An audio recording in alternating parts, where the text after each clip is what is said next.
So, last time you guys spoke with the Oracle, the Eye of the Allfather, and learned of a few different things. The most important one probably was that the King of all Giants, the Storm King, or the Storm Giant King, Hecaton, is missing in a place that not even the Giants God can find him. And saving him could be the key to stopping all these giant attacks. But there's also the frost giants and fire giants that are being manipulated. And you guys decided to maybe try to deal with the fire giants, so you've gone toward Iron Slag. And as you left the eye, you were attacked by Imrith, the ancient blue dragon, and Harshnag seemingly sacrificed himself to allow you to escape. Wait, what's the seemingly stuff? I mean, you He guys didn't died. see him die, but He died. the temple collapsed. So, It's canon. He's dead. but We have to see the body, right? yeah, I mean, if you haven't seen the body, they're not dead. But the temple did collapse. So, but Right.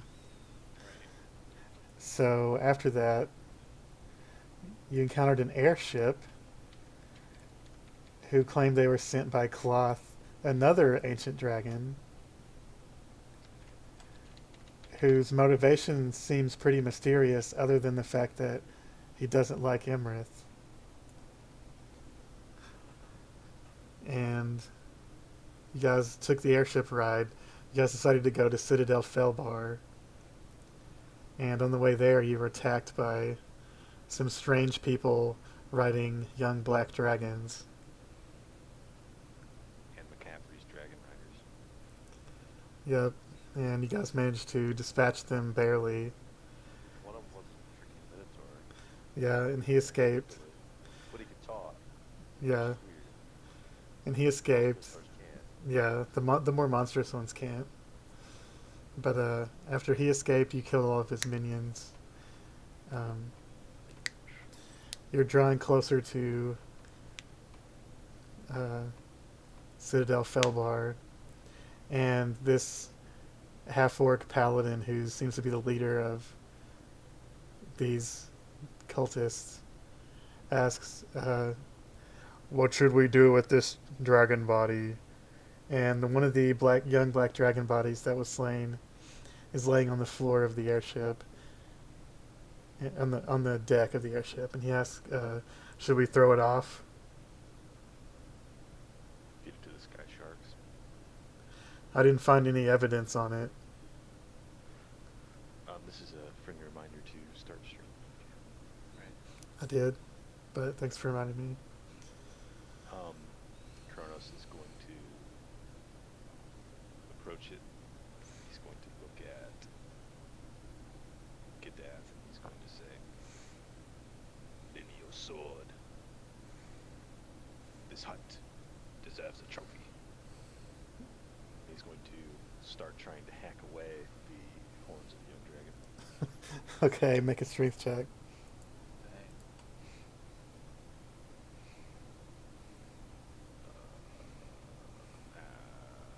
These are saving throws. Do I just click this? Yeah, just a check. Yep, that's pretty good. Okay, so you managed to eventually hack your way through You're cutting its head off, did you say? No, just its horns and the bone that goes between them. Okay, make a perception check.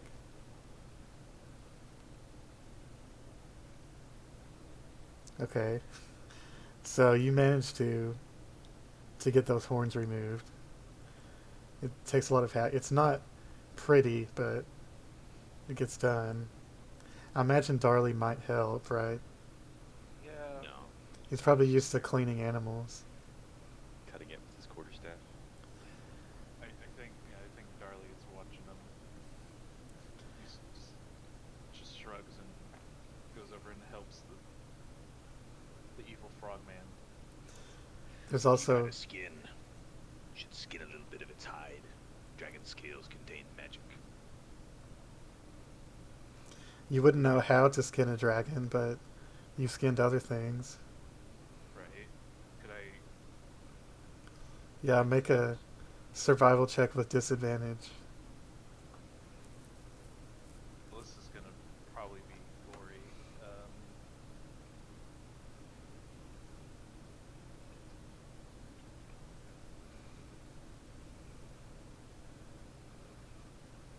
And we're all level 8, right? Yep. Okay. Just want to make sure of that. So it's a nature check. Yep.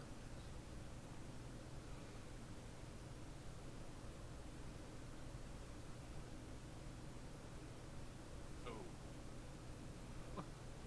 It wasn't nature. It was So, survival. so yeah, survival. So it'd be What's the 3. survival? It'd be +3 on top of that, right? Or is it plus? What is your survival? +6, +5? +5. So it'd be 3 more, so 10. Okay.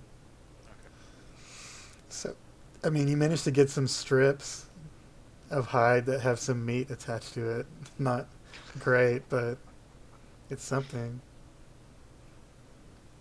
Wouldn't make it as a surgeon, Darli.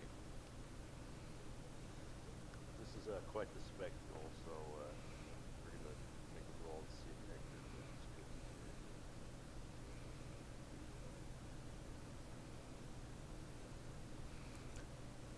Yeah. Oh, no.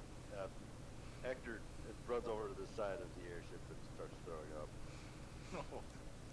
While you're doing that, Gadath notices the body of the woman who was fighting him unarmed, unarmored.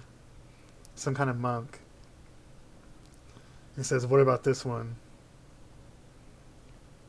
Did you find out where they're from? "I don't know." And he starts trying to look the woman over, see if she has anything.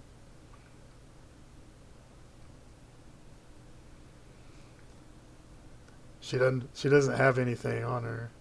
Not even weapons.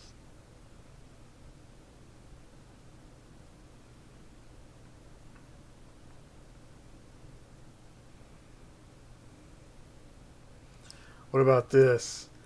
And he holds up a necklace-sized black chain. And he walks over and hands it to Ectur. "That's all I found." Ectur regains his composure just long enough to see Gadath walking towards him with the chain. It looks like a pretty plain, just black chain that's in about the length of a normal necklace.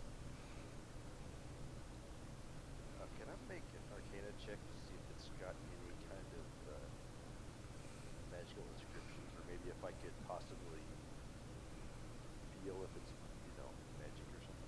Yeah, roll Arcana. You're pretty confident that it is not magical in any way. Seems pretty plain. And as you look over, you notice this dragon that they're hacking up also seems to have a black chain around its neck, a bigger one. Can I check to see if they have, the way they're built matches? Yeah, if you hold them next to each other, they seem pretty similar. The dragon's one is bigger.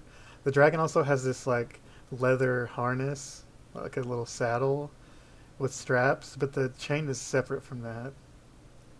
And you probably wouldn't have even noticed the chain if you weren't comparing it to the one on the woman. And Carvorax casts Detect Magic, the best spell in the game. And you can detect faint evocation magic coming from the dragon, mostly inside the dragon, coming out of its holes that they're putting on its body. And these chains do not seem magical at all.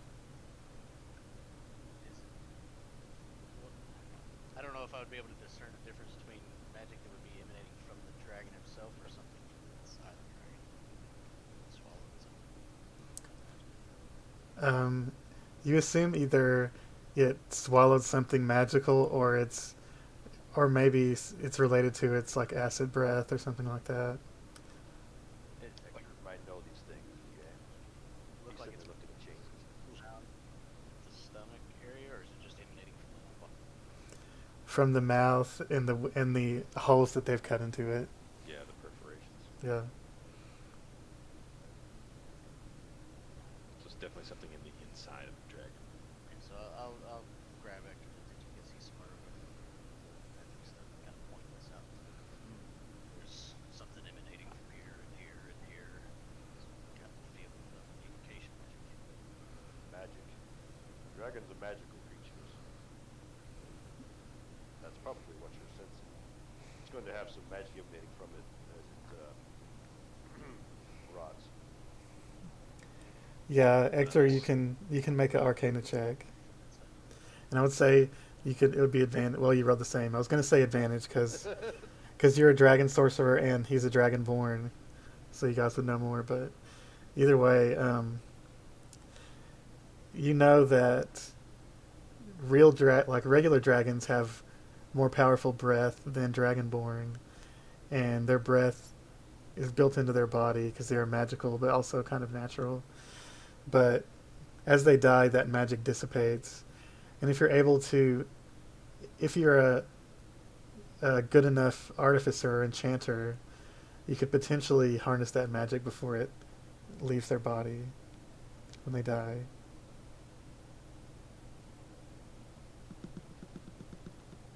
But I don't think any of you would know how to do that, but you know it's possible. What I don't know if I would know or not if there's any part of the talking about dragon body that would be useful for smelling weapons or anything. Since you're here, Carvorax, what do you think of these chains? Can you tell me what kind of metal these are made of? I can tell you they're not magic.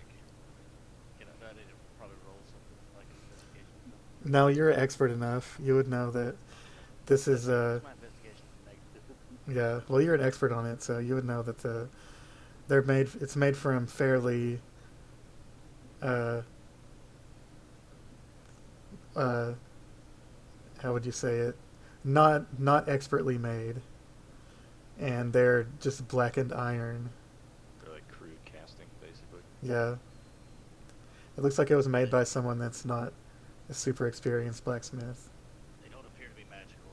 It's just crude form of somebody really terrible trying to craft necklace or something. More than likely, it's probably symbolic of their organization as opposed to anything actually useful. So it might be worth hanging on to. Probably useful later across the again. And with your detect magic, you would also notice these crystals on the airship, of course, are magical. Yeah, pump them out. Fly magic stuff. Yep. So pretty. Well, unless you want to perform an autopsy on G'dat's ship, I suggest you get rid of the rest of his refuse. Because Blood There, everywhere. Muhammad hopes that this dragon finds his way into a peaceful afterlife. Guided warriors. and you guys roll it off the side of the ship, and it falls where the others went. On some dude's house. Probably. Could come back to haunt us. Do any of you want to? Next level boss will show up. Yeah. Shows the bitch drop a dragon on me. Does anybody want to inspect the woman before he throws her off the ship too? Her body, I mean. Ector's going to. Okay, make an investigation check. He didn't actually get to see much of her. He was too busy getting run over and stuff.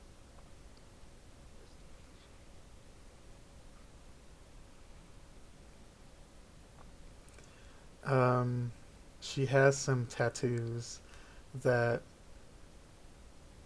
seem to be vaguely spiritual, but they don't really ring any bells.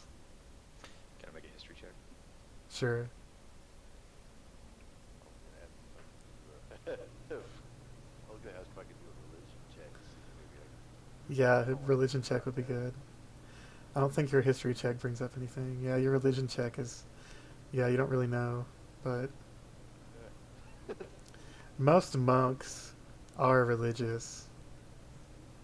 Because, you know, that's what a monk is. Even the monks that do kung fu are still mostly religious. So you don't really know much about her. But, Ectur, you do need to make...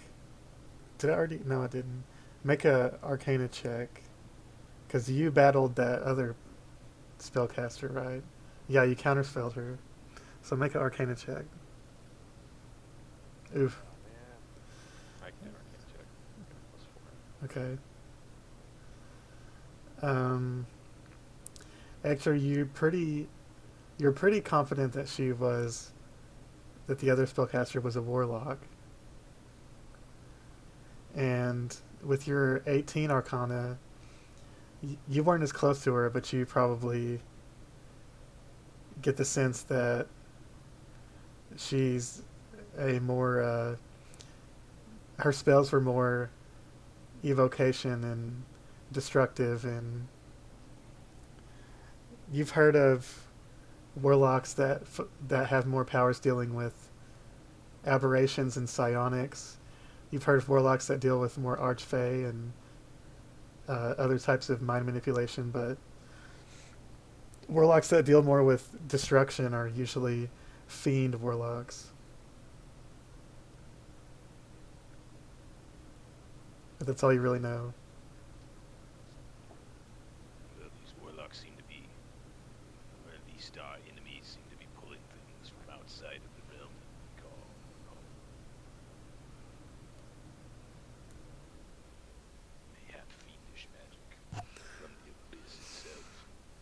And Carvorax, you need to roll religion with advantage to see if you recall something.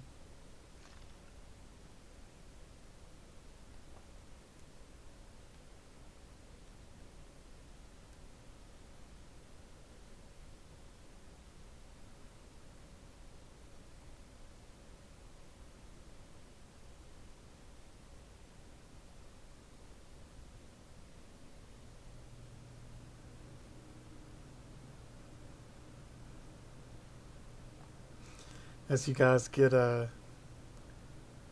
closer to the Citadel and kind of start resting, night starts to fall and the airship starts descending. We all took a long rest, right? That was a question I had. I didn't know how much further we had to the Citadel, so if we could actually get a long rest. You're not going to have enough time for one, but you'll have a short rest, and as soon as when you get off, you can do whatever you want. So, Yeah, I guess so. but Carvorax, make a religion check with advantage.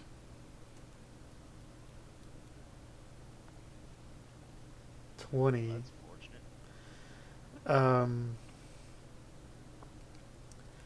You've noticed that Goliath, this half orc, is an Oathbreaker paladin, and that's something you're kind of familiar with. You never made an oath as a paladin to Tiamat, but it's similar to your circumstances. Also, this other knight that you guys fought, one of these dragon riders, was also an Oathbreaker paladin. You can tell by the dark theme to their paladin abilities. Yeah, that was the guy that suggested close off the bow of the ship. Yep, that guy. he That guy. he was an Oathbreaker paladin. He was terrifying everybody with his frightening presence. I can't remember what Ectur was or something like that. He's Yeah, terrifying James Cameron with his T-pose off the front of the thing too. So. yeah. That too. Goliath is not high enough level to do that, unfortunately, but that is what Oathbreaker paladins can do. They're also called, since you rolled a 20, they're also referred to as blackguards or anti-paladins. We're heretics. And sometimes they're mixed up with evil paladins, but they're not necessarily the same thing. Because you can become an evil paladin and never break your oath. Right, because that's just, the evil one. If you don't break it, you're not an Oathbreaker. Yeah. Because an Oathbreaker would imply a change of, I guess, a change of deity almost. Or Yeah. away from it. I don't know much about it. Other than the name. The airship lands next to a patch of woods in kind of a rolling hills area near mountains, and in the distance you all can see a stone pathway that slopes up toward uh, a large gate carved into the side of the mountain, and there are watchtowers next to the walkway. As the ship approaches, I'm going to transform into a dwarf. Okay, that the same dwarf you did that one time. Yeah. Okay. The only dwarf I've killed so far. Yep. I'm gonna say, all right, lads, let me handle this. And Like right at the Wait gate. for everything, huh? yeah, you're definitely not at the gates. You can see them from here. And after the airship lands, Gadath just says, "Don't leave any of your shit on my airship because you'll never get it back." But like Kylo Ren, so. Yeah, but like Kylo Ren. Right. Yep.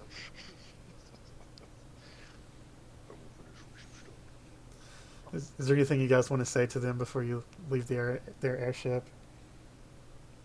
Much obliged to you, Gadath. So smooth sailing, may Morin's beard grow ever longer.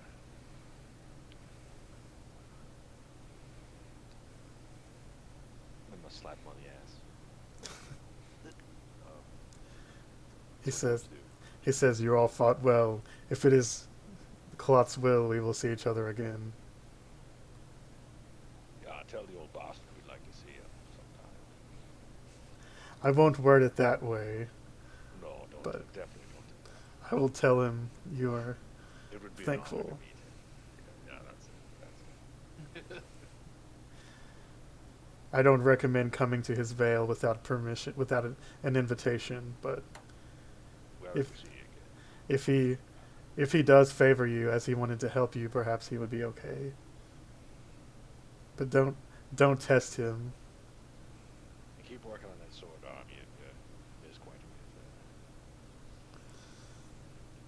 bit And he just does this Kylo Ren thing, and he turns around and gets back on his ship. Yeah. And Get out.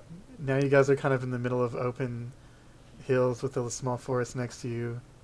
It's pretty dark now. It's pretty much after nightfall. Ectur lights his torch to look around. He's gonna start. He's gonna go like he's gonna go into the woods, kind of out of eyeshot of the gates, Mm-hmm. and he's like hunting around for something. His torch. He's like, I don't know what he's looking for. What are you looking for? I'm looking for a flat spot. You need to lie down. Ectur turns around. He's still a little bloodied up from the fight earlier. You find an area on the backside of this little patch of woods where it's mostly obscured from the citadel, and you find a good flat spot after you move a few logs out of the way. Don't need much for this. If you got he's going to turn around and look for the frog, but he forgot that he turned into a dwarf. Yeah. Where did? Oh. What are you looking for have a now? plan for going into town. Aye. We dwarves keep to ourselves, but since I'm a dwarf, then open the doors for us, no problem. Look up in the sky, you see what I see. He points up at the moon. Ectur looks at the moon and looks back at the dwarf. This is a sacred time for followers of Morinn. They'll definitely give us sanctuary. If you say so. Ectur's gonna burn the rest of his sorcerer points to gain a level 4 spell slot. He's gonna start casting something. He's reading something out of it. He's trying really hard to read something out of his book. He's kind of flattering about casting this spell because he's never cast it before. The area that he's setting up to cast the spell is bigger than you guys have seen. It's like a big circular area.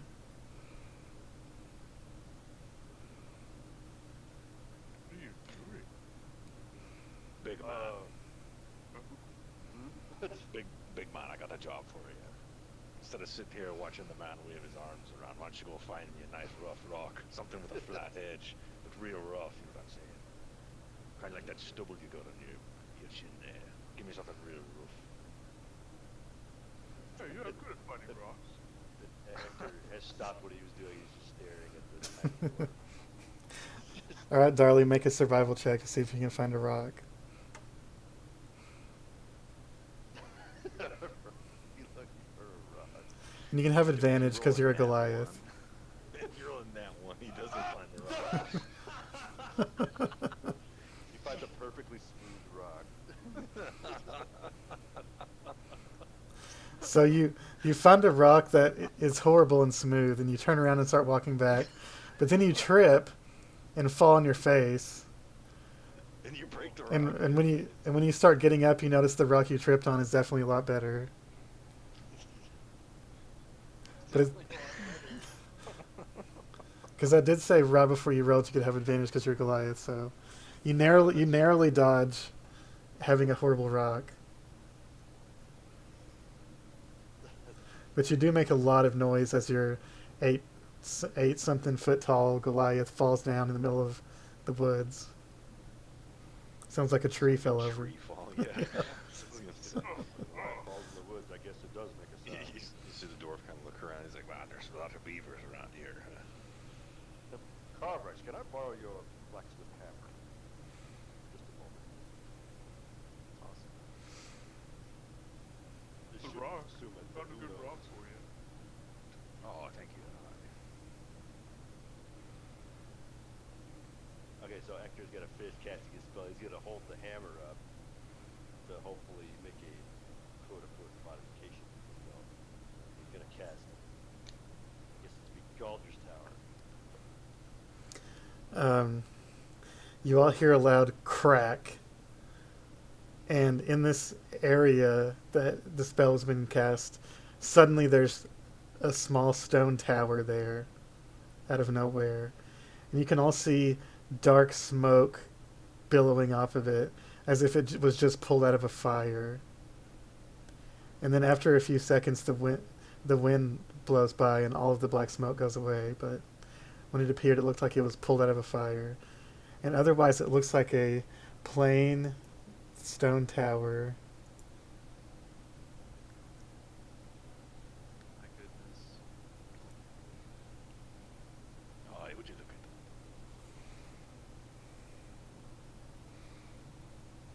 This one should have a smithy on the bottom floor.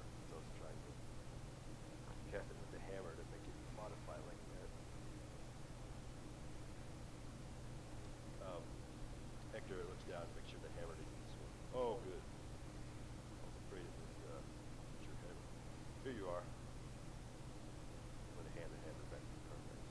Cock an eye at him like, what?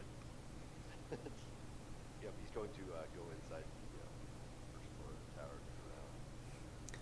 It's pretty cramped, but Yeah, it's not it very is big. it is definitely a tower. It is not incorporeal or illusionary. It's real. This has got to be this has got to be the smallest smithy I've ever seen. Good work, though. Ectur's going to climb up the ladder. At the bottom floor, there's ladders and hatches. Hmm. Up and down. When you climb up, you do indeed see the sleeping quarters that you attempted to put into the spell. Excellent. This is cozy. I'm gonna keep climbing up till I get to the top. When you get to this study area, you see a desk and some bookshelves, a small bed and a trunk, and seated in the chair at the desk is a skeleton. Oh. Can I make a check to see if I can guess who this might be. Who this person was. Was, yes. Yeah. I guess history would work. As you get a little closer, you see the skull is clearly Dragonborn. And you gather that this was, at one time, one of the owners of that tome that you carry. Good old Probably one of the more recent ones. I wonder if someone killed him in this. And Careful. his robes are almost completely gone into nothing, but you do notice Here for a long time. yeah, you do notice a kind of dark, dirty, dusty, tarnished necklace around his neck. If you grab it and look at it, it's a small pendant that looks like a five-headed dragon. I recognize this symbol. I'm just gonna take it and put it on the desk there. And every room in this tower is covered in dust. Ectur's gonna start dusting off the generator. I'm going to I'm going to take the skeleton and drop it down the hatch. If anybody's down below.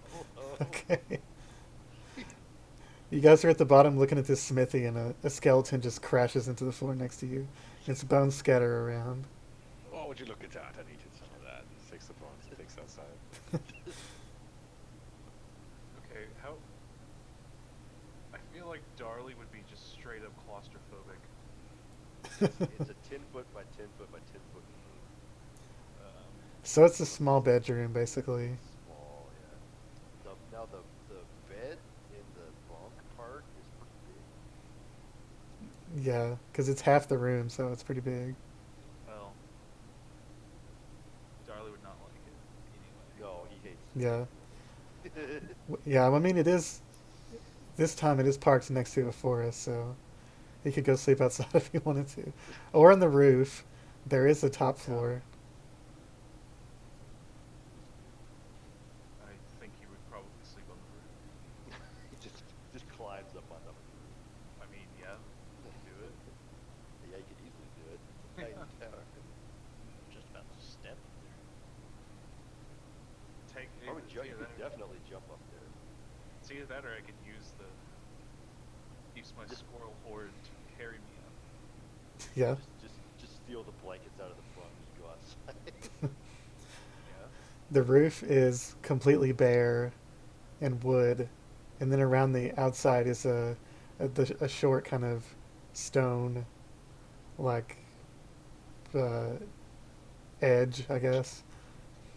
And in the wood, you see where some kind of ritual circle has been burned into the wood, but there's nothing there besides the dark stain from where it's been burned in.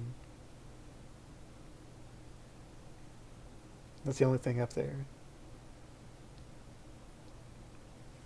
Darli, you can see out of the windows from the floor below you, Ectur, that you can see a bunch of dust coming out of the windows. Somebody might be cleaning. Who has high Someone up perception? there? Darli has high perception, right? Does Not does really. does Kronos have? Oh well, who has? Does anybody have high perception? I got I have 0. +3. Are you asking for passive perception, I assume? Either one, Either way. just generally. +5, I think, is the highest. So, yeah, you can roll perception. Okay, you, Carvorax, you faintly notice in all the rooms in this tower, and especially on the outside, there's a faint smell of smoke, ash, and maybe sulfur. I also feel like I noticed that this smithy has like terrible ventilation. Yeah, it does. Don't feel like this would be a safe place to actually operate in. Not that it's too cramped yet. You feel like you could probably do small things here, but it's too cramped to do any kind of Yeah, large it's pretty small. thing. You could like craft something smaller, but If you tried to craft a sword or a shield or armor, it could be hard. Smoke everybody out of there. It'd suffocate. Yeah. I'm sure it's got some sort of chimney went to the bottom of the thing. Yeah, it has one of the arrow slits. It filters out of that. Yeah, I would imagine there's something to it, but just at a glance, it looks like it's got terrible ventilation. Yep. So are you guys gonna take a long rest? Yes. I mean, I want to. Thought we were going inside the city or something. We can see like a fabricated tower. It's kind of a haul. We got to go up the side of a mountain, so it's probably better to wait till nighttime so they don't think, or daytime so they don't think we're trying to sneak up on them. Yeah. It is. Oh, it's middle of the night. Yeah. Yeah, and it is a citadel, so. Fair enough. Taking a long rest then.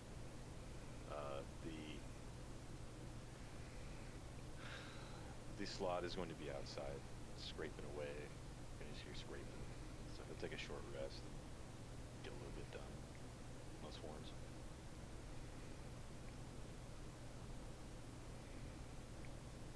I think we get most of the dust out of the study and plops down a bit and passes out. Nice.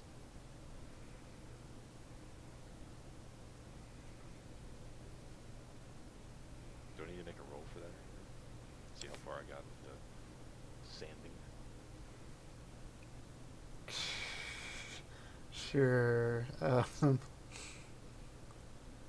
don't know what that would be. Dexterity? I don't know.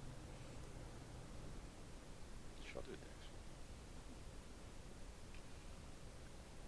Yeah, pretty good.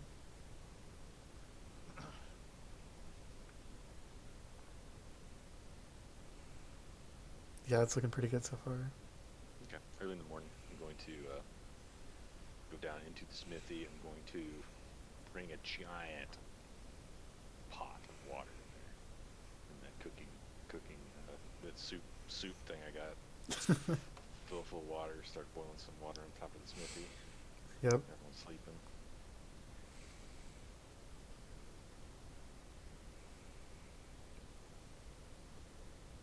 Should make soup. Stone soup. No.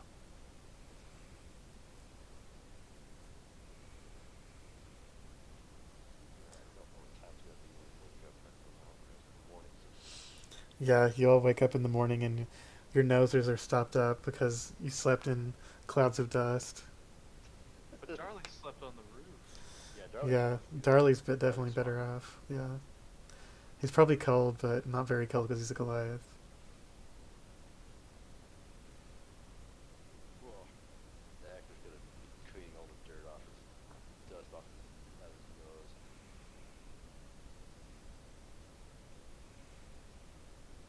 I think I need to get a broom. And Darley, you can see pillows of some pillars of smoke billowing out of various points around this mountain where the citadel is built in. Billowing smoke, huh? Like black smoke, I assume. More gray. Gray. Okay. Same difference. I be the fires of innovation you hear down below.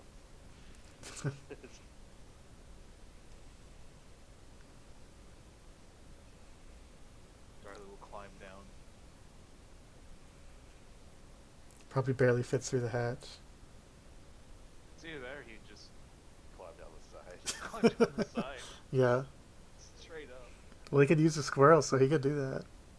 Hey, big man, I got a favor to ask of you. Coming down with his squirrels. Yeah? What do you want? You see, he's got this stick, and attached to the stick is two steaming hot wrapped horns.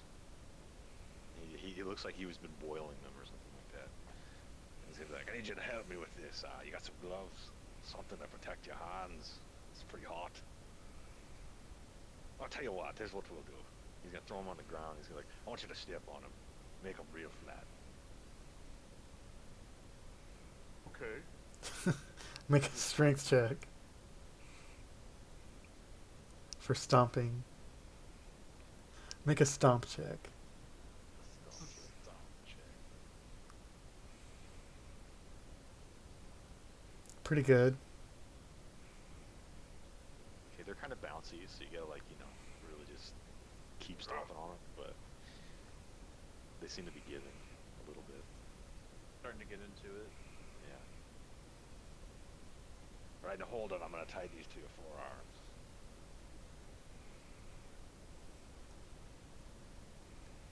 He's just gonna start wrapping these things up against your forearms to make sure they stay straight. A little as straight as your forearm is. Yeah, right. Or would you rather me wrap them around your legs? You look pretty silly. Legs. Okay, I'm gonna start wrapping around some shins. Show they're nice and flat. Yep. So now you have steaming shin guards now. Made from I dragon need- horns. Oh, you know, I just need them to dry out. Once they dry out, they should stay nice and stiff. But you're gonna be wearing them here for another. Looks at this guy's like, probably 5-6 hours. I doubt Darli cares. Might. He's not gonna have any hair on his shins. It's gonna be all like waxed off. Goliaths might be hairless, actually. I don't know if giant though. Yeah, Goliaths are 'Cause supposed to be hairless. they're like related to stone giants, so they might just be hairless. They made a big deal about that critical role. Goliath had already got something, the dwarven something or the other, caused him to grow a beard. Goliaths are supposed to be hairless. I don't know the whole story around it, but I caught up with it. Is there anything else you guys want to do before you try to go into the town? Yeah, a quick question. I think you said I could maybe craft something small. Mm-hmm. We found what, one or two of those like dark iron crude chains or whatever. Yeah. Yeah, there was a dragon-sized one and a smaller one. Would I be able to? Would there be enough material that I can make, like, I guess like 3 more of those or 2 more of those or something, and like make sure each one of us have one that looks like that, like a little chain thing, in case we ever come across some reason that would be useful and we don't have access to. Yeah. Let's see. Roll. That's not a big thing to do.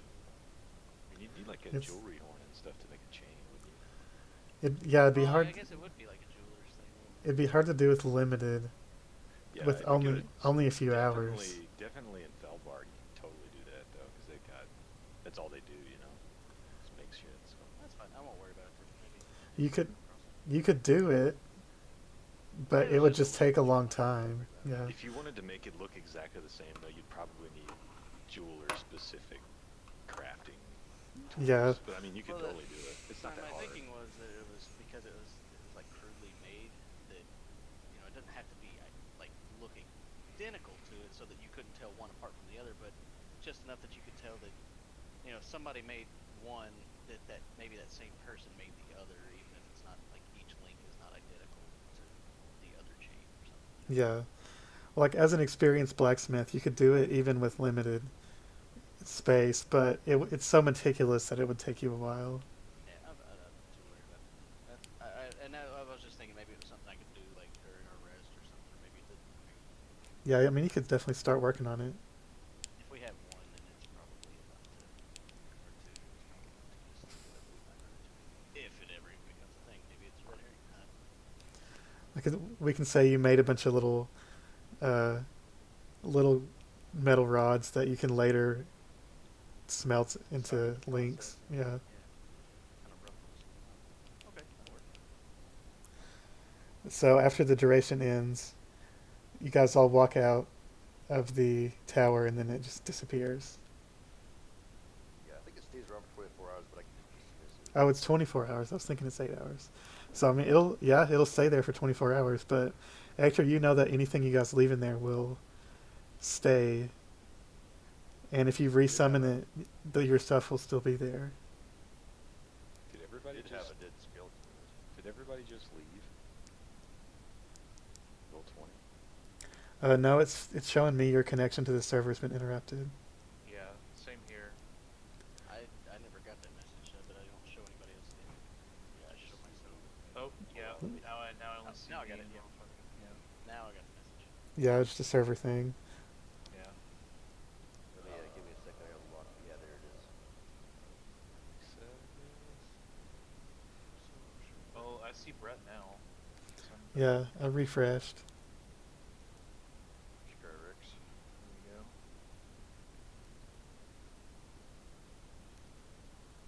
Looks like everybody's behind. Remember, if you need to leave anything heavy here, it will still be here in this tower when I bring it back.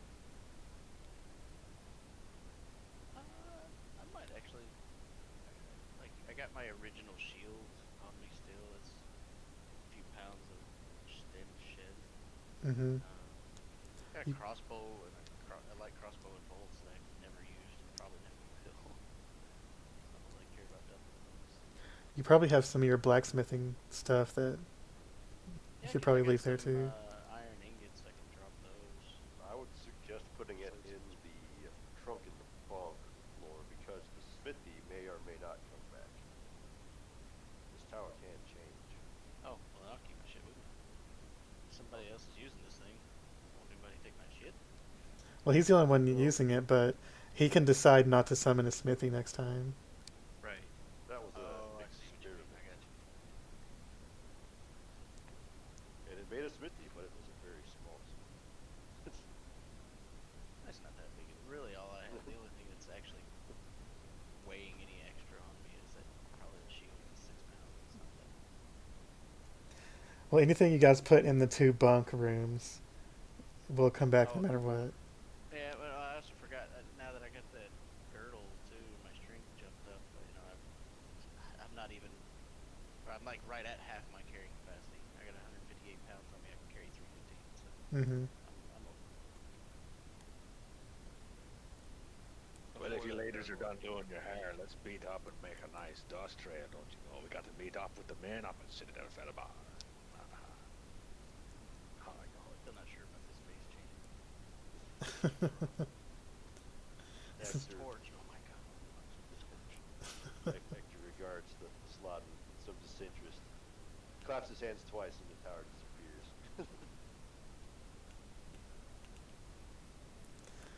So you start down this stone walkway that slopes up and around. There's guard towers. Let's see.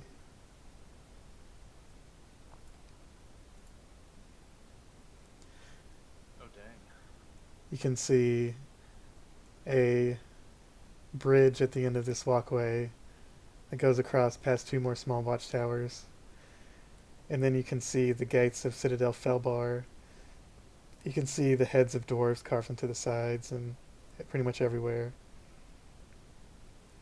You can see the Felbarr dwarves have a red dragon motif because they're known for slaying a powerful red dragon in the past. Their former king. They killed their own king.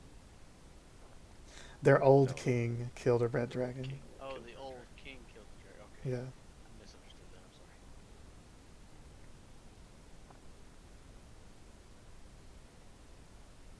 All right, the dwarf's gonna And take the lead. as He's you- gonna hold his hands up. When he starts to step onto the causeway without actually stepping onto the bridge, he's going to say, "We come in peace, brothers." You see one dwarf on top of the tower on your right holding a crossbow. That's the only person you can see. Is he aiming it at us? No, he's Yes. not. Oh. Not yet.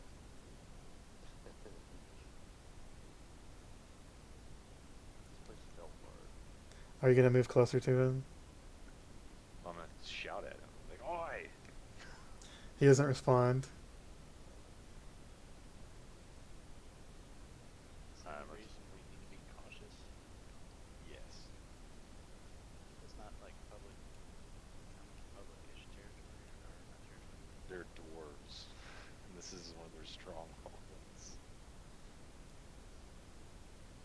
Are going to move closer to talk to him? I'm going to get about halfway up the bridge and I'll say, "Oi!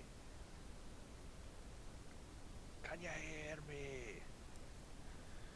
He says, come up here so I can get a look at you. I've been walking a long way. Why don't you meet me halfway? I'll meet you down in the front. He says, I'm short-handed right now. Just come on over here. No weapons out. All right. You heard him, boys. No weapons. Oh. I'm gonna walk up and hold my hand out. He looks around at all of you and sees a somewhat varied group, but one of you is a dwarf. And he says, we just had some fighting. Just not even a half hour ago. Why? What was it? He takes a What closer. giants was it? He says, stand there, stand still for a second. And he goes down the stairs of the tower, comes out the side. He has his crossbow kind of aimed towards you guys, but not like to his side. Yeah. And he takes a closer look at all of you. He says, none of you's drow, right? You don't look drow. None of us be them nasty elves. Although that's all we've been eating since we left Waterdeep is that blasted elf shite. He goes up to Darli and looks at the side of your head. And he's like, what's your business here? Well, as you know, it's about that time of year. We've got some offerings there, some dark iron for the sacred foundry. All right, going in, but keep your eyes open. Wouldn't mind a couple of pieces of that stone bread, take the pain off and remind me back of home. Yep. Oh yeah, Morin's beard be with you. Go on in. Just watch out for them grayskins. Why, fuck those grayskins. Damn knife ears. Never trust an elf. And he climbs back up the tower.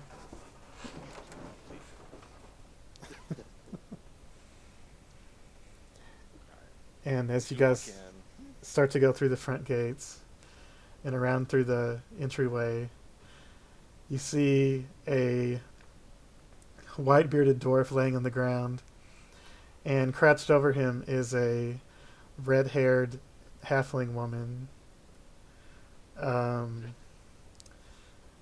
Kronos, make a perception check.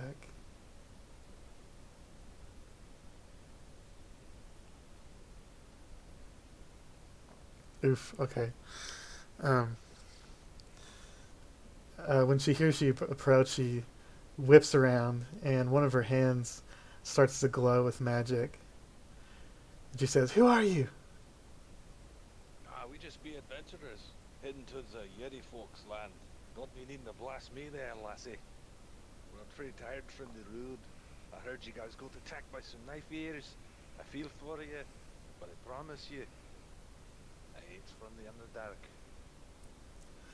Underdark. She walks up closer and looks at all of you. And then you see her trace her fingers through the air and cast a spell, and her eyes glow a little bit. And then she looks at all of you over again.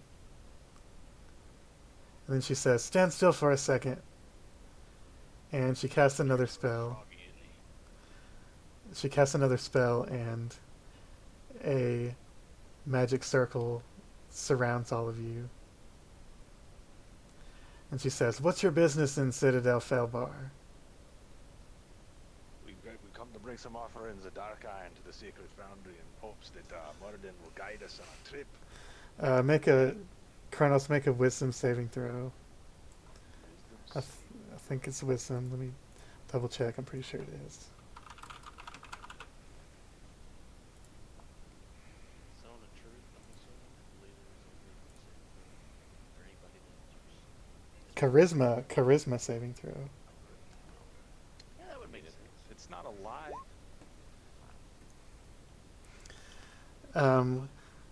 You actually... Nope, never mind. You failed.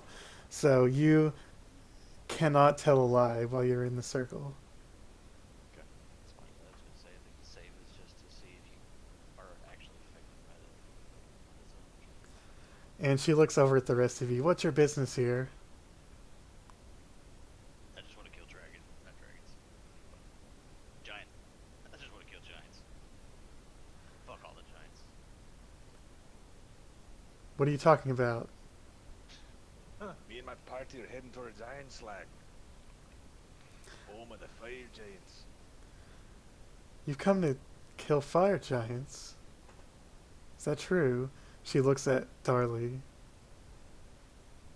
Because of this little ginger spell you put down, we can't tell a lie.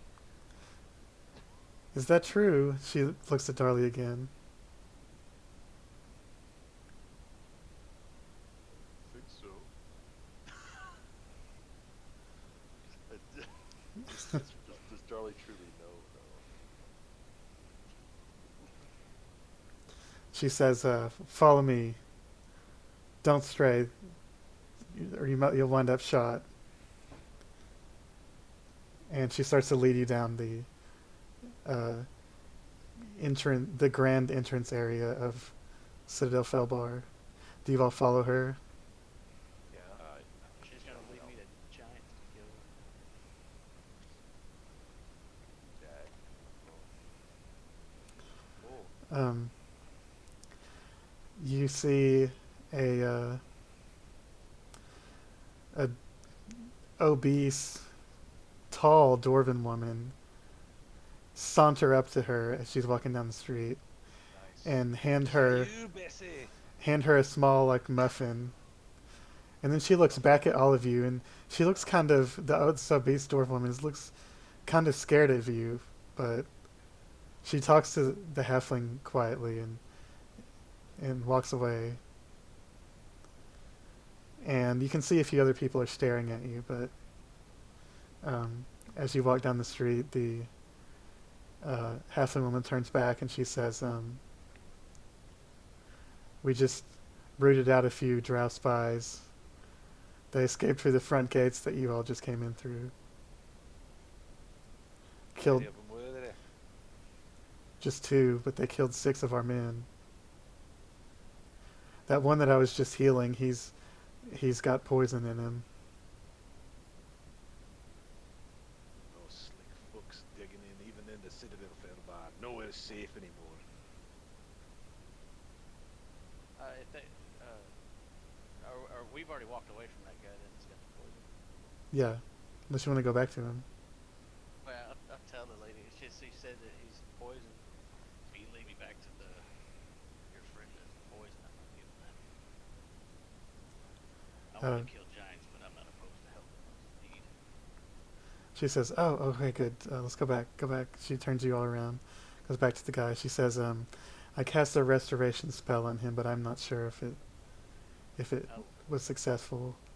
lean over him and use 5 points for lay on hands to neutralize the poison. Cure disease or neutralize the poison effect on the creature, and then slapping. He just goes, "Oh, Wake up! You're better now." are they gone?" Aye, they ran out the front. Damn dark elves. Aye, never trust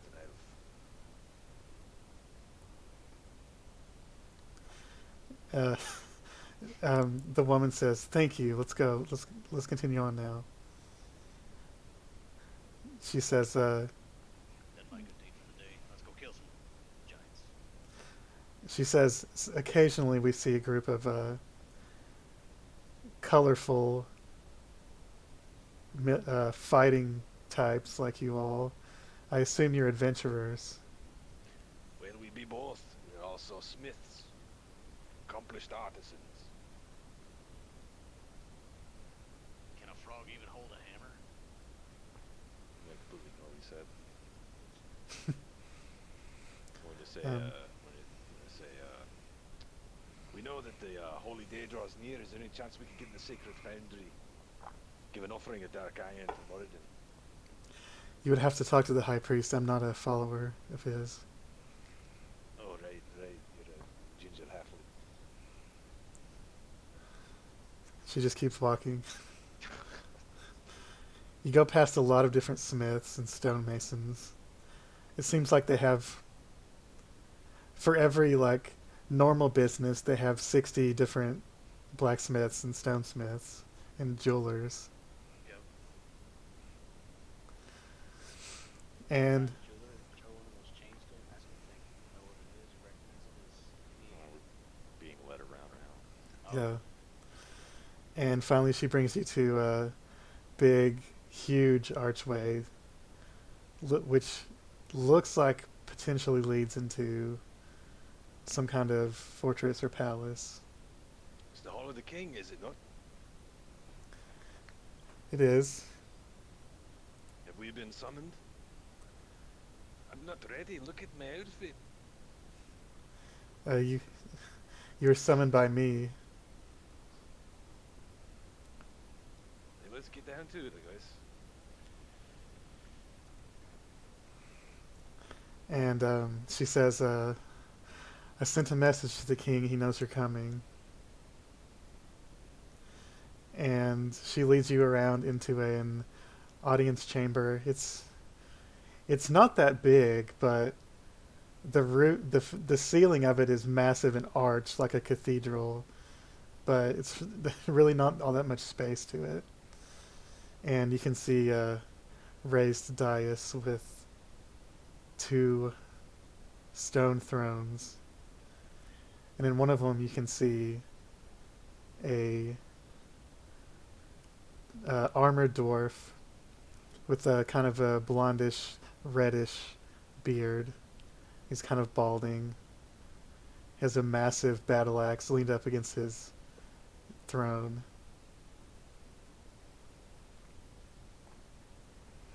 And I will take the knee. he stands up, walks toward you all. What do you guys do as he walks toward you? I take the knee. Bit of knee. I think Darli will follow what Kronos is doing. Try to heal. Can I make a roll to see if I know who this is? Yeah, history check. Yeah, how widespread knowledge is this guy? It's not super far from your hometown, so it's possible you've heard of him.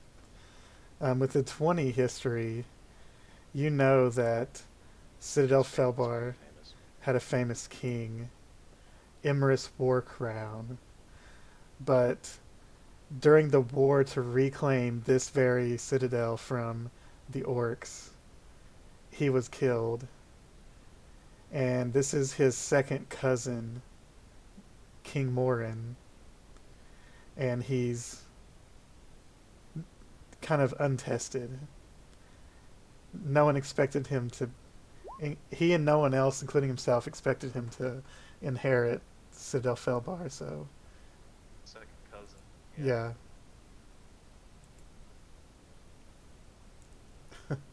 And I was gonna say you studied how to beat iron. I know whack. he Ector is just going to kind of stand back away from Slaad turned dwarf. Darli, you notice that for some reason, the third time in a row, this NPC seems to be zoning in on you. He walks up to you, and he reaches toward you, and he grabs the hammer from your back and pulls it off your back. Do you resist him in any way?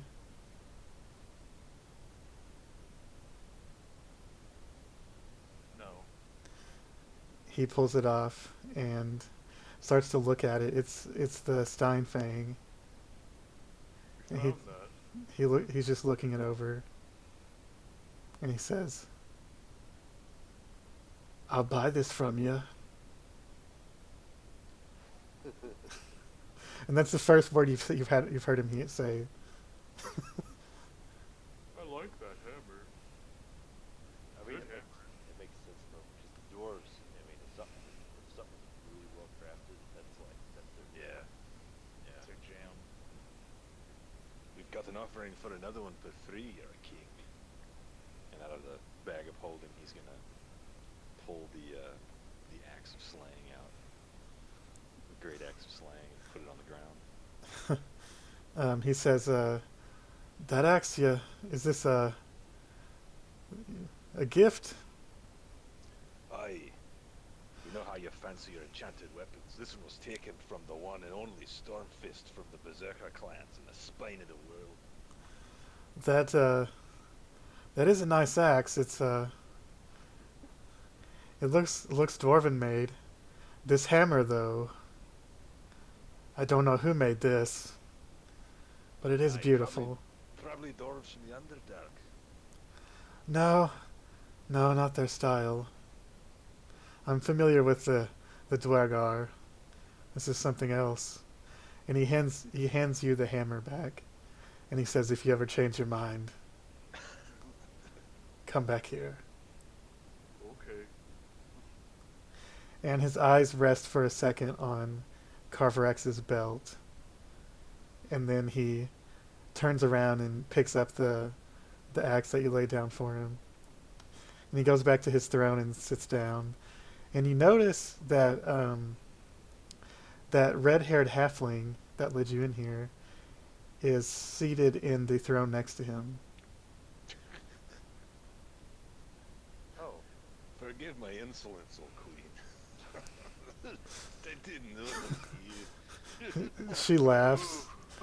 She laughs and says, "You're not the first to make that mistake. Believe me." It's just, I always thought the dwarves were always just with, dwarves. Not that you're bad looking, and I don't mean anything by that either, King. I'm just gonna shut up over here. They're gonna first not laugh. So they'll laugh their ass. The king laughs and he goes, "Ha! Well, you brought me a gift. I suppose I won't have your head taken off." I thank you for that. He says, "They wouldn't have let me marry a halfling if they knew I was going to become king, but we couldn't control that." And he sets the axe next to his other axe that's leaned against the throne. And he stands back up and he says, "Is it true that you've come to fight fire giants?" Aye, we have a date with those at Iron Slag. "Who told you there are fire giants in Iron Slag?" It is a long story, King. The Ectur is gonna step out of the shadows forward. We were told by Adam the Allfather. We've been tracking the giants. They've been attacking. In concert. Very unlike the giants. You've been on a trail of clues leading us to think someone is organizing against the people of the realms. He says, They're trying. I've heard rumblings from far away, but here we've seen a lot of fire giants. What else do you know?" Well, I don't want to scare you, though, King.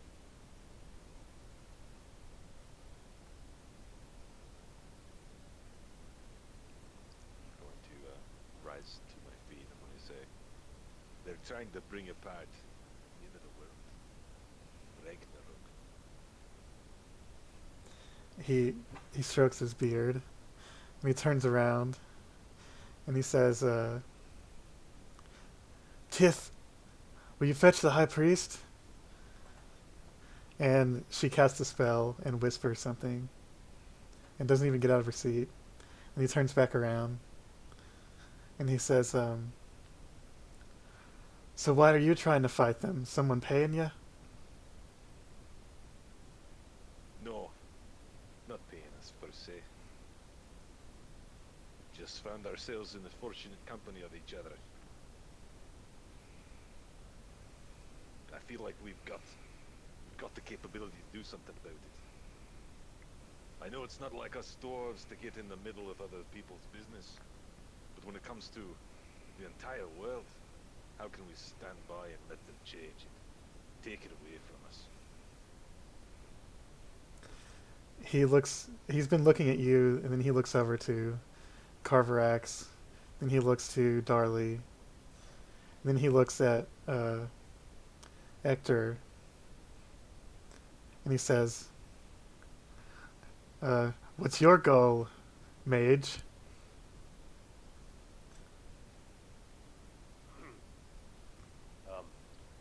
He drops his hands back to his side. He's been sitting with his arms crossed. Truly, originally, I only meant to come adventuring, write a tale, but as it turns out, and he starts to smile, I want to know the truth of this story. I want to know what's really going on with the giants. It has piqued my curiosity. Call it a scholarly interest. He says, I've never met a human that was cared about anything but their own selfish well-being. But if you're a chronicler, interesting. And he turns back around, and there's a older, gray-bearded dwarf walking in with nice-looking robes and a large golden hammer hanging from a string around his neck. And he says, thank you for coming, grandfather. And he turns back to Ectur and says, what did you say about the Ragnarok? Oh, that was Kronos. Oh yeah. He looks over at the dwarf Kronos and says, what were you saying about Ragnarok? First, allow me to introduce myself to the High Priest. As a follower of Morinn, it is an honor to finally meet those of Citadel Felbarr. My name is Jasper Spearhaft, and we've come to bring a stop to the building of the weapon that will bring apart Ragnarok. Ectur, make a Arcana check. I should have done it earlier, but now's a good time. Or before I forget. Ooh, perfect. This halfling woman used multiple divination spells, but somehow was not able to see through Kronos' disguise. Which is pretty strange to you. Because she was casting some high-level spells. She used... Sorcerers could feel something like that. Yeah. You're confident it was some kind of true sight spell, but she still couldn't see through it. Is it Terrifying. and terrifying? So anyway, the dwarf priest says, oh yes, very good, very good. Another follower of the Allhammer, yes, yes. What is this about apocalypse and things? Well, as you know, the only people that even come close to the dwarves in our creative experience is those of the fire giants. Allow me to weave to you a tale long ago. And he's gonna hold up his hands, start gesticulating, trying to make the story come to life. He's gonna say, long ago, the fire giants brought a great menace upon the face of the earth, wrought of pure adamantine, a giant standing 50 feet tall, with the strength of over 1,000 giants. Single-handedly almost defeated the dragons there. His name was the Morinn. Have you heard the tale? The king shakes his head, but the priest says, I've heard tales of this. I did not believe it was real. You're right though, the fire giants, they have their own particular expertise in forging. On our way here, we met up with a frost giant. His name was Harshnag. And when we met him, he was fighting two fire giants with a strange artifact that could find and locate adamantine, whether large or small. It is our belief that they are trying to bring to pass what we thought would only be myth. They are rebuilding the Morinn god, and it could potentially be an iron slag in your back door. The king says, Tith and I, we've met Harshnag. Aye. If you're friends of his, we will trust you.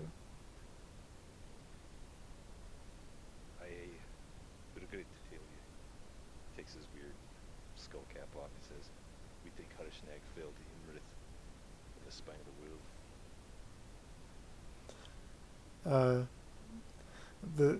The priest says, you refer to the blue dragon. Aye, we barely escaped its clutches. Why would she be there that far north? If this isn't enough to show you how big this has become. Even us dwarves can't hide from the fact that they're trying to change the face of history. I beseech you, king. He's gonna take a knee again. He's like, I do not ask for much. I do not ask for your armies. Please, give us your favor in this. We must stop them at all cost.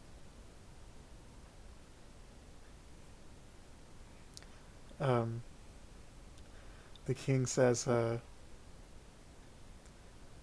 few months ago, my wife brought another adventuring party before me. I told them I would grant them a keep if they could bring me Duke Zalto's head. They never came back.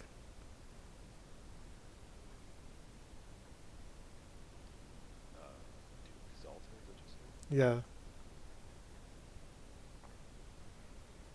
Who is this Duke?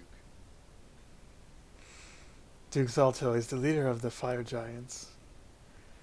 He's very smart, crafty, unlike most of them. Well, sadly, that is where we go, whether we like it or not. If fortune would have it, we will bring back his head. And you can keep your keep. He looks back to his wife, and then he looks back to you all and he says, I don't wish to send you to your death, but if you seem to be already decided.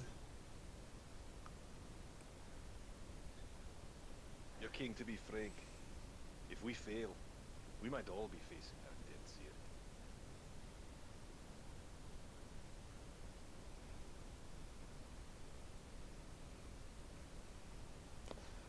here. He says, some of these fire giants, they're smart, but they can still be tricked. Tith and I have survived many scrapes with giants using subterfuge. What do you have in mind? I leave that to you. That's the only tip I could give you. If you bring me back Duke Zalto's head, you'll have my favor, and all the other dwarf clans. If you don't return,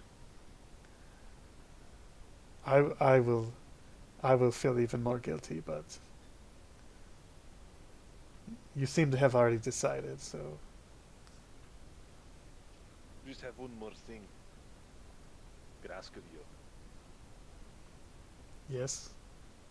I turn to the High Prince and I say, we know that Moradin's holy day is coming. We've brought dark iron from the spine of the world in offering. If there's any chance, can we also use your my friend here is a accomplished smith, and as a Dragonborn, his skill nearly rivals our own.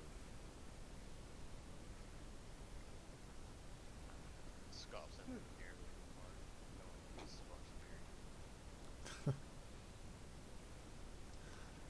superior. The priest says, "My king," and he says, "Sure, if it's all right with you."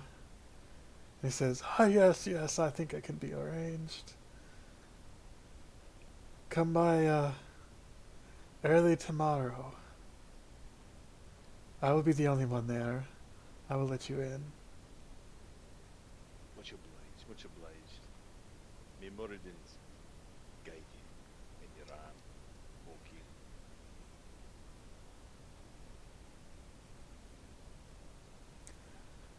And the king says, "You have free reign of Citadel Felbarr to make your preparations. Many of my men are investigating these drow spies. So many of them are busy, but they may be suspicious of you. Just tell them you have my favor. They'll let you go."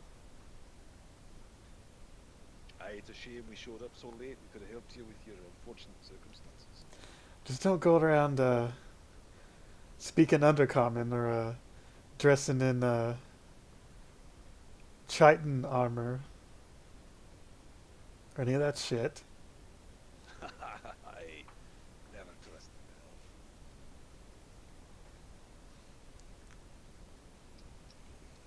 Alright. Jasper is going to bow out and turn, start to head out. And Darli, you notice the king is still staring at your hammer when you walk out.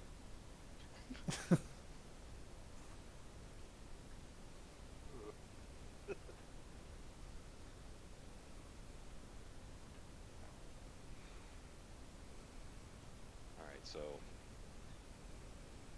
Ectur's going to bow and follow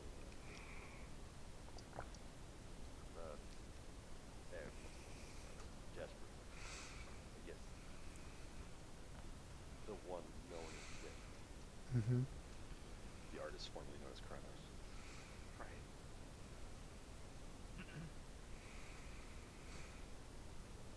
So now you guys have free reign of Citadel Felbarr. What would you like to do? Well, there's a bunch of stuff we gotta do. First, we gotta go to a jeweler. We gotta go to a bud crafter. Gotta go to. Oh, I gotta take those things. Okay, I'm gonna take the pieces of bone off of Darli's legs. Now he's worn them for like 8 hours. During his audience with the king, he was wearing them. Yeah, he was still wearing. And keep in mind, while he was talking to him, there was all those squirrels that are still on him. Yep. That's actually what he was staring at. He didn't care about the hammer. He was scared of the squirrels. Oh, fuck's this man covered in squirrels? So I've never seen this squirrel before. There are dozens of jewelers. You might find a leather worker. Is there anything specific that you want? Yeah, I'm gonna tell him to just treat the dragon hide, just to make it pliable, make it so that you can craft with it. Basically, that's all. Yeah, it's a wood elf that's running the leather work. He says, "I'll do my best. I've never worked with dragon hide." We'll be back tomorrow, so you got a while to do it. So I'll do my just let best. me know the damage. The jewel crafter, is there I guess we all just go there as a group. Is there anybody there that can we call it look at the jewels? Like, what do they call it? Yeah, there's a word for it. Gems? Yeah. like inspect them. Yeah, there's a word for it but I can't think of We it. were using it last time. Yeah, yeah, praise. Yeah, so- appraise. Yeah. okay, Oh, we'll have- there's dozens of jewelers, so you'll be able to find one Okay. to do appraisal. Ectur wants to keep the black one though. That's Yeah.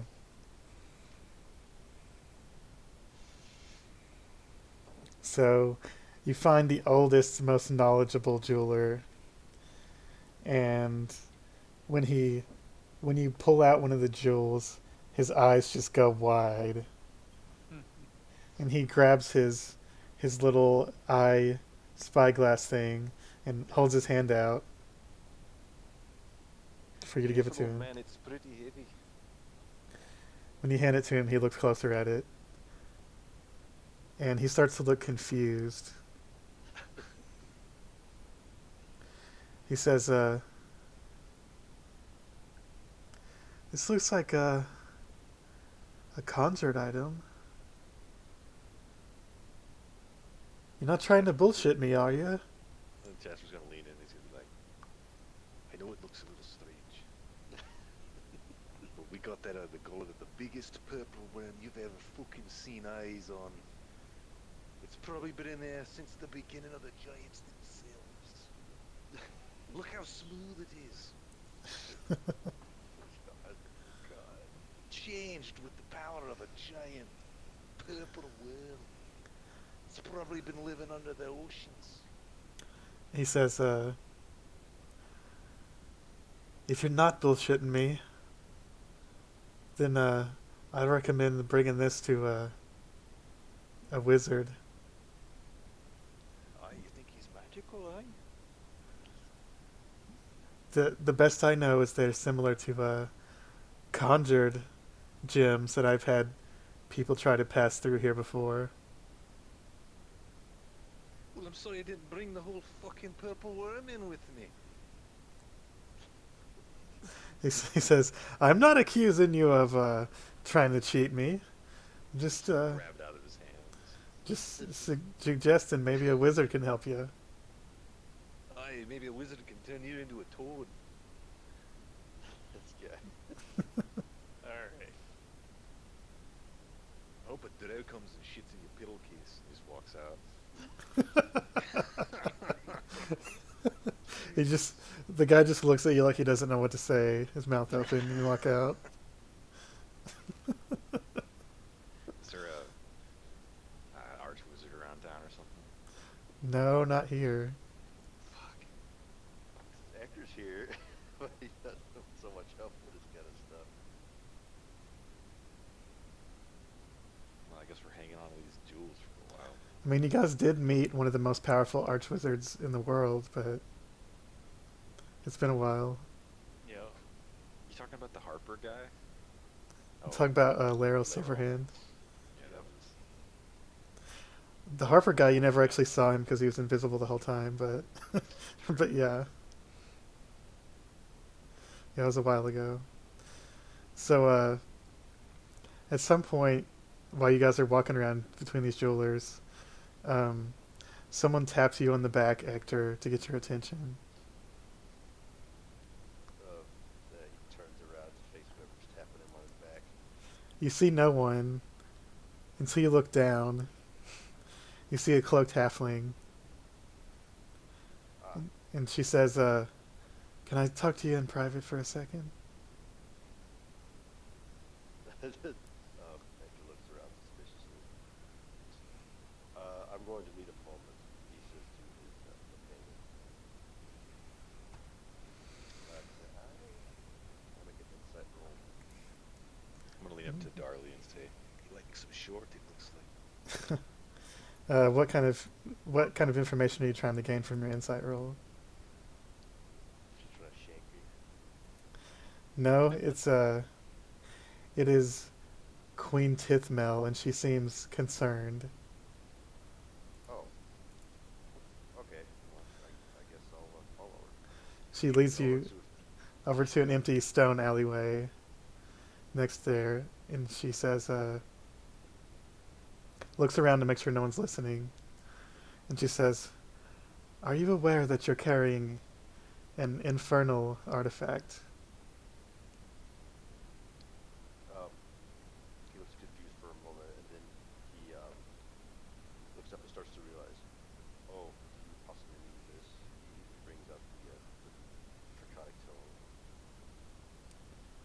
She pulls her sleeve back and casts a spell. Says, no. Something else. No. He puts it back. And he thinks for a moment, and he opens up his robe, and he's got all these like bags and strings all strung around his body. He's like sorting through all the little bags he's got. And I assume you're not currently wearing it because you said you weren't, but she points to one of your pockets. And in that pocket is the circlet, Oh, the wreath, yeah. this. Yep. I did wear it for a moment, but it felt like it was going to, how should I say, subvert my mind. So I didn't know. She says, I've seen adventurers pick up magic items to use in battle. Some of them can be more dark aligned. I didn't say anything because I assumed you had good intentions. But I thought I should let you know, just in case you weren't aware. All I know about this is that it's a relic of Tiamat, and it does indeed carry that draconic lust for power when you put it on. I had to have a cleric cast a remove curse on me to take it off. She scrunches up her eyebrows and says, Tiamat's not a devil, right? It's some kind of a dragon god. Yes, Tiamat. Chaotic dragon. She's the lord of the chromatic. She would be the god of the chromatic dragons. Any evil alignments. She says, that artifact has clearly an aura of infernal magic, devils, the nine hells. Very interesting. I wouldn't associate Tiamat with that. I'm not an expert, but it seems strange. He puts it back in the bag. But it sounds like you're already aware that this item's dangerous and you're being careful with it, so that's what I had hoped to hear. I had considered using it for a time, but I like to keep my faculties my own, as opposed to under the will of another. Where did you get it? Ectur squints, thinking back. Let's see. Can I make a roll or remember that? I think you got it from Chief Guz Horde, wasn't it? Oh, it wasn't the chief guy's word. Let me think. I remember. Oh yes. You remember cleaning diarrhea off of it? Oh yeah. Found this in the word of the giant lord, actually. You stole this from a giant lord. Well, so this takes us back to the beginning of my adventures. See, it seems that the giants had started coordinated attacks, hill giants. Hill giants were not known to be the smartest of giants, so I had taken off to investigate why they had attacked the towns of Nightstone and Wildford. They were sacked, seemingly with intent, besides just pillaging. And so that had led us to track down the hill giant chief who we slew and took her horde. You killed the giant lord. The hill giant lord. Wow. Maybe you will survive, Iron Slag. We might all die. It's hard to know. Well, good luck. If you need anything else, go back to my husband or his retainers.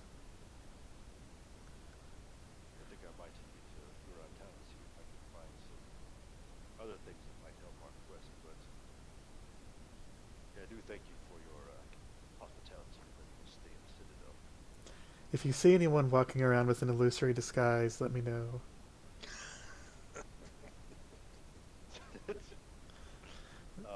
Ectur furrows his brows. I will. These drow are using a spell to conceal themselves as dwarves. Who would do such a thing? How I'm not awful. sure my spells would be much use of tracking down hidden dwarves, but I can certainly try. She says, I assume you wouldn't walk around with it, but if you ever happen to try to detect magic auras, you could potentially pick one up. If you do, let me know. There aren't many spellcasters here that could do that, so thought I would ask you. I was thinking that we had the recommendation to find an archmage to look at these interesting tombstones, but alas, it seems we're out of luck. There are no archmages here. The only magic that dwarfs really like is divine magic. They have some powerful clerics, but not wizards or druids. Speaking of which, I probably need to go check on our giant friend. I wonder if he's still there. I wonder if he ever got those things off his legs. Another question, why would he put them there in the first place? He's actually seems very concerned. She says, well, I'm glad that item is... I'm glad you're aware of the danger of the item. That's why I came. Thanks. I'm going to go look for some more Dark Elf assassins. And she puts her hood... Speed. She puts her hood back up and leaves. Now the Ectur is going to walk out for Darli. You see them, and you see them leaving one of the jewelers, and you hear Kronos yelling at the guy that he hopes the drow takes a dump in his pillowcase or something. That's terrible. Darli, I can't help but notice that you've got some things strapped to your shins. Yeah, Kronos put them on me. Shh, there's no. My name's Jasper. Ectur just looks at Kronos. Why? Oh yeah, I forgot. We got to make something. What are we making? Oh, come with me. Come with me. All right, we're gonna go to another. We'll go to like another jewelry place or whatever, Mm-hmm.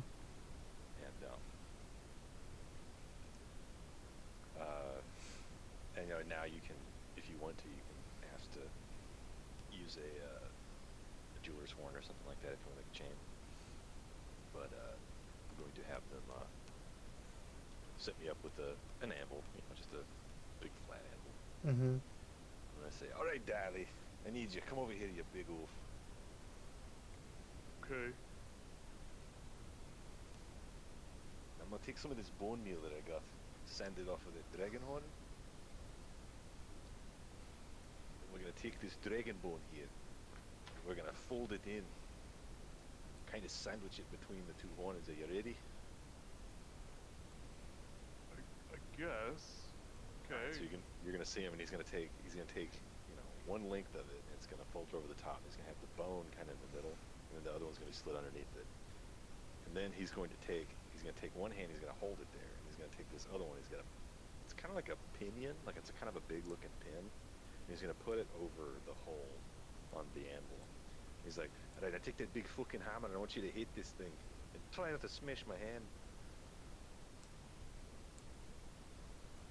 Should I roll strength, I guess? Just make an attack roll. This is like a dexterity, isn't it? Because he could smash my hand. Let's make an attack roll. Yeah, attack roll, because that's how good your aim is. So, Okay, I'll attack with Steinfang then. all right, do it. Oh, perfect. It's pretty much a perfect swing. Boom.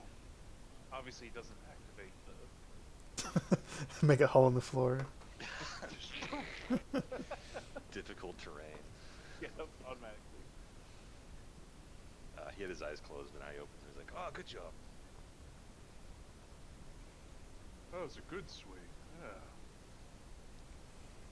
Ectur goings on. I've got business in town. Leaves us to our shenanigans. Yeah, I was gonna Yep. say, just goes back out of the street. Alright, Carver, come here. Need your help. I need 2 strong lads. Still not sure what I think about this. I don't know. We, even when he was just Kronos, we had no idea what to do with him. Yep. Yeah, he was. It's just a constant state of confusion. Okay, you're gonna if you are you gonna come look and see what they're doing? I might watch. Okay, you Maybe see from a little distance. the dwarf is on all fours on top of the anvil, and he is holding this weird like 2 dragon bone bow staff looking thing, and he's got it. He's holding it up against the horn, and then Darli's standing on one side of it. What exactly are you trying to do? No, just come over here. Oh, real quick. Just come over here. I mean, if you're working on something that's kind of within my wheelhouse, I might just shove you out of the way and do it for you. Just Oh, out of that's fine. frustration. That's fine. But I don't really know what you're doing either. Well, here, and I'm gonna hand it to him. He's like, I want you to bend that. Bend it to a crescent moon shape.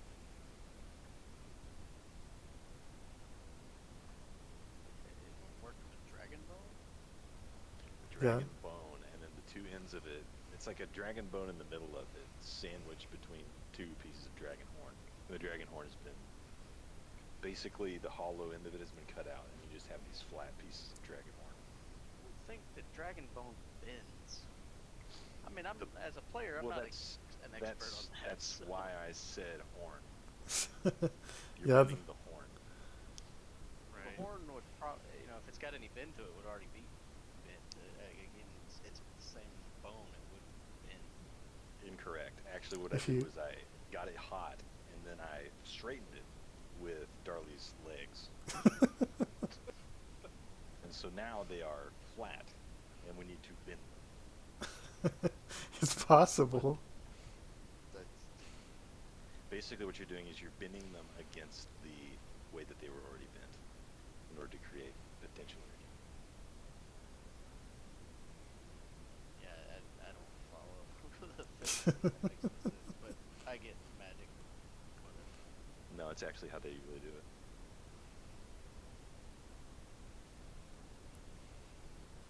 You never heard of a recurve bow? I mean, it's wood, and wood's flexible. They were originally made out of horn. I've never heard of that before. Okay, well, just follow Yeah. me. I'm not denying it. It's not something I've ever heard before. I always thought bone was relatively brittle. I've never heard of bone being bent. So it's Well, that's why I said horn.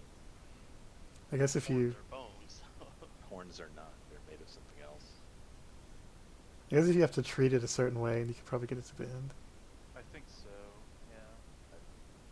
Listen, the frog folk guy did this a lot, okay? They're basically Native Americans. If you don't know what an American is, I don't know what an American is either, because we're in fucking Toro. Just help me out. I need to bend this thing. Obviously, I can't bend it. Fucking hell.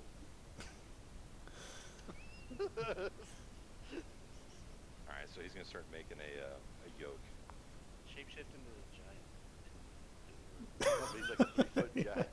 He'd still, 3 foot tall, 6 foot wide. yeah, he'd still weigh 1,000 pounds. Yeah.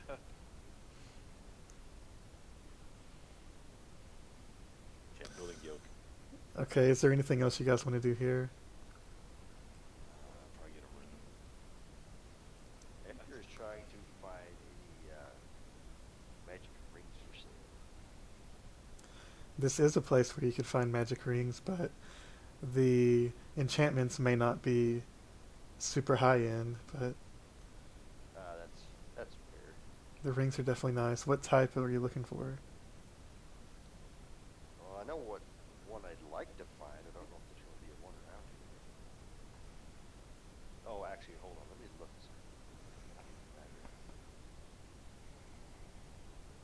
No, never mind. I can't just go back and forth. But anyway, never mind. All right. Maybe one day. Maybe I could go to the leather crafter though, get a book holster made. Yeah, I could do that. Just some, That would be awesome. just like a leather fitting to put the book in, and then some straps to put around you. Yeah, that's what I need. Yeah. Yeah, they could do that easily. Little That quick draw book here. that wood elf says, yeah, that shouldn't be a problem. Just come back in the morning. I'll have it done. You can see him scraping meat off of black dragon hide. Hold on, let me go roll because that just reminds him of when you guys were just ripping that thing open. You assume it's the same stuff. It is. Black dragons are pretty rare. Pukes again. Yep. Yep. Yep. Ectur barely makes it out of the door. He throws up. There you go. And then some dwarf walks past you holding a mug of ale, and he goes,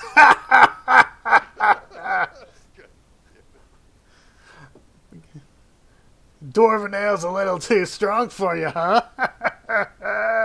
And he keeps walking.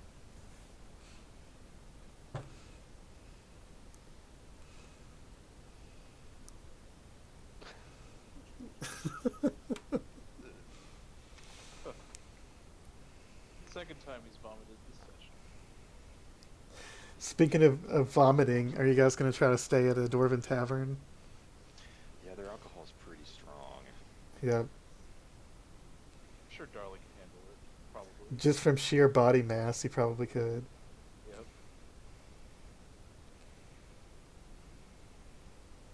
Yeah, let's find a tavern. I probably need to sit down for a moment. That's wise. It's like 3 silver for a dinner and mediocre room. Mediocre. That's what I like. Yeah, if you go to the other part of town where the really nice shit is, you can get a much more expensive room, but No need. Just someplace with a chair I can sit right and not throw up. they bring you out a plate of goat ribs that have been slow cooked with potatoes and yams and various tubers.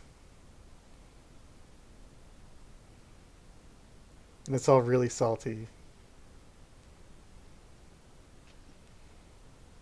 I It's love made to tubers. last. It's made to last. Oh, that makes sense because this is a fortress, so they would have a lot of like salt stuff, salt meat, salt everywhere. It also really makes you want to drink some of that dwarven ale, which costs extra. The dwarven ale. That's how they get you. It's just like popcorn at movie theaters. I knew it. I'm gonna have to get an ale then. Ectur's gonna get some ale because. Yeah, I'll buy everyone a round ale. How much is ale? This place isn't super nice, so it's probably like 2 copper for a big stein for everyone, or a big mug. No. I'll buy a round. Okay, everyone make a Constitution saving throw. Oh boy. Carvorax is definitely drunk. Kronos is drunk. Ectur somehow, Constitution? yeah, Constitution saving throw. Ectur somehow gets through the whole mug without getting too tipsy. What the hell?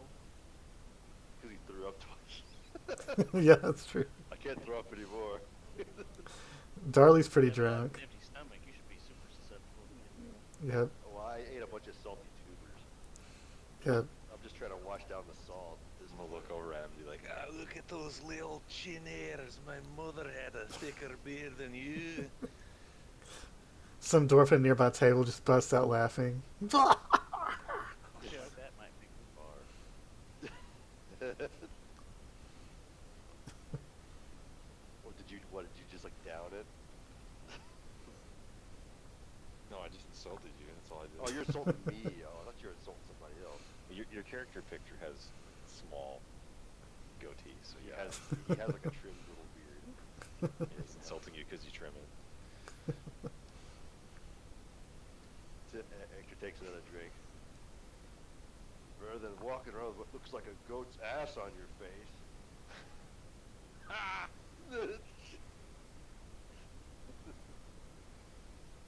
You'd better be careful. Is there anything else you guys want to do before you sleep? Another round. Okay. Okay. Everyone's already drunk except Ectur, so I'm assuming he'll get drunk on the second one. Ectur's not going to push his luck. Dang it. Darli, you have to drink 2 now because I already bought it. Oh no. So you have to do another Constitution save. Double fisted Darli. The thick dwarven waitress walks by and sees Darli with 2 more mugs of ale, so she brings him another plate of ribs. Alright. Better. And she goes, "Here you go, big man," and drops another plate of ribs. Hey, did you know, just yesterday, this big fuck killed a dragon? I saw him do it with a fucking stick. She's like, "Yeah, I killed a dragon yesterday too." She walks away. I don't think she believed me. And Darli's just kind of in drunken awe. She killed a dragon. Do I need to make another con save to throw? Do you want to buy another round? Hold on, I've still got some more copper. Hold on. You're pretty well drunk now. Yeah. You're not quite sick though, just because you have a lot of body mass. Okay. I'm gonna accidentally turn into And then that same dwarf who is now really drunk just starts laughing when he turns him into go. Amazing. another round. That same dwarf. Don't forget to bring her a pig. Alright, one more con save for the night. Oh god. We're looking for nat ones. Mind you, Yeah. fucking pigs, not just a pig, but like 2 pigs you fucking choose to eat. Probably.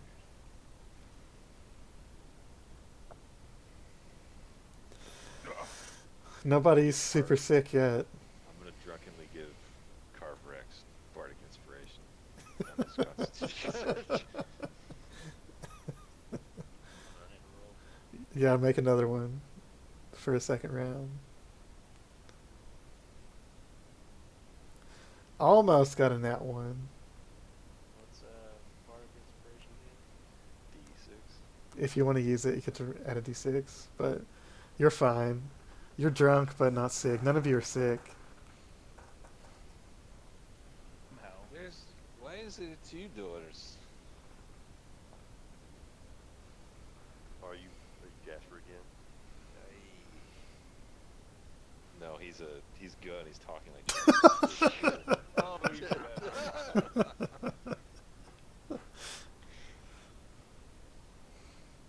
I'm gonna elbow tiny gut. starts barfing immediately. It's all over the place. When you touch the fat rolls, they're real. They're not an illusion. You feel the fat rolls. So, That's nasty. does getting sick from getting drunk count as like a poison effect or something? Technically, yeah, it is. I'll walk up behind him and slap him for 5 minutes. Quit being a wuss. It's gonna puke. You instantly sober up. When he does that, you instantly sober up. No. If I see more, I guess. Guy's gonna double fist. I'm out of copper now. Yeah, Darli's not gonna have any more. I'll buy him, as many drinks as he bought me. Oh You no. can share I'm drinks with fine now. somebody. You can share drinks with somebody. Then, Oh no. Yeah, that Developing a little bit of a trust. that intoxication came back pretty fast. I've almost Hold that liquor. I've almost lost the well. The little 8-inch well on my head almost fell off. You're all vaguely aware of the corner of the tavern where a dwarf is fighting a gnome, and the gnome punches the dwarf in the nuts, and everyone laughs. Ah! Right in the family jewels. As God, by the way. He's still Yep. I'm gonna go second round winner, fight the winner. Giant. Go's gonna Pat. stand up and walk over to the gnome deck. God. Hey, big man, let me Just hold all that- let me all hold that- the gold. All that fat. The gnome is looking at you weird. He seems to be the only person that's aware of quite how ridiculous you look.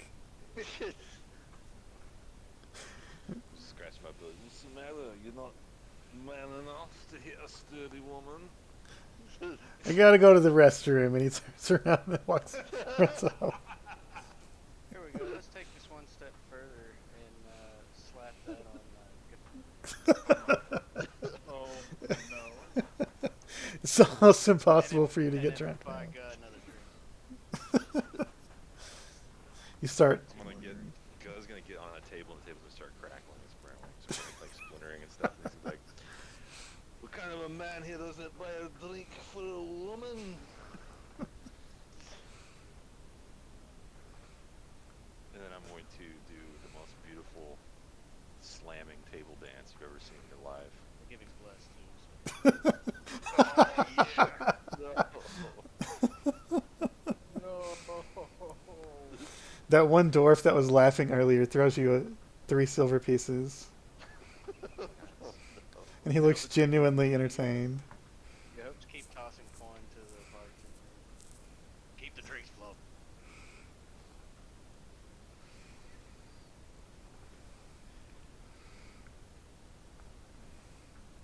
Look at the big bartender or the waitress and be like, have you ever seen a twerk?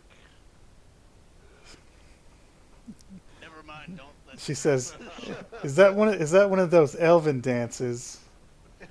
Ah, fuck no. I think You it's ever one of seen those an elf dark with elf a dances. backside like this? Nope. Cast my own shadow. I'm gonna fall through the table finally. She says, "You're paying for that."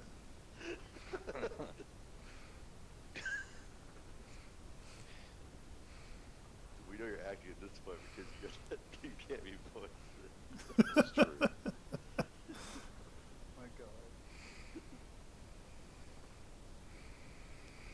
So as you guys pass out, some who of, dragged me to bed was Darli who picked me up. I mean, you might still be downstairs. That's true.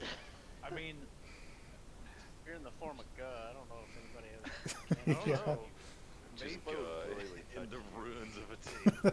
Just laying I think the only person that could do it would be Darli, but I could also imagine Darli needing actual assistance to get back to his fucking room with his squirrels. It's like carrying a beanbag full of lead balls. I was just gonna cover him up with other tables. Put another one There you go. on Stay top. warm. Yeah. Another table.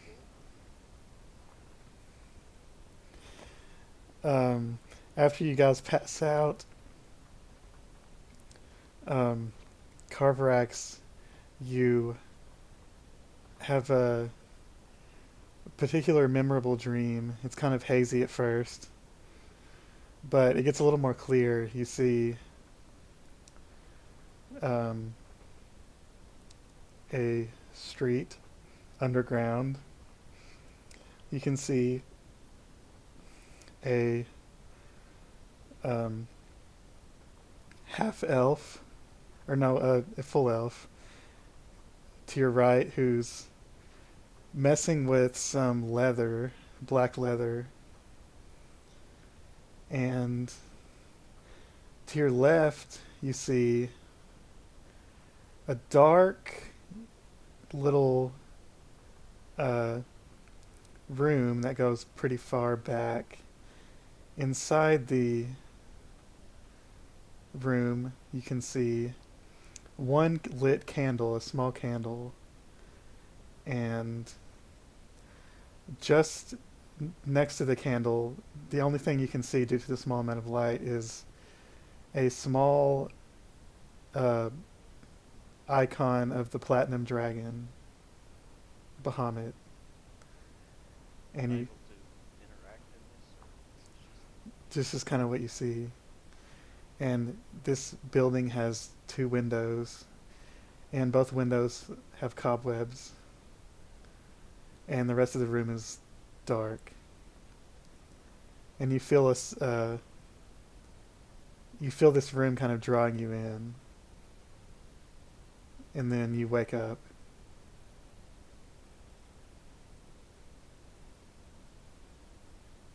I'll go back to sleep, I guess.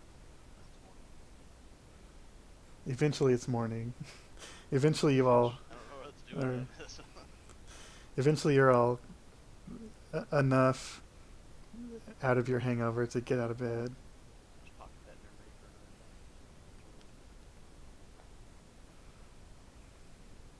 time. Okay, so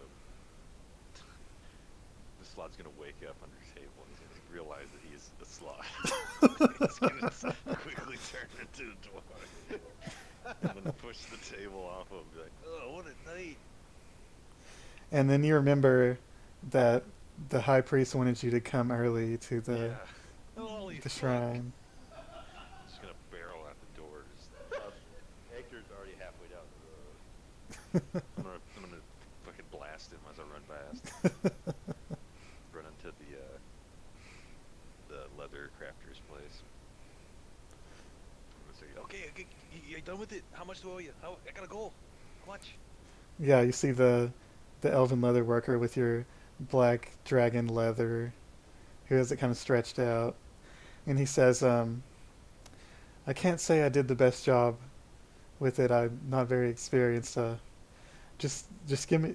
It's not a very big piece. Just give me one gold piece. I'm gonna fling It's him fine." 2 gold. Be like, good job. I see it. Bye. He takes it down off the stretch thing and hands it to you. Looks kind of weirded out by how much of a hurry you were in. Yeah, I'm just busting ass towards the freaking. Luckily, I'm not hungover at all because I had resist poison. Yeah. Ectur pops the little worker as well. Hello. Yep. He says, another unusual request, but this one I think I did a much better job with. He says, for the materials and the labor, let's say 2 gold. That's fair. He takes out 2 gold and gives it to his other worker. He says, thank you if you ever need anything else. There's no other leather workers here, so I'll see you. You don't seem you have a monopoly on the market. He says, trying on the book holster. Yeah, but his tone. Excellent. Yeah, it's a pretty good fit. You have to adjust it a little bit, but it's a pretty good book holster. So Jasper's he's just gonna hit the brakes. He's, that weird comedy noise. Yep. Oh yeah. Skid to a halt. He's gonna be like, ah, fuck, and he's gonna run back to the tavern. Ectur's just coming out of the leather worker and he sees.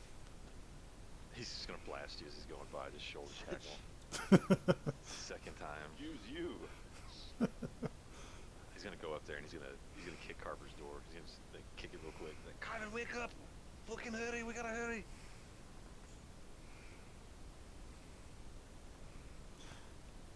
Carver, are you in there? Wake up! What? What? Put your pants on. We gotta go see the high priest. Come on. Fine. No time to lose. Like, grab the weird yoke thing that he had built from under the table, and he's just gonna start busting ass again, going down the stairs. Darli's opened the door to his room. What's going on? He's gonna try to he's gonna try to shoulder blast you, but he's gonna knock himself down. Yep. Yeah. Hold on, I'm putting on my pants. Oh my fucking head! Took out a freaking piece of the stairs at the top of his head. We somewhere? No, you just stay here. Stay here. You stay here. We've got this. It's me and Carver. We're gonna figure this out.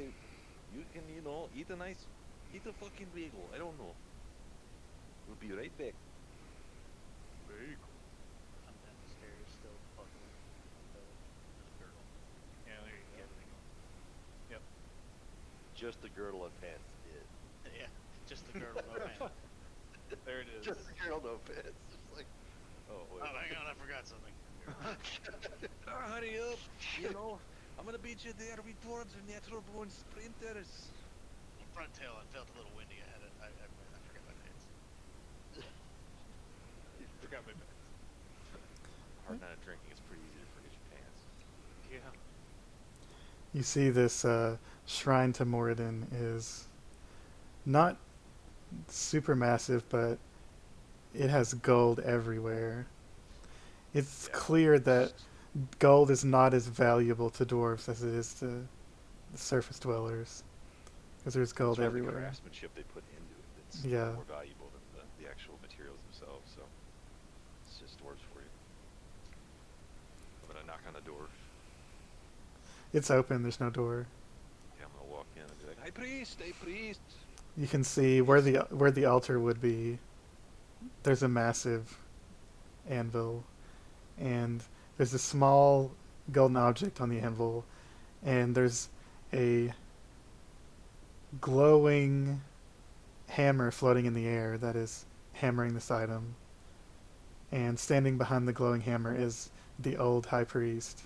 Well, that would have been handy to have back in the shop. A giant floating gold hammer. Yeah. And he says, "Oh, yes, yes." And he waves his arm, and the floating hammer disappears. And he grabs the item off the anvil and puts it in his pocket. And he says, "I can give you a little bit of time at the Sacred Forge. What do you need?" Well, later on, I'm gonna put a couple prayers, but I need your help. Now I know that Morinn's wife can make moonbeams into clothing. Do you think there'd be some way to call down your powers and help me make a moonbeam into a bowstring? You see, my friend Darli, he killed a dragon, and we have his horns. I'd like to surprise him with a dragon slayer's bow. But I don't have anything strong enough to bend the dragon's bone. Do you think we could use moonbeam? He says, interesting. This is not the type of enchantments I'm familiar with, but, All the years of crafting you've done, this has got to be your moment. This is your magnum opus, old man. He goes and grabs a huge, dusty tome, sets it on the anvil, opens it, and fans through it.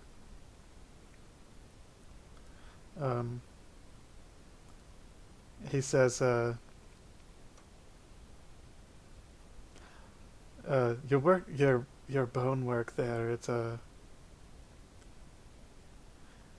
if you want a truly legendary weapon worthy of Moradin, you should go to the experts. Dwarfs are not experts with bone craft.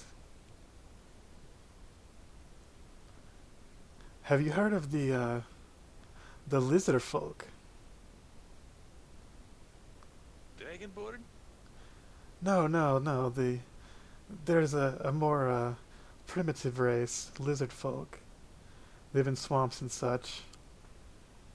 They are experts on bone craft. I could certainly help you put this bow together on the Holy Forge, but if you want something that's truly worthy of Moradin, you should seek out one of these lizard folk. They would know. Oh, I think your father did give her the advice. Now can you harness moonbeams? If you can't find the lizard folk, perhaps just an enchanter or a wizard could put something on this bow for you. And he looked closer. Is this black dragon Oh, bone? aye. Black dragon bone with the young black dragon's horns. We had a weapon made here a few months ago with dragon bone.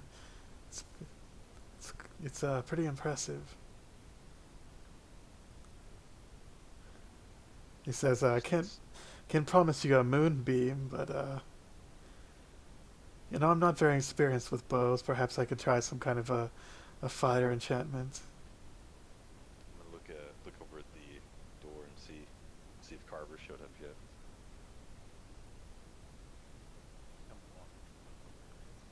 Fucking thing is so bitch.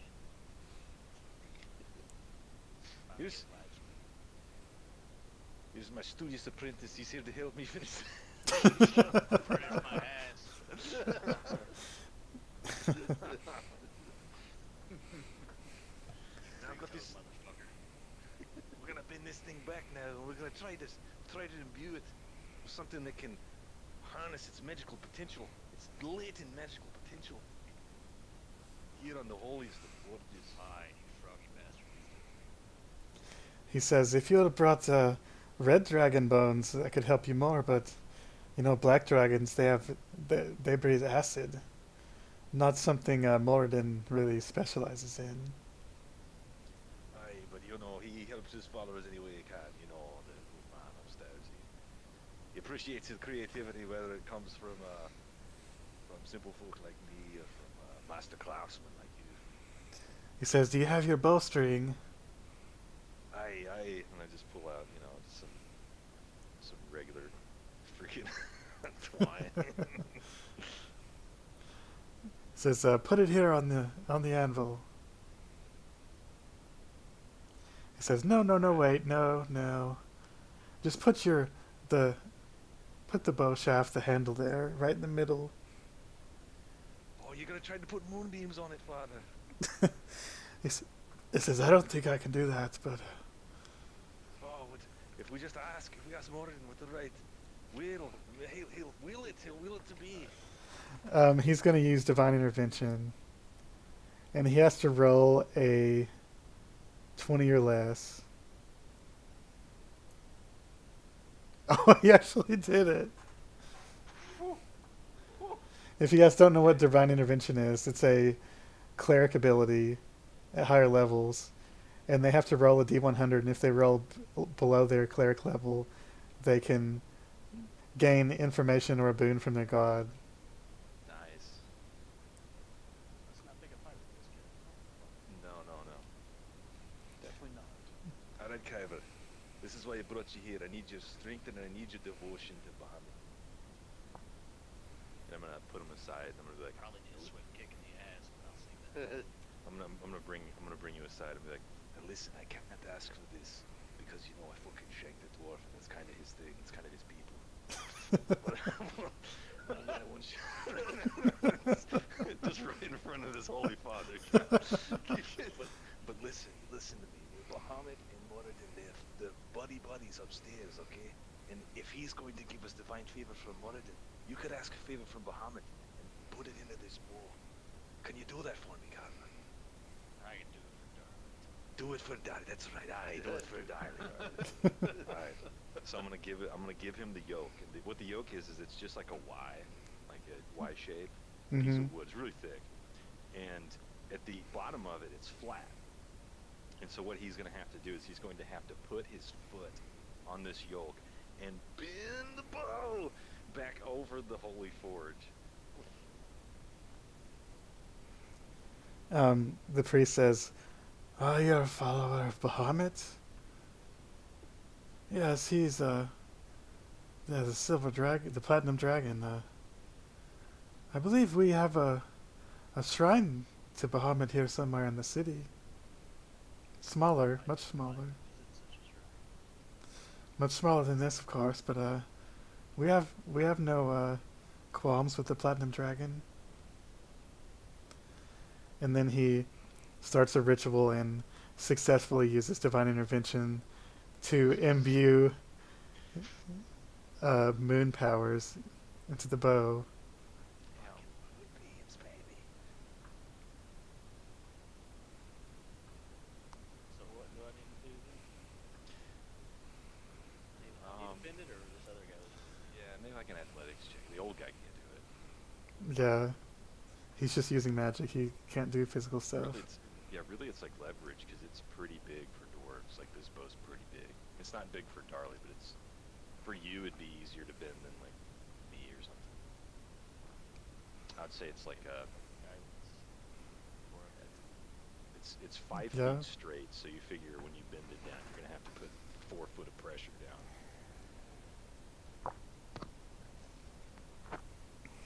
See if there's anything else I can do to give myself that kind of advantage on the phone.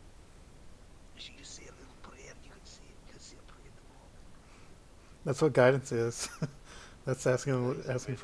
literally what he just. That's literally guidance. I mean, I'm just sitting over here next to the hearth and just throwing in pieces of dark iron, just trying to get on the good side of Morinn. So He said I'd roll an athletics check. Yeah, that'll work. So yeah, I'll get in the position and ready to do this, and kind of bow You my s- head and say a little prayer to the Father. you still got. Hold on. You should still have bardic inspiration from last night. I use that on No, you never used it. Remember? No, he did use Because it. you just rolled high. Yeah, you just rolled high. Oh, he didn't need to use it. Yeah. instead of a D6, and then I got a D4, and then if Bahamut cares to help out. Ooh. Put it all on there. Ooh, 28 Cool. plus 4, That's 32. 32. Yeah, it bends surprisingly easily. And then the high priest seems surprised when his moonbeam magic starts to actually work. So basically, this bow made out of dragon horn and bone is just bound at the ends by what seems like invisible moonbeams. Oh, so you don't actually need to like place a string on it or pull string? That's I what the moonbeam mean, is, it's up to the DM, but I mean, my opinion. Well, I mean, his Morinn just his divine intervention works, so it happened. it's straight up moonbeams. Cool. Well, I was gonna say like hurry up and put your string on, but then you need one if it holds without because of magic. Cause magic. Oh, Morinn has graced us this day. He says, "I truly did not expect that to work. This Honestly, I'm not much of a weapon crafter myself. I'm more of an armorsmith. I'm pleased. this bow should smite your foes with the radiant power of Morinn. But you could still improve it if you, like I said, find these lizard folk." Aye, we'll find some lizard folk on our way to the Yeti folk, and then somewhere else along the line of frog folk. Who knows? We'll fucking find them. Thank you, Father. Father, we appreciate you today. You've done well. This bow alone will bring down Captain. What's his name? Zalto. Captain. The mask slowly comes off. He says, "This weapon must be important for Morinn to give his favor like that. Use it I well." believe it's destiny, providence for Morinn himself. You might want to go to Bahamut's shrine and give him a, yes sir, because he kind of helped too. Before I leave, I want to ask this old guy if he can, if there's anybody that maybe sells or if somebody can craft a mace. See if that's A Lightbringer what? mace. Um, It's a uncommon mace. he says, "I've heard of such items. I I imagine believe it's supposed to be a dwarven craft. I imagine if you speak with one of our better smiths here in town, they could craft such a mace, but such things do take a lot of time." Just tell We them, appreciate you in the Middle East, Father. tell them what happened here in Moradin's favor, and perhaps they'll be more likely to help you out. Oh, thank you. Give me. Oh, I want to ask for directions to the shrine. He says, it's down in the upper or up in the higher district. It's near the old elven leatherworker shop.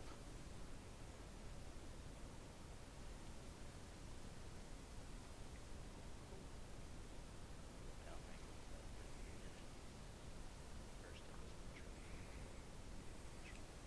gonna try to say some prayers. I'm gonna go with. So, okay, so you guys are gonna go look for the shrine. Probably Yeah. a little coin for whatever. Oh no, you put stuff in the forge. I already put like I took one of those slabs of dark iron that we took from that Juggernaut's or the Dreadnought's armor, and I put it in the forge. It's like the same thing. Well, Yeah. that's to Morinn, right? But Yeah. ran to Oh, to Bahamut.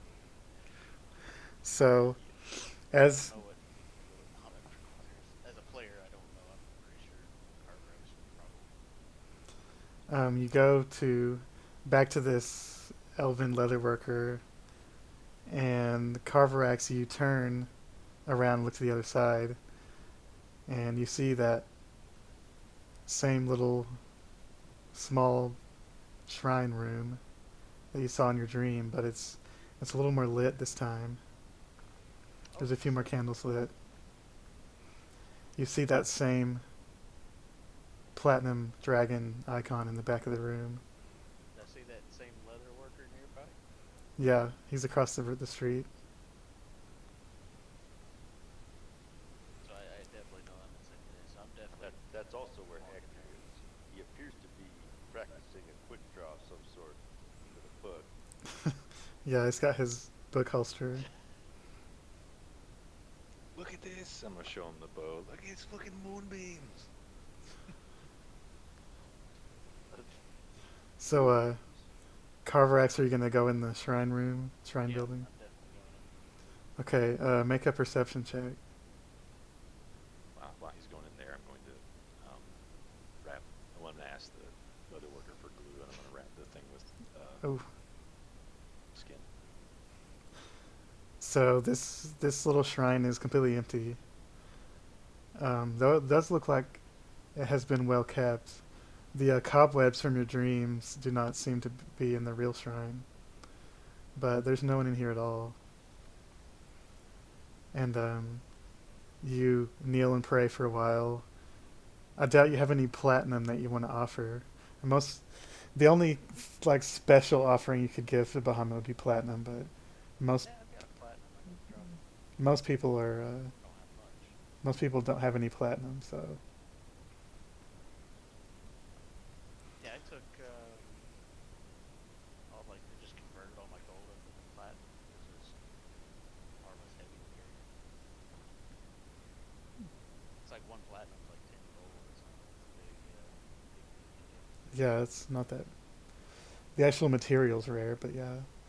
Yeah, Um, I'll drop a platinum piece. the altar of this little shrine is just a table that has this platinum dragon icon sitting on it with some candles next to it. And it's that same icon that kind of called to you in your dream.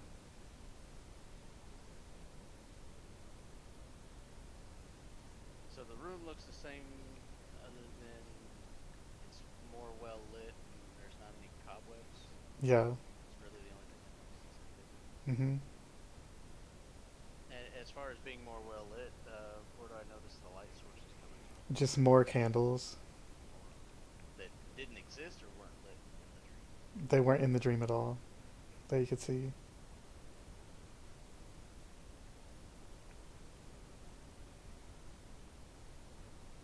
Not entirely sure what to make of that. I have a couple of theories, but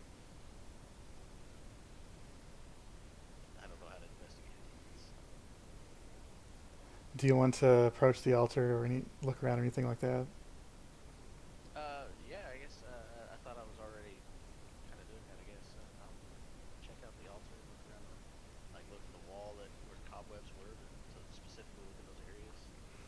Yeah. investigate the space.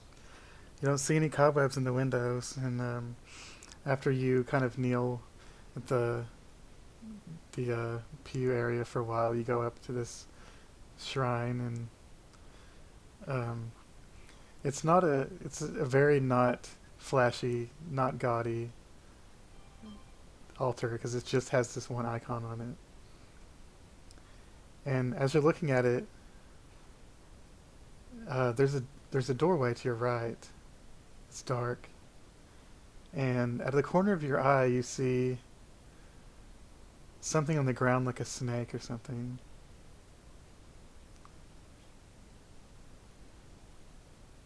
What do you do? Do I recognize it as a snake, or do I just No, think it looks like a snake? just generally that kind of shape. Kind of step back and get a closer look at it. From a distance. It's going off into the darkness, but it looks like a gray tail of some type. Hold my little goggles down over my eyes. Night vision. Is that let me see a little deeper than Yeah, you can see it going around the corner. It's not very long that you can see. I notice any feet on it, No, just the tail. you can just see like 3 inches of it. Very cautiously inch my way in. When you look around the corner, you see a body, a dragonborn body, laying face down on the ground, wearing robes. You notice that it's breathing faintly. Do I see that slithering thing? It seemed to have been this dragonborn's tail. And had their tail not been poking out, you would have never seen them. We'll run over to this guy then and check him. Or her, or whatever it is. They seem to be... Are you going to like flip them over? Look at them? Yeah, well, before moving them too much, I just check for a pulse. They seem to be breathing. Okay. Kind of lift their head, maybe kind of get a look at them, see if they're conscious. Make a medicine check with advantage. Because you're also a dragonborn, so you'd be more familiar. Okay. This appears to be a very old dragonborn. And he seems to have fallen somehow. And has a bruise on his head. And he does not respond, he's unconscious. Hey, kind of tap on him. There's no response.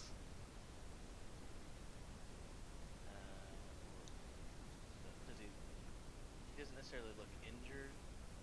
He has a bruise on his head, and he looks very frail in general. I'm gonna look around to see if like, I guess, in the direction moving like away from wherever his head was pointed, in that direction. I assume that's the direction he would be going Mm-hmm.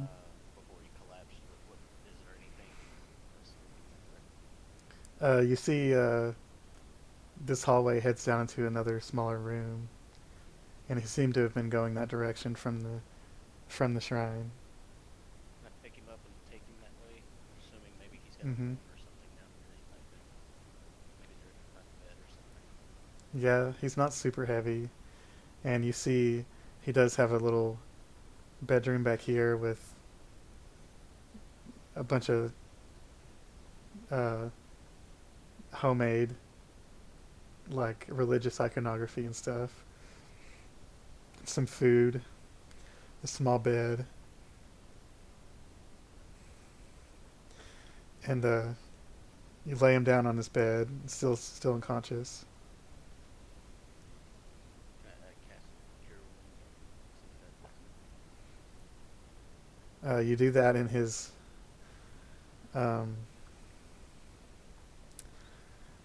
make another perception check. His eyes start to open. Okay. His skin's very gray, but as you get closer to him, put your hands on him to cast Cure Wounds. In the light of the candles, you notice that his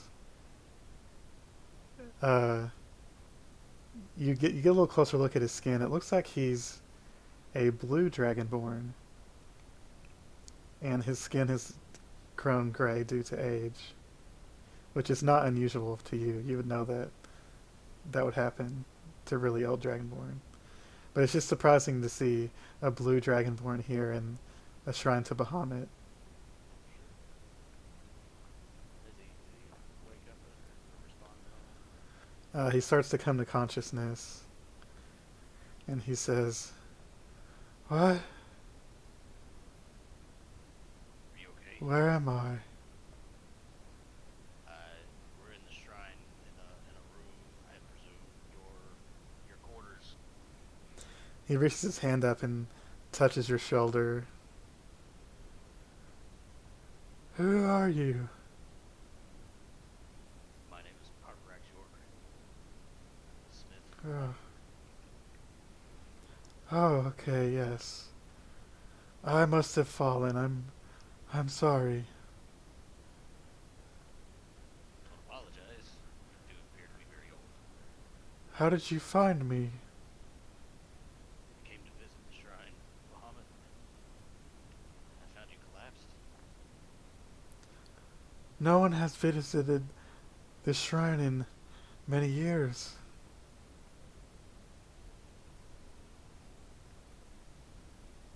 That's sad. Yeah, it's kind of terrible. Why did you come to Felbarr to see the Bahamut shrine? Well, I'm here with a group of adventurers while we're looking for giants to slay. And on our travels, I just happened to find this shrine here. Thought I would stop by and pray and pay my respects. Had you not come today, I fear I would be dead. That makes sense. You're very old.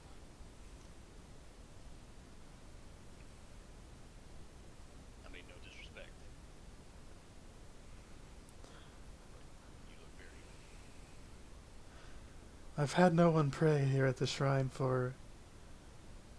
He crinkles up his eyebrows like he's can't remember. Such a long time. You are a blue.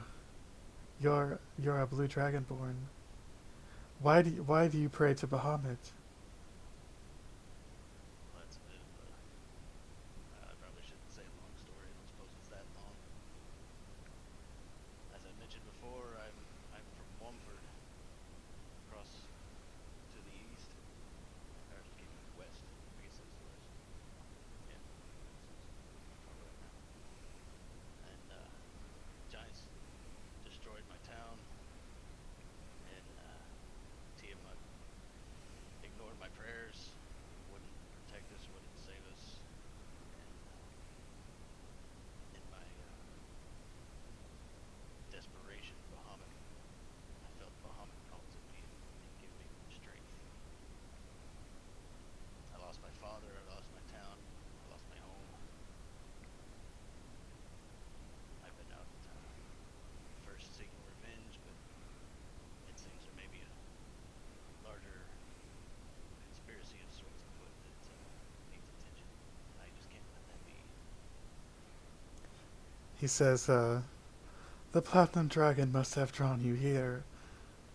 You remind me so much of myself. And he starts trying to get up. And he goes, lays back down. Be careful, you don't want to break a hip. Yes, it wouldn't be the first time. I'm fortunate that Bahamut grants me the power to heal. But it's difficult healing yourself so many times. Yes, I've found this power to heal quite beneficial as well. Although, more of my strength that I've found, Bahamut's power has flowed through me in a different manner. He's given me more of a strength that fits my ancestry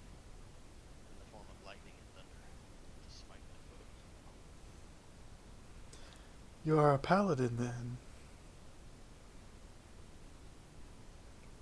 I am something of both. Paladin, cleric.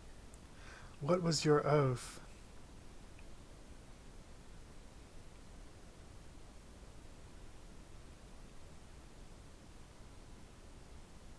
I am. My oath is to the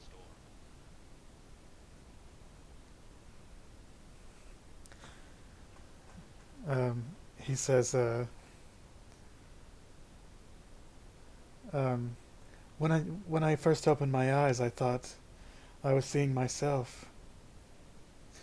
I haven't seen another blue dragonborn in a long time. I was taken as a slave when I was young. I fought in the fighting pits. I used the power of Tiamat that I learned from my family to protect myself. But I had enough. These pit fighters forced me to fight a manticore. The beast had already been whipped and tortured, as did I. I was supposed to fight it for their sport. I threw down my weapons. I couldn't do it anymore. The manticore attacked me, stung me with its venom. I tried my best not to fight back, the best I could with my willpower. I awoke 2 days later in a gutter, lying next to the corpse of this manticore. I had died. They threw me in with the corpses. But somehow I had awoken again. I saw the platinum dragon when I was beyond the veil.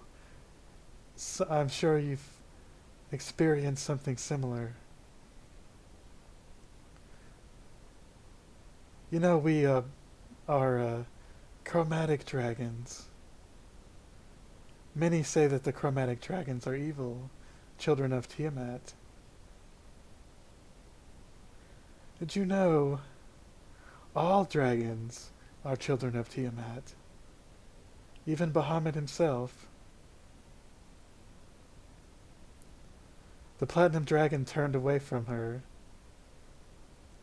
That's why he's called the Redeemer.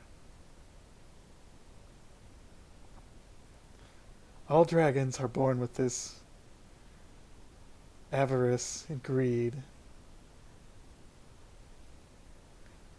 But Bahamut shows us that we can find our own path. That there's a better way.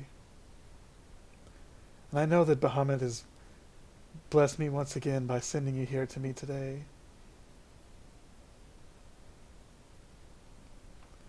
And he starts trying to get up again.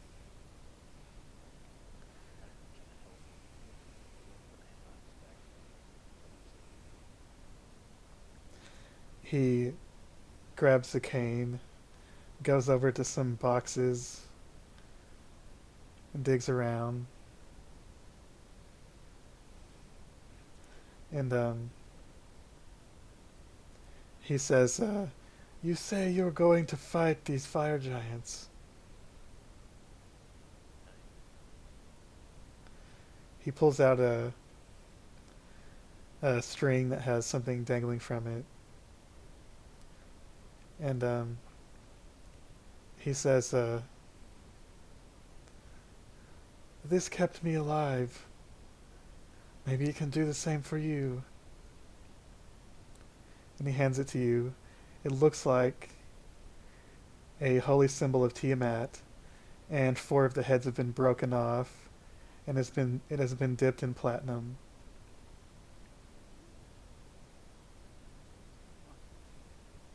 Are you sure? I feel terrible to take something precious to me. He says, it is stained in blood from the fighting pits in the east.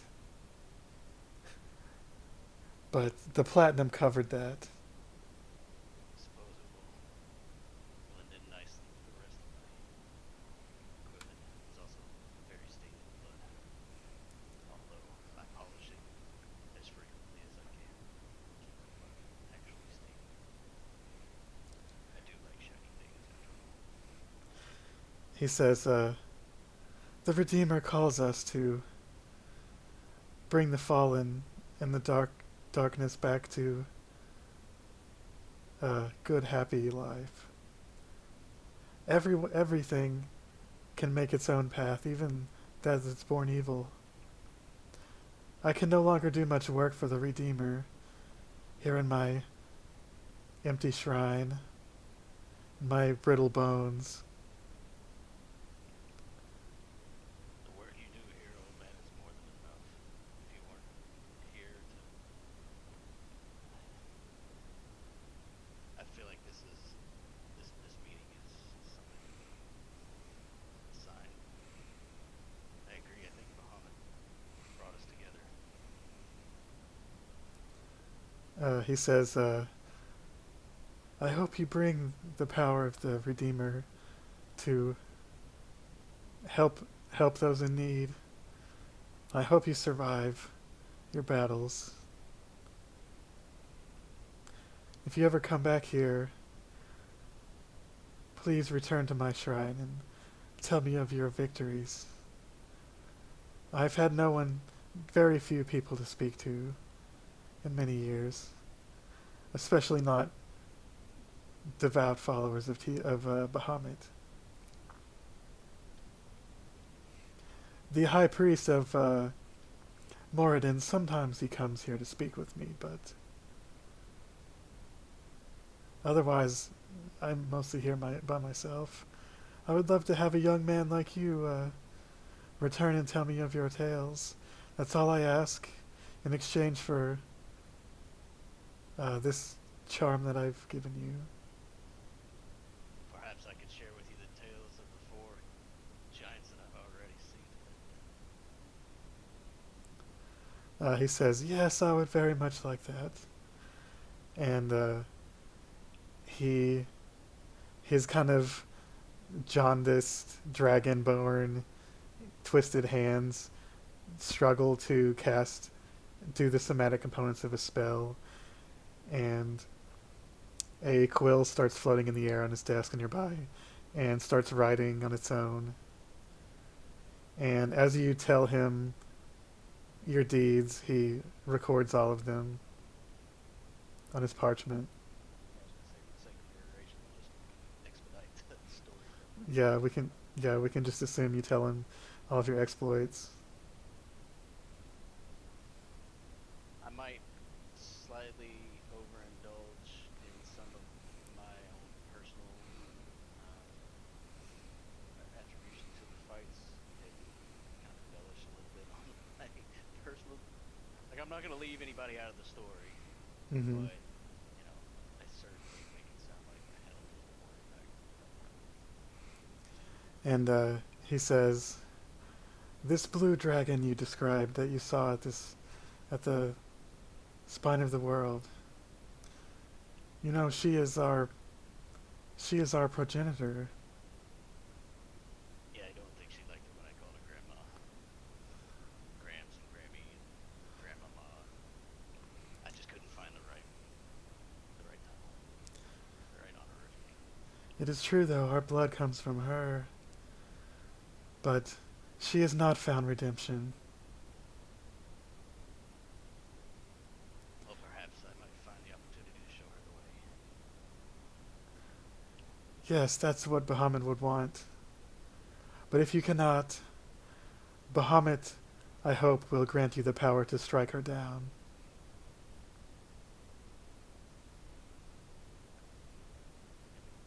If it comes to that, kind of pull out my warhammer, it's kind of give a little flick and there goes the spinning around. I'll be prepared. He says, good, good, good. And by this point, he seems very tired.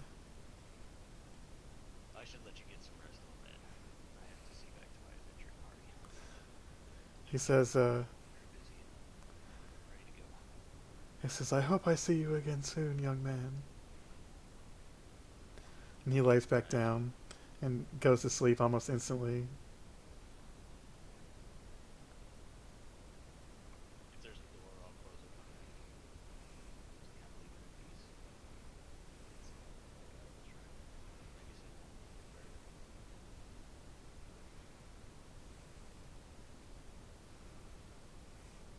see. Alright, what are the rest of you doing?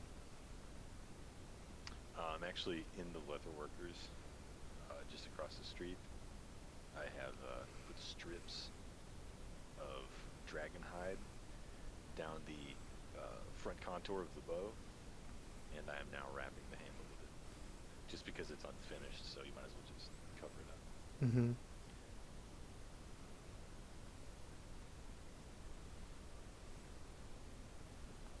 Aye, there you are. I've been over here bothering this knife here. He's been giving me glue for free.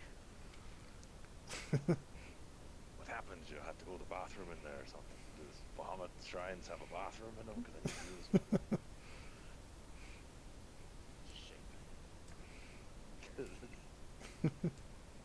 Hey, wait, come back. You've got to present this to Darli.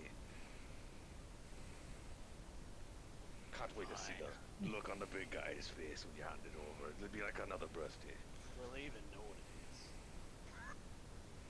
Aye, he knows what it is. It's got fucking moonbeams coming out. And hey, hey, Ectur, stop with your fucking high plains. Ectur is long since gone back to the tavern. No, I was told they're doing this High Plains drifter trick with this book.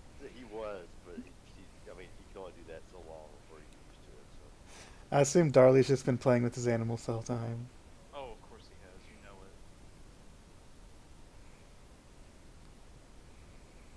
The strange winged cat and the millions of squirrels. Gonna become part of the swarm. Because that's scary. Does the cat do anything other than being a flying cat? Detects invisibility. It does. It could become a familiar if you had that capability. Well, And it can also sniff out poisons if you trained it to do that.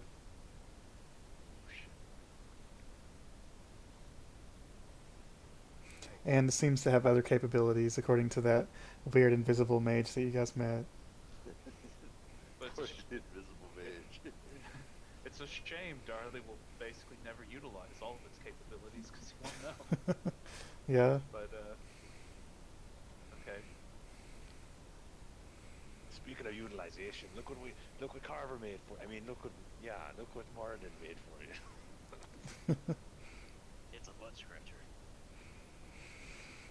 See how it's curved? He's gonna so you can reach fucking back behind believe you. you. He's gonna believe you. No. It looks vaguely like a longbow made from dragon's bone, and it has a faintly glowing white bowstring. Your other bow. What? It's super compact compared to a longbow for a giant. You're gonna have to get some different arrows for that thing.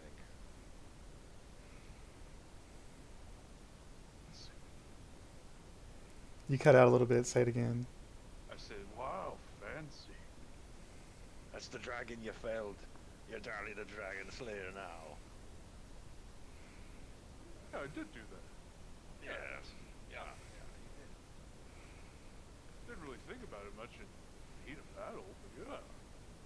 Well, every Dragon Slayer needs a Dragon Slayer's bow, and this one, they'll tell tales of it long after you're dead.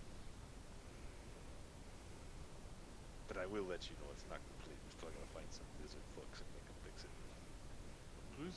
Lizard fucks. Okay, yeah, we gotta find lizard fucks. Yeah. For now, Yes. for now, it's going to be a +1 longbow that deals 1d4 radiant damage, but there can be more done to it. Okay. And the radiant damage is just because somehow Morinn was favorable and gave you moonbeam power. I'm going to let's see. I guess I'm gonna modify the +1 longbow I have in my Yeah, inventory to that'd deal, be Yeah. deal radiant damage. I think that'd be the easiest. Yeah, you should be able to do that. It's you say 1d4? Yeah.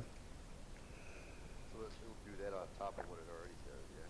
Well, and here's another thing that I think it should do, but this is up to the DM. Mm-hmm. It does have a very high pull strength because it's got a dragon bone. I think it should Yeah. be a little bit longer range, maybe. Well, It could be a strength weapon. It is a strength weapon because we can't pull it. I mean, Carver could pull it, but me and Ectur could pull it. I mean, in older editions of D&D, longbows did their damage based on strength, so Yeah. I feel like that would make sense. But we'll, once we find the lizard fucks, we'll figure out exactly what it does. exactly. So I'm trying to figure out how to customize it. If it doesn't work, I can just create a custom item if I need to. Yeah. It's not that hard. It's easier to customize it in Roll20, but Yeah. Right. it's fine for sake of story. We'll just say that it's the same +1, and we'll just say it's radiant damage Yeah. Yeah. for now.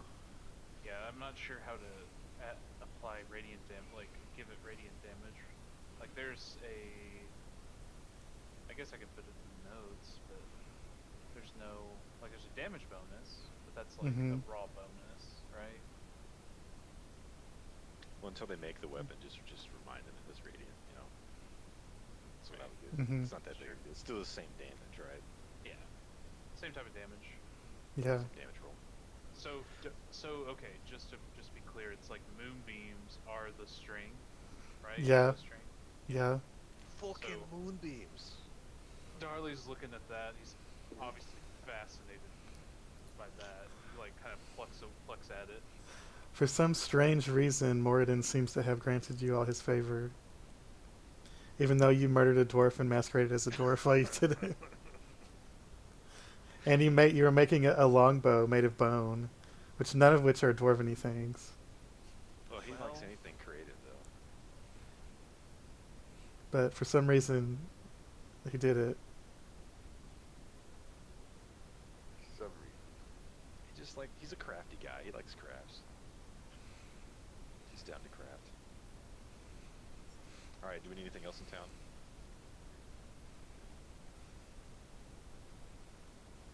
Can't think of anything else before we. I do have lists for magic shops and stuff like that. If I can find a light bringer, or maybe put an order. Yeah, get him to start making one. Mm-hmm. I should be able to find the exact price for that. Let me see if it's here. I actually don't know if I have the money to buy one right now. I don't remember if we. Maybe we found some stuff that we could sell to make money, but I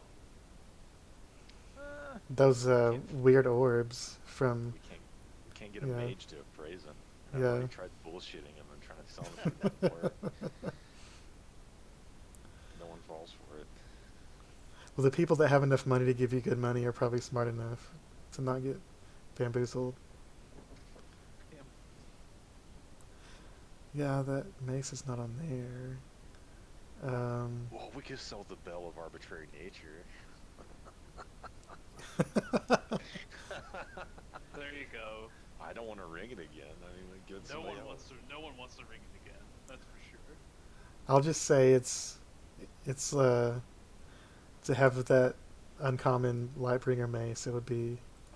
Well, let me look it up again. It is uncommon.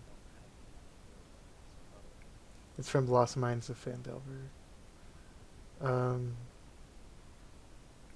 It's only slightly better than a +1 weapon, so I would say like 2,000 gold. And it would take at least a couple weeks to craft it. Yeah, a couple thousand right now. If somebody would be willing to take an order without anything up front. Can you provide anything up front? Oh, let Jasper enter this. I could trade him a cloak of Elvenkind. Sure, they'll take a Cloak of Elvenkind for half. Unless anybody wants it, I'd offer that. But No, nobody's really. So they'll take half up front, and they'll take that cloak as your half. You can pay the rest when it's done. Assuming you guys survive and Yeah, come I back want with to consult money. with the group first to make sure if anybody has any objections if I do that, because I feel like this is a group item. I don't want to make a decision without anybody else saying like, no, we might want to do that. Well, it's going toward a good weapon you want, so if anybody doesn't really want that cloak, then sure.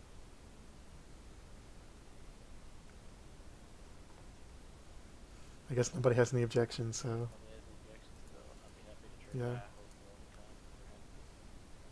yeah. Cool. Yeah, some of the higher end dwarves start working on it. I'm gonna go back and visit our wood elf friend one more time. Alright. You made an impression on me with the repeat customer, all that jazz. But you're a wood elf, correct? You know how to make arrows, don't you? He says, I'm not a Fletcher, but I can do a pretty good job at it, yeah. I've got something real specific for you. I'm gonna hand him a handful of manticore spines. I'll be like, can you make arrowheads with these? He looks at him. Probably could. Just whatever you can. Tell me what your price is when you're done. Yeah, I'll do it for you for, how many spines do you give him? He says I have 6, so I'm gonna give him 6 manticore spines. He says, I'll make 6 of them for, let's say 6 gold pieces. And I'm gonna give him 10. Alright. He says, I'm not 100% certain that this will, inject a venom upon impact, but I think it should. With enough force. He says, yeah, I'll do what I can with it. There's no Fletchers in this town, so... You're the only thing we got. And yeah, he starts working on it. We shouldn't take him that long, right? We can probably get ready and go. Oh, I gotta take this Yeah. Kronos out. Shit. Yeah, it wouldn't take him that long, because he's just taking some arrow shafts and attaching them on there Yeah. with leather or whatever, cloth or whatever it is, rope. So let's say it takes him a few hours. Since you paid him extra, he works on it immediately and gets it done. Okay. On our way out, I'm gonna wrap the ends up real nice and tight with some leather and give them to Darli and be like, use these in a tight spoon. Oh, what are these made of? It's fucking poisonous. Don't touch them. Oh, alright. Alright, right. Tight spot only. Don't be firing these fucking goblins. You got me? Tight spot, yeah. Got it. I'm gonna run to the bathroom real quick. If anybody else needs to go, now's a good time. Don't tell me how to live my life, Kyle. Yeah. Just as a reference, what we have left, we have a red dragon scale, we have the shard of ice rune, and the shard of stein rune left for crafting items. Orb of stein rune, yeah. Well, the Steiner, that was the one that could be like placed into boots or shields. Yeah, it was like a boots and shield. Is And that then ice the, one or something like that too? let me read what it is.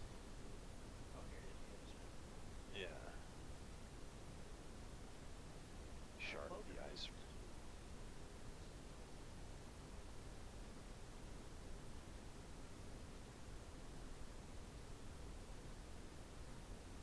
Obviously, we need to make some sweet Air Jordans. One ice, one frost.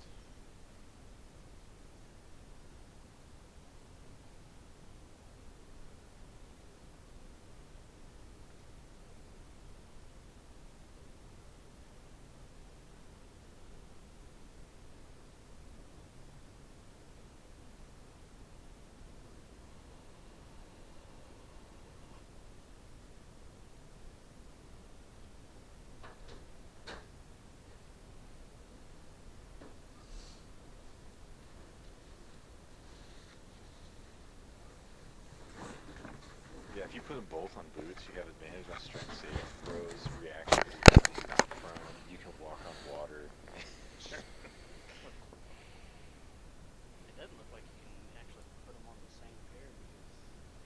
doesn't say you can. Oh well, What? the orb. It says- Yeah, the orb doesn't say you can. It says Wait, no, you no, hang transfer on. the orbs back to a non-magical Non-magic. item. Yeah, it's in the part above. Yeah, you transfer Would it it to a be- non-magical item, and when you transfer one into a non-magical item, it becomes a magical item. Right, but what if you do them at the same time? I was getting ready to say maybe if we could be allowed to do it at the same time, that might work. What But we need is the we need to find the rest of them and then just make the Thanos one, shoes. yeah, No shoes. The infinity boots. Yeah, you guys might want to actually get your runes put on since you're going to a No, we're deadly gonna save 'em place. up. We're gonna get the Infinity Jordans. the items they turn into or make once you imbue them with something, they become something that requires attunement. I'm currently maxed out. So somebody else might. Well, what you want to do is each of you have a rune item, and then you can do the Captain Planet thing. The question is, what happens if you do that? Who knows? Something. Who knows? Everybody's trees. I am. Just Well, hang if- on up for now, I guess. Yeah. But there's still that passive ability that you can still use now. Once per short rest, you can cast Melt into Stone as a bonus action. Yeah, and Sleet Storm, which Sleet Storm is insane. Yeah. That ice one's really strong. Did I put it in the Yeah, loot? it's in the it's down here in caught in the tentacles. Or magic items down here caught in tentacles. Okay, I'll move it into loot if I can find it. It's down under chapter 11. Magic items. There we go. Shard of And the put Ice the Ring. rod- There it is. Put the rod in there too, because we're gonna be using that thing. That's true. Giggity, giggity, giggity, giggity. Could still be useful. Kind of rod. It's the immovable rod. It's the rod of the Vonin dog. It tracks mithril or adamantine. Oh yeah, that rod. You know, using it to track pieces of Rod the bone. rod that tracks to rocks. Yeah, that. All right, we're gonna go to We're gonna head to Morinn's and tell them we're heading off, or just walk out. Yeah, I probably would have. One of his guys would have probably told you to speak to him before you head off.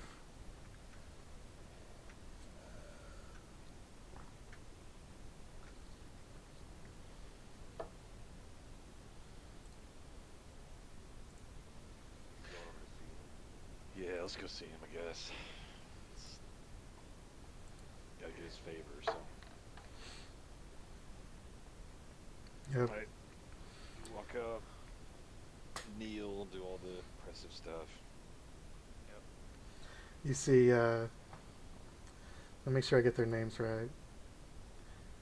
Even though these characters are highly modified from real lore, but I still gotta use the same names. Well, not really highly modified. They just don't have lore, and I made it up. So, anyway, you see this red-haired halfling queen dressed in leather armor and a cloak, green cloak, which Carvorax, you probably recognize as the Cloak of Elvenkind.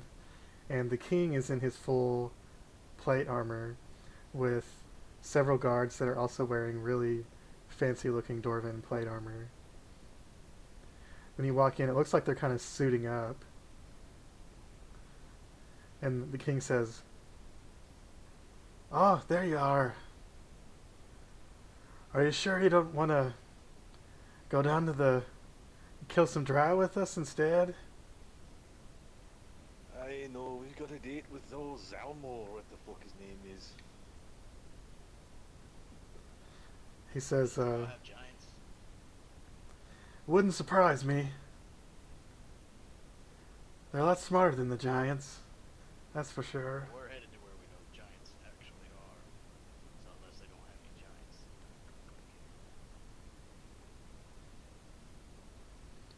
says, Find any adamantium baubles, we'll be sure to bring them to you, King. these fire giants, they're notorious slavers. We've got some of our own people that have, I believe, may have been captured by these fire giants. Don't know if they're still alive, but if you can save them, that would mean a lot. This iron slag, I've seen it before. It's got these huge steel gates, and above it there's a precarious walkway, stone walkway, leads up to the Yak Folk village. There's a lot of superstitions about these Yak Folk. You know any good offerings for them to try to get on their good side? I've heard all kinds of crazy superstitions about them. It kind of give me the heebie-jeebies, but they're Yak Folk. I don't know. I assume they're kind of primitive. They just have a little village there. You probably have some kind of deal with the fire giants down there. They might be able to let you in. I don't know. You can't get through those big giant gates. We'll find a way in. You can somehow sabotage this Vonendad or assassinate the Duke. That'd be more than enough to stop them in their tracks. Unless you feel like you all can kill every last one of them, and if you do that, I'd be okay with that too. We'll let you know how many get in our way.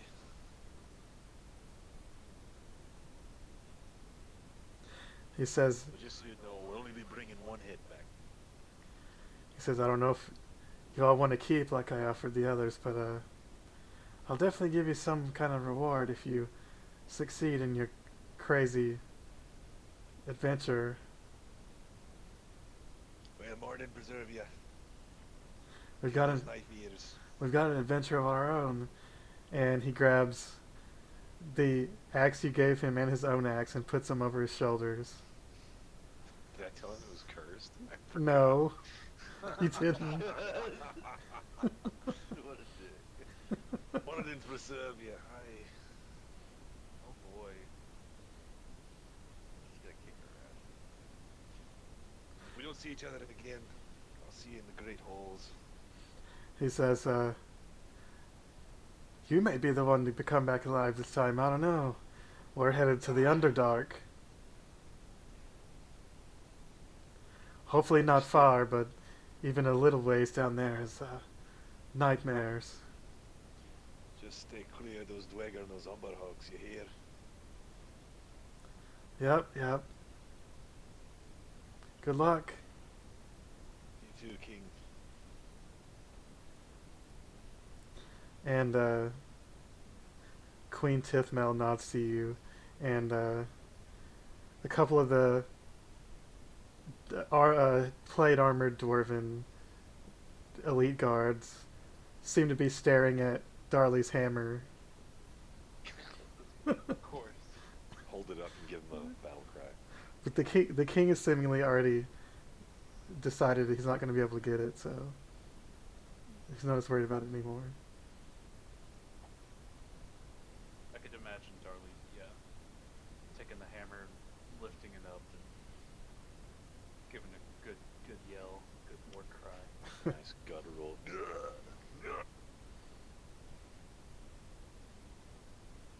And the king just goes, yeah, ha ha. Testosterone. Yep. Yeah, just getting a yelling match back and forth to each other. You guys kind of get the impression that this King Morinn and the halfling probably used to be adventurers. And based on their, wanting to go into the Underdark and shit like that. Yeah, that's fair. and likely are unhappy with the fact that they have to rule this city now. Yeah, at least they get to get out and stretch their legs every once in a while, Yep.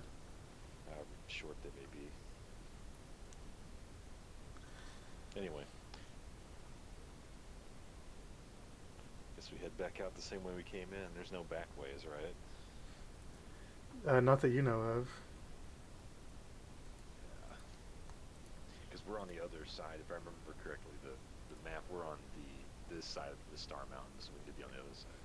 I try to drag you guys to the map, but it kind of I ask around town to see if I can find a cartographer to get a halfway decent map to get where we're going. that work. It kind of tards out when I try to drag the players thing, but I guess it works this time. I don't know. So we are Citadel here. Felbarr, right? Yep. Yep.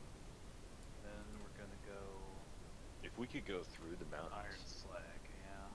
if we could go through the mountains, it'd be just a straight shot through the marshes. He probably would have offered you a path to the north side. Okay. I just didn't think about it. Go over the river and through the woods. I don't want to go through those woods. You want to go to Grimner's house? Not to Jarwood. I'll say they have a gate that comes out on this lake right here. I'm sure they probably would. Ice Spear River. I mean, they have to get water, so I'm not sure. So they have a couple of guards lead you out that way. And now it's kind of a straight shot to Iron Slag around the edge of this wood. So we can kind of come around this way. Yeah? Yeah, kind of like skirt the edge of the forest. Yeah, it's pretty much open hills. It's probably not on the map, but I assume they just gave you guys a general area where it is, but a map that you guys would have in game probably would not have Iron Slag on it. Oh, right, because that's kind of like a legendary place or whatever. Yeah, it's an old place that's been uninhabited until recently. That's a river. Oh yeah, it is a river. The I ice think Spear. so. Yeah. I mean, either way, you could follow that too, because there would be less Mhm. less wooded area right there, and probably less of a Well, chance that river, you might end up with a bunch of, those who lives in those woods. of fucking uniforms. Elves. Put that ice rune on his boots and we'll just walk on them.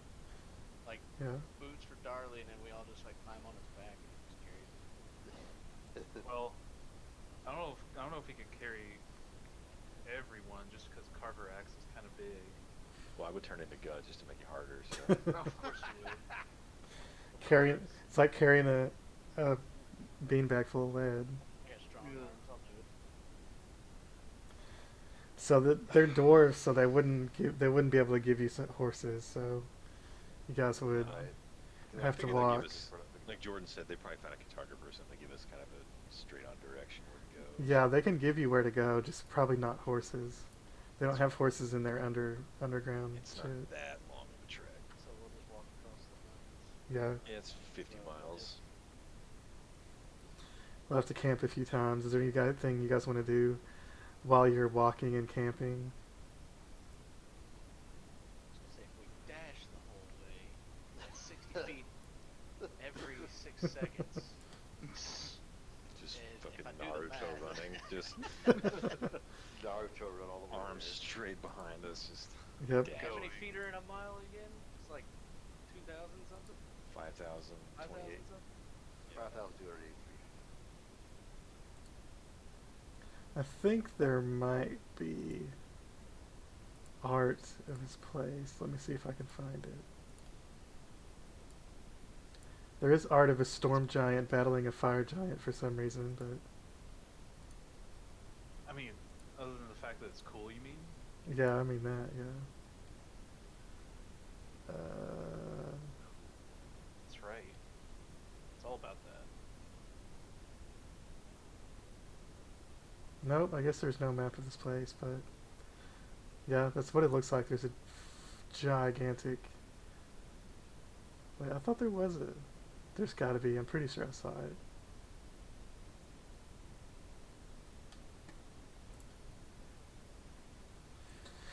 But yeah, there's gigantic iron doors, and then up above there's the yak folk. Okay, there's a side view. When we stop at night, I'll be studying that book, getting more parts of it. I think last time I said that you were part of the way through more spells, right? Oh yeah, man, we can run that in like 7.5 hours. Just dash the whole way.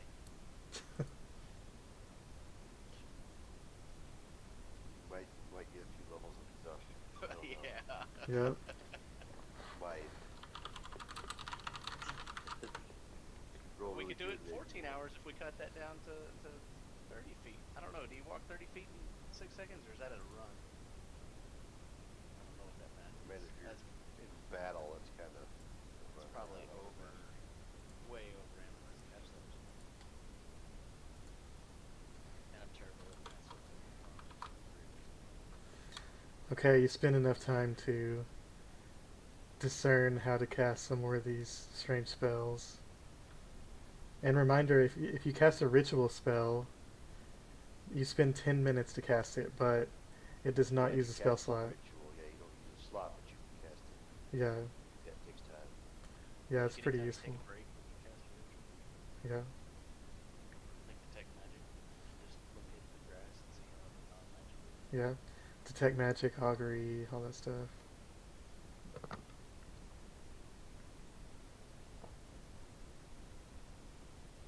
Oh dear God. Oh no.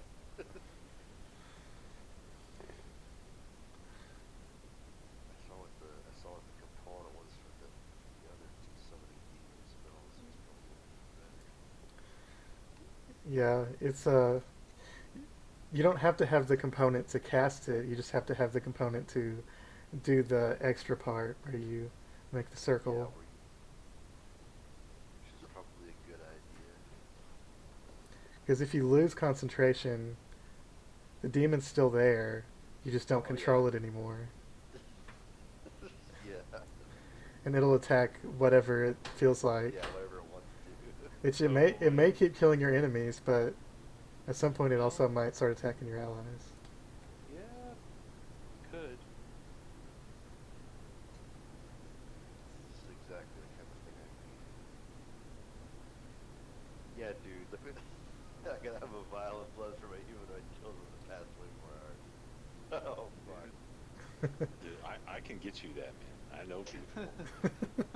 Oh sure.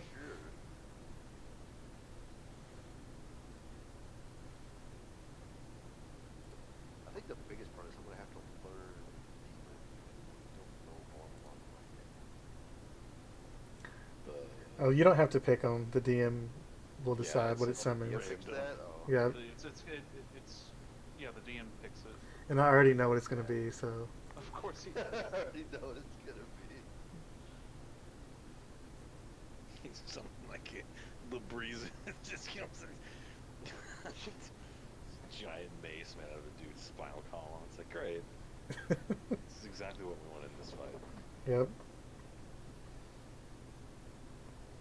So you guys eventually see the edge of the ice spires, which is connected to the spine of the world to the far back where you came from. It's connected, but it's kind of part of the same mountain range, but it's another section.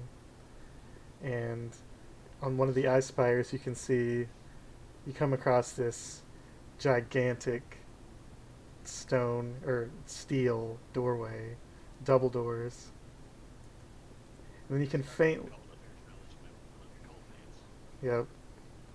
And then you can faintly see the Yak Folk village on top, up above it. Yakety yak. Don't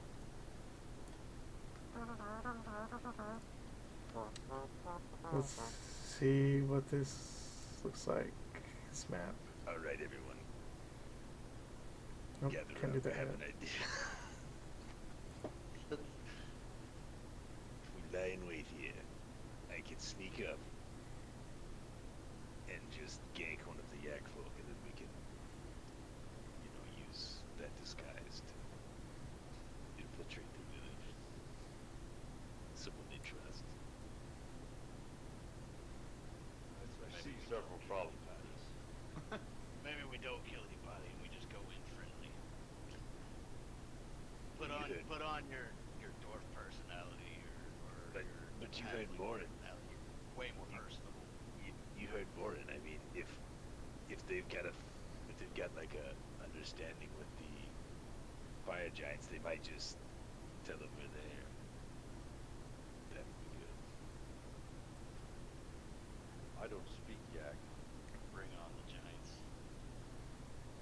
I have a feeling that the yaks don't speak yak.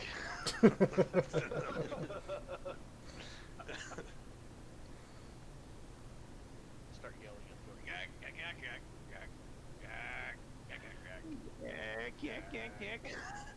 was that Ace Ventura 2 or Yep. It's not how this works. Just let me go up there. I'll kill one of them in the middle of the night. I'll come back down. What do we got to lose? One yak down. I don't feel like it's worth killing innocent yaks. Okay, I have another idea. We send Darli up there because he's really good with animals, and then he Is he? befriends them. The only Say, thing what he's is made he? friends with is squirrels. I mean, I'm not trying to dog on him. He's got a cat. I have a cat. That's not a cat. He had a dog at one point. It wasn't a dog either. All I'm saying is that this You make is Darli cry. this is his element. We need to embrace his element. Or I go up there and I gank one of them. It's up to you guys. Can I make a roll just to probe my mind to see what I know about the yak folk? Yeah, I think Ectur and Nothing about yaks. Ectur and Kronos, I think you're both history proficiency, so you can both try it, but you're gonna need a high roll to know about Yakfolk. Suddenly you're gonna remember Kronos somewhere in his story about frog folk. He mentions yak folk, and you're gonna get bardic inspiration. You're gonna need a 20 to know anything about Yakfolk, but we'll see. Oh shit. Yeah. Well, it's I I don't know. know shit about yak folk. I didn't know they existed. Nope. yeah. I don't. Give Roll inspiration. your inspiration. I slap him on the 1d6. back with some guidance and tell him, like, dig deep in your little brain. Alright, roll a d4 for guidance.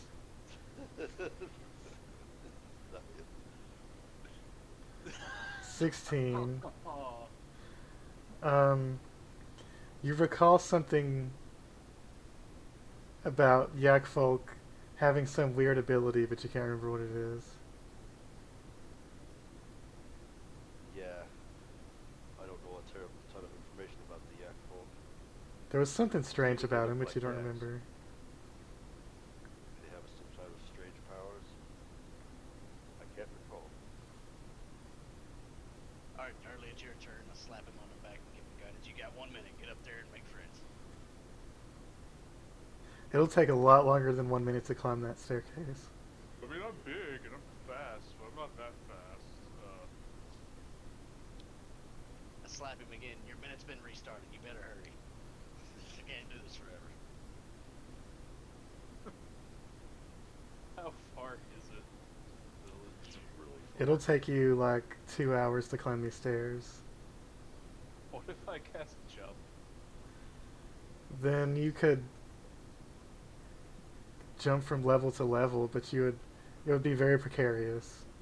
There's a good chance you would fall to your death. Pretty dangerous. Yeah. I'll just head up there, and then once we get within eyesight, send Darli. I think. Yeah, but No, hold on. Let's think like a yak for a second.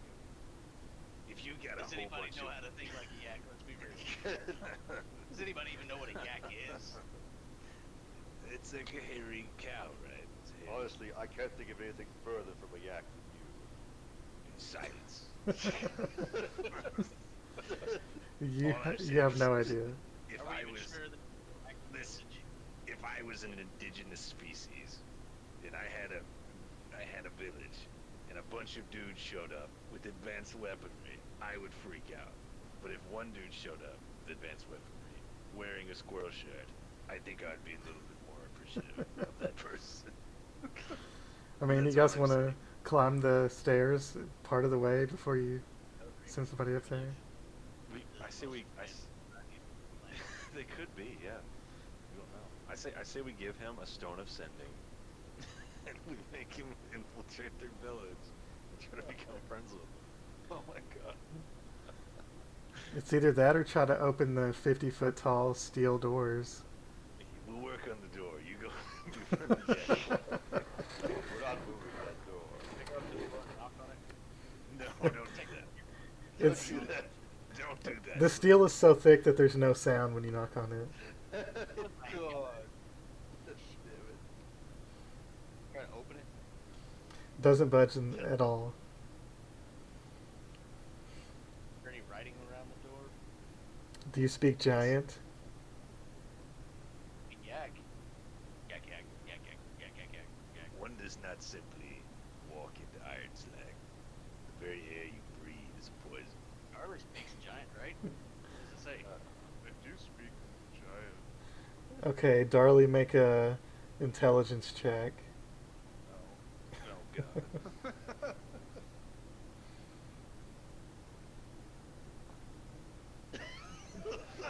Um, I mean, it was a 3. um, Is it too late? Would it make a difference? Darli You're- doesn't remember if he knows a giant. after about 10 minutes, you're pretty confident that it says something about fire giants. That's as much as you can get out of it. Because it's archaic rune, so... What, I'll is this, walk up to Darli and look him in the eye like, I'm gonna need you to focus, like, really hard. Like, grab his face, cast guidance on him, and, like, really hard. And tell me, what does that say? Roll a are you d4. trying If to he- read the door? I mean, if he rolls a 4, it's still going to be a 6, so... it's not going to be very much. Ectur does speak giant.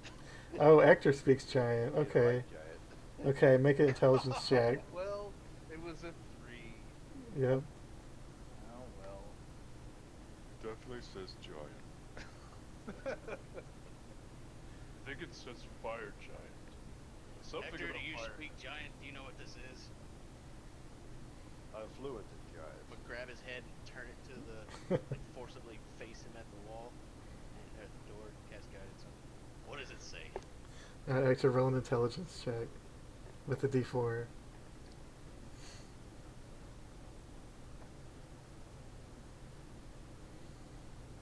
Ooh. We're wasting too much time. I need to kill giants. About If you let 15 go of my head minutes. so I can move my eyes, that would help me a lot. I'm not keeping your eyes in place. Making sure you see the door. About 15 It's literally minutes. 50 feet tall.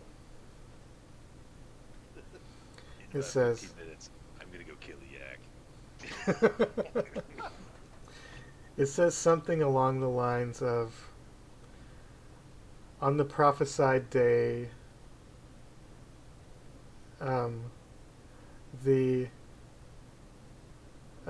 what's his name? Damn it. The god of the frost giants. God, I'm gonna have to open the Eye of the Allfather map, and it's gonna destroy my computer. Oh well, Thrym. I think his name's Thrym. Too late. I've already started loading it. Now my computer's gonna die. But Thrym will grant his children the power to cover the world in ice, and Surtur will grant his children a suit of armor that will light the world aflame. And in that final battle, the gods will be destroyed, and only one only one race of giants will reign supreme over the world. Something like that. Appears to be, I would say, a prophecy or a war ballad of some sort. It tells Tell you how to of, open the door. this does not. It's more like, you know, something boastful you would write on a door to intimidate your enemy. No, you're useless. Let's go find a yak. Can I please kill a yak now? Can I just... That's all I want. Alright,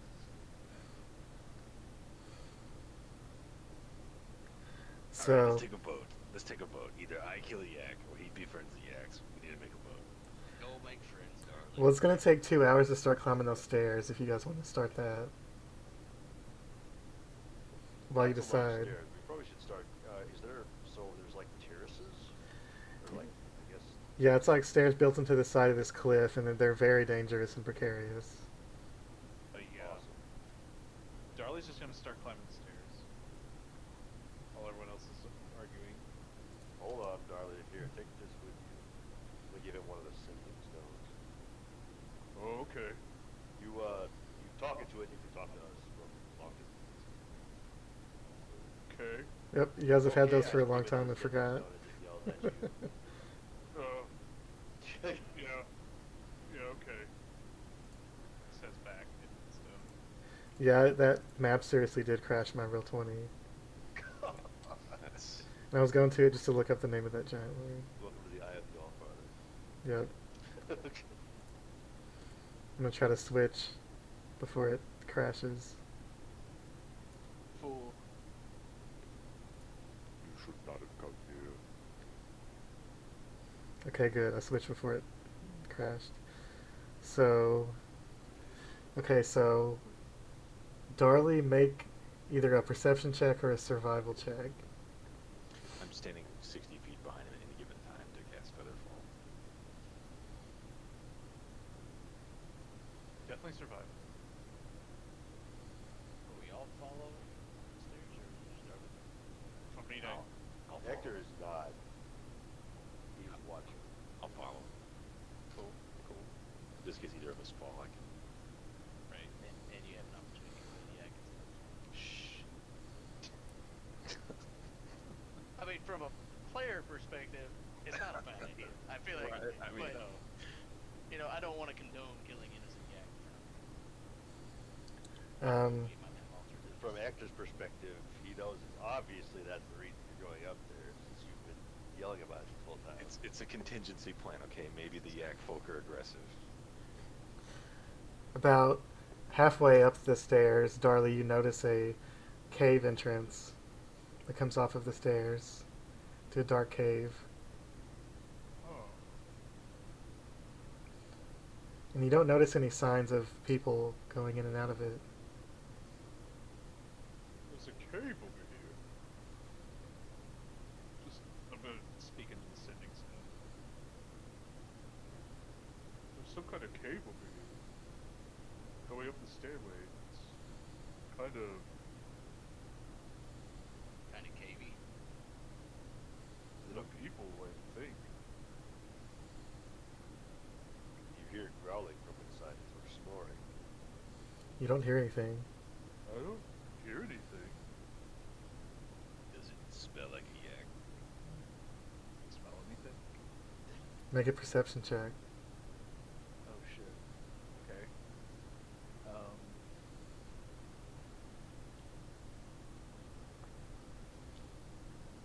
Okay.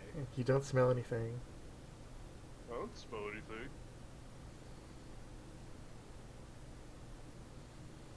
I think I'll go inside, take a look. Kronos, do you follow him? What? I guess I will. I'll slink behind him. Are the rest of you guys going to stay at the bottom, or are you going to try to follow him? Actor's staying at the bottom because he doesn't want to go up the stairs, but he's probably gonna have to. This is how Darli dies. Okay. So, Darli, you have some kind of, like, dark vision helmet, right? That you guys I got. do. Yeah. I do. So I'm assuming you put that on, I do. and you two are going through this cave. Yeah. It goes. It's kind of narrow. Like, I mean, Darli still fits easily through it. It's like maybe 10 feet wide, 10 feet tall, Yeah. and it winds around a little bit back into this mountain. And you step on some crunchy stuff, and then suddenly you see the back of the. You see the end, like a dead end to this tunnel. Huh. I look at the crunchy stuff I stepped on. As you get a really close look at it, it looks like maybe sticks or bones. Those are two very different things. Yep. It is dark, so Okay, he's it's gonna something try like and that. pick one up, examine it more closely in his hands. While he's looking at that, Kronos, you hear something moving behind you. And they did not make a map for this encounter, so we're going to make one right now. Right now. Oh.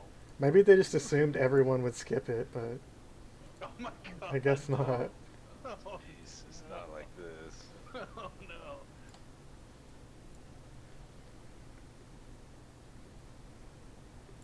It's like, congratulations, you found a portal to the elemental chaos. I was real scared when I saw that fucking mind flayer there for a second. Yes, Mind Flayer Lich, yeah. That's what's in Mind here. Flayer Lich. Just Yep. sitting, just hanging out in the cave. Hanging out with the yak folk. It's good, nigga. Just no big deal. This is how we die. Let me sure I get right. Yep, that's what it is. All right. It's a foot. It's not that It's bad. Italy. I don't think. You guys might not die. Let me see if I can find it. God, where is it? There it is. Kind of odd looking. Good optimism. Oh fucking what? Is that a chimera? I think that's a fucking chimera. Behind us? We're flanked by a chimera? How did we get flanked by this thing? Or is it inside? Oh god. Who came up behind us? Yeah, you guys. None of you guys perceive very well, so. It was just fucking asleep over there. Just hear a high-pitched scream. Why the fuck is this here? It's. I mean, it's. Yeah. It's, yep. It's a chimera. Yeah. What's a fucking chimera? Anyway, Yep. roll It's a good initiative. thing you're not alone after all. Well, Yeah. If somebody's got some expeditious retreat, you can dart the fuck out. I'm gonna reload. Are you going to comment about this because actors listening tend to the descending stones? You're just gonna hear a high-pitched scream. Are we hearing anything from the stone? Do we know something's happening? On their turn, they can try to Yeah. tell you. Well, Right. I guess I heard Kronos. Kronos squeal. It sounded like he found a woman. You think that was a good scream or a bad scream?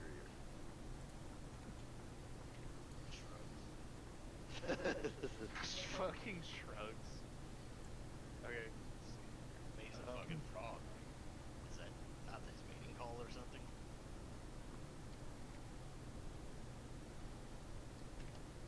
Let me edit my freaking health. Haven't you ever heard frogs outside at night when they're trying to mate with each other? They sound kind of like that. They're constantly screaming. It sounds like they're saying, Ectur raised his hand. well, Be it known, it's just him and Darli up there, and you're talking about a mating call. Frog made a mating call. Is that not what that sound was? Alright, Kronos, you gotta roll I have initiative no too. idea. And luckily, you guys have dark vision, so you won't have disadvantage on everything. That, that's just good. normal roll, right? Yeah. Yeah. Man, there's so many positives you're pointing out here, Brett. Yep. I love him. Darli, you Will of the you look closer at this thing, and it looks like the bone of like a dwarf-sized femur, and you're just like, oh no! And you turn around to say something to Kronos, and then you see a dark shadow moving toward you.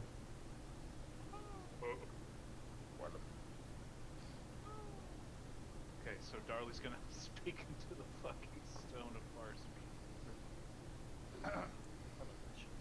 I think we're in trouble. We shouldn't have come inside the cave. Yeah, you should know Cave. better than to turn your back to a frog. Get here now, please. Pretty sure that was his mating call. You might want to get out. Don't be alone. There is a monster in here. We are being attacked. Just hear a loud roar. Yeah. It just belches fire at us. Yep. All right. What else? What else are you gonna do? I want to wake the storm, dude. Rally the swarm. Carvorax should and probably Ectur go get up there and that. make sure they're all right.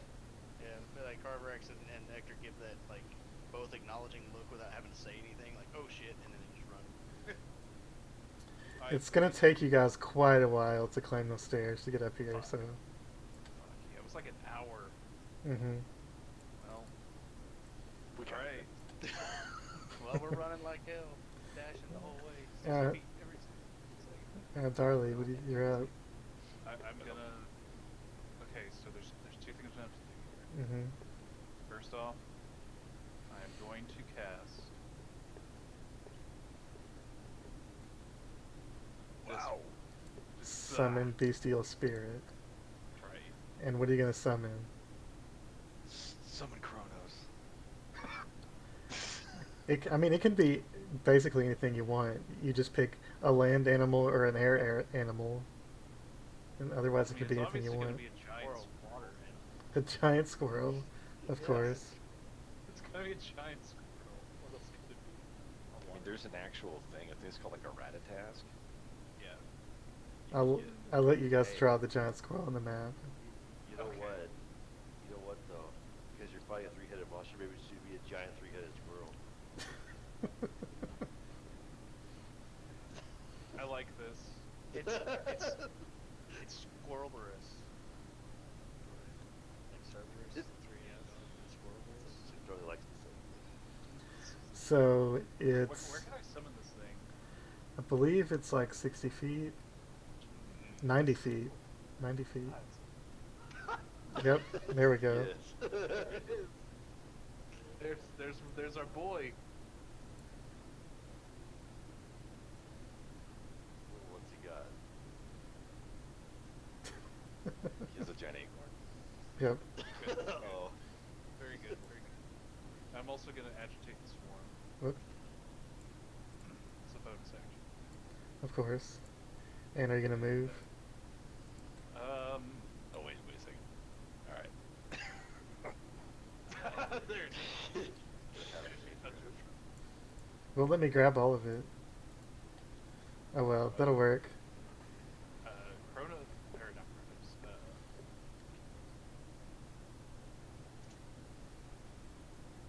it's gonna go like here.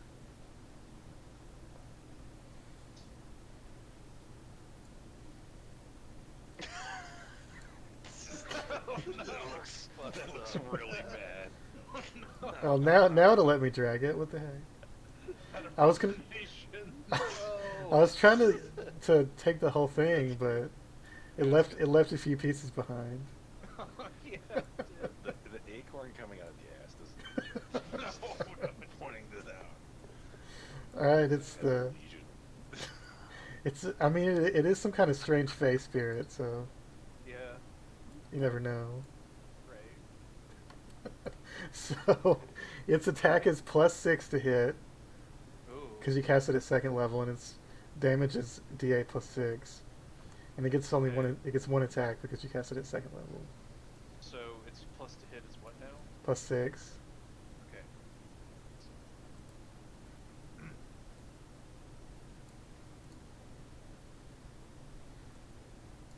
There, you can mess with it unless you want. That's the spaces it'll be in.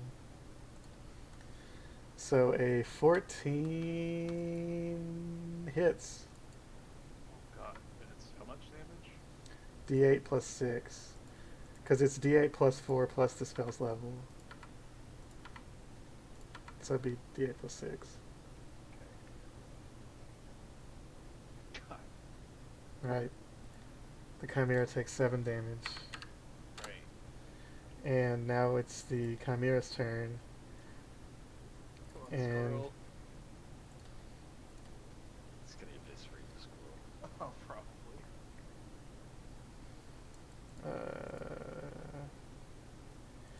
it's going to... Wrong one. It's going to cast a cone. Oh, it can't actually hit you guys. It's not big enough. Maybe it can. Maybe it can move. Probably not. It's probably not going to reach. Nope, not even close. Alright, it's going to attack the squirrel. That's right. Since it has 3 heads, is it multi-attack? It's got 4. It's got a snake tail. It does have 3 attacks. The squirrel's AC is 13. Not. So, whoa! All of its attacks missed. What? It rolled 11, 8, and 11, Fucking plot armor. Okay. including it rolled 2 4s and a 1 on its attack roll. So, Fuck. yeah, the squirrel does indeed have plot armor. All right, Kronos, your turn. Okay, I'm gonna burn some sorcery points. Yep. Gonna get a hastened. Well, do I get a quickened? Yeah, I can do quickened. I'll do a quickened.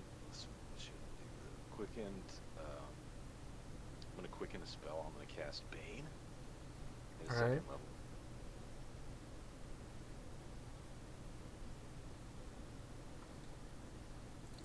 The Chimera actually has medium charisma. I'm surprised. It failed though. Nice. Okay, so it's Bane. Yep. Chimera's like, I was born in it.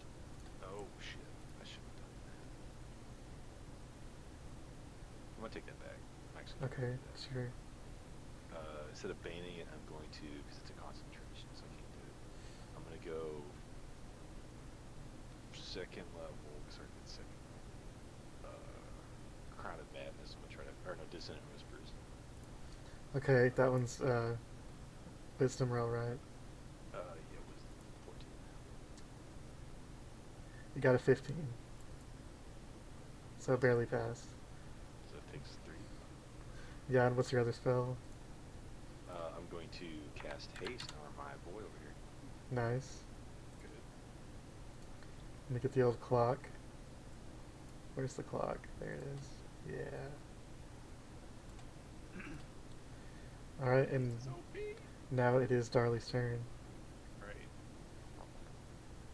Darli is hasted. Ectur yells at you through the city. If it's an animal, try throwing rations at it. Maybe it'll leave you alone. Little late for that. Surprised we didn't try to tame it. It's not too late for animal handling, darling. You got haste, you can do 3 rolls of animal handling. Good kangaroo, good kangaroo. You gotta do it once for like each animal that it Oh consumes. god. Yeah. Each head. Yep. But if Only you the charm goat one likes of you. them, then if you charm one of them, then the head would start attacking the other heads, right? Maybe. I don't know. Maybe. Probably not. I don't know how that works. I've heard the brain is in the tail. Cut off the snake head. It's not immune to charm, so never know. I can move like twice as far, right? Or however far. Yeah, I think it's twice as far, yeah. I could just run out of here, but that's not what Darli would do. Yep. Beat its ass. He's gonna pull out his brand brand new bow. Nice. Wonder where the bowstring is. So it's a D4 of radiant damage, right? Mm-hmm. Alright, he's gonna attack 3 times. Yep. Because of haste. Legolas. Just Legolas, yeah. Are you gonna agitate the Still swarm? only counts as one. 2 of them hit. I need to add the radiant damage. Yep, to both. And squirrel damage if you're using yeah, your squirrel squirrel. damage to 1. Yep. So 2d4 radiant.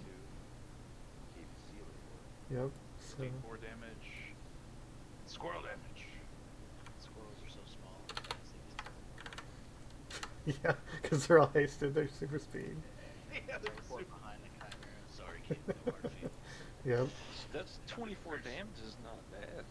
No. Yeah. Now roll your attack for your giant squirrel. Yes. Okay, so that is a D20 plus 6, right? Yep.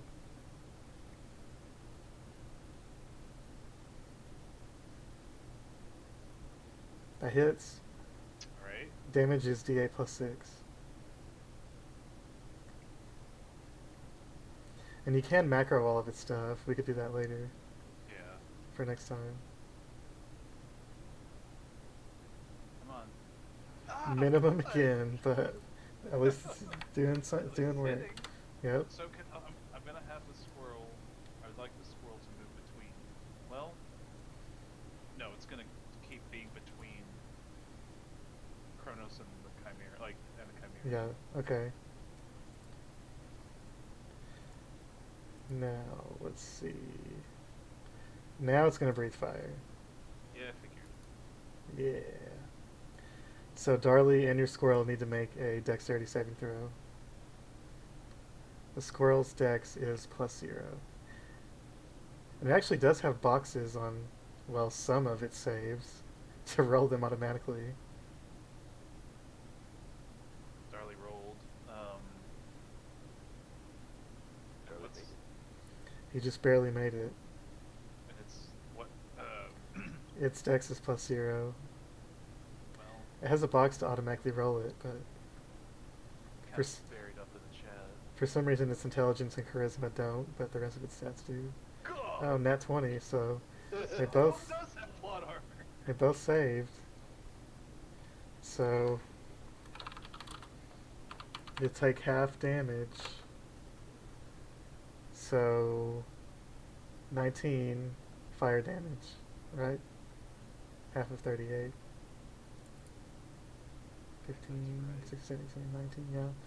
So you'll each take 19 fire damage. Okay. And then it's gonna keep coming at the squirrel. Well, Can use its breath attack in place of bite or horns. Okay. So bite attack and claws attack. They both hit. They did 11 and 10. So the squirrel should be dead. Because it has, let's see, spell level 2, so 20 plus your wisdom plus 3. my wisdom is +2. So it'd be 25. So that should be enough. Yeah. But Well, it did soak up all those attacks. So it did do that. Well, and now it's Kronos' turn. And then just disappears back to the squirrel realm.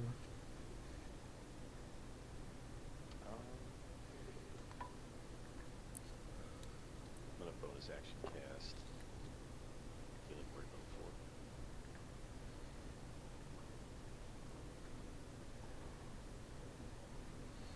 4. Have Darli heal for 12.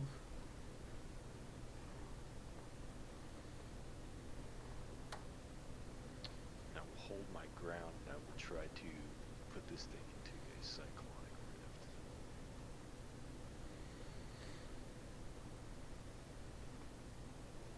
rift. Ooh. The roof's not very high, but it's still gonna potentially do live damage. Let's see. Needs to make a strength save. Got a 21. So does it take... What kind of damage does it take? Just half as much damage. That doesn't move. Just 2d8. Is that the spell supposed to do more damage when you upcast it? Supposedly, but I think it is a... Oh, it is a second level spell, so it's supposed to do 3d8. Yeah, 3d8. So roll another d8.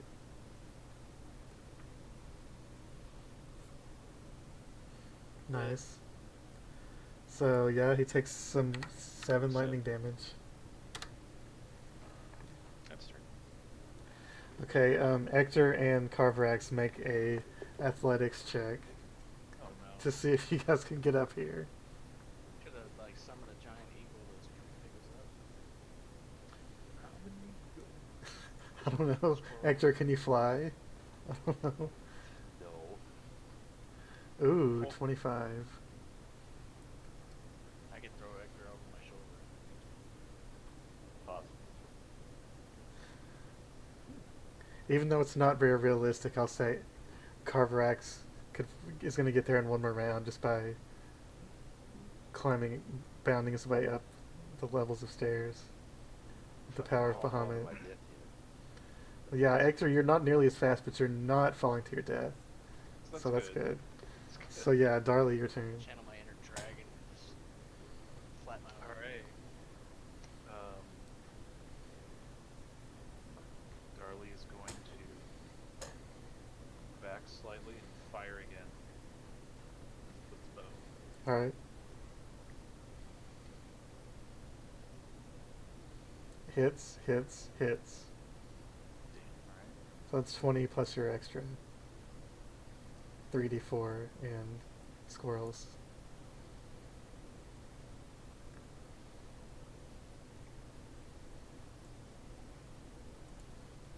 So 31. It's looking pretty rough now. You shot your 3 arrows hit each of its heads. Dang. And it's just like thrashing around everywhere. Yep. It's gonna go for Kronos and try to eat him because he's smaller. See if he gets his breath back. It does not. So it's gonna attack you with each of its 3 heads. He's going to turn into Go when he tries to eat him. The first attack is a 16. Is that hit? Yes. 11 piercing damage from a bite. Okay. Then it's, for some reason, it has a ram head. I don't know why. It's gonna ram you with a 21, and it does. Like a giraffe Yeah. smack. Yeah, it does 10 bludgeoning damage. Ooh. And then its claws are gonna swipe at you with a critical hit God. for No. 21 slashing damage. 11, 10, 21. Yep. I am at 3 HP. Nice. And it's your Kill him turn. with a focus band. Yeah, that's some focus band shit. Also, you need to make a Constitution saving throw to see if you Is it maintain poisonous? No, to see if you maintain concentration. You Nope. do not, so haste is gone. Oh shit. Well, that was the one good thing we had going. Hey, you get to spin around stun. Congratulations, you're Yep. fucked.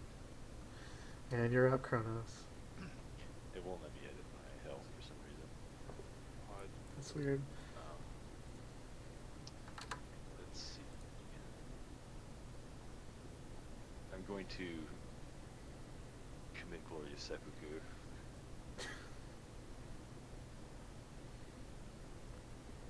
I will mind sliver this guy. Hold on. Let me see if I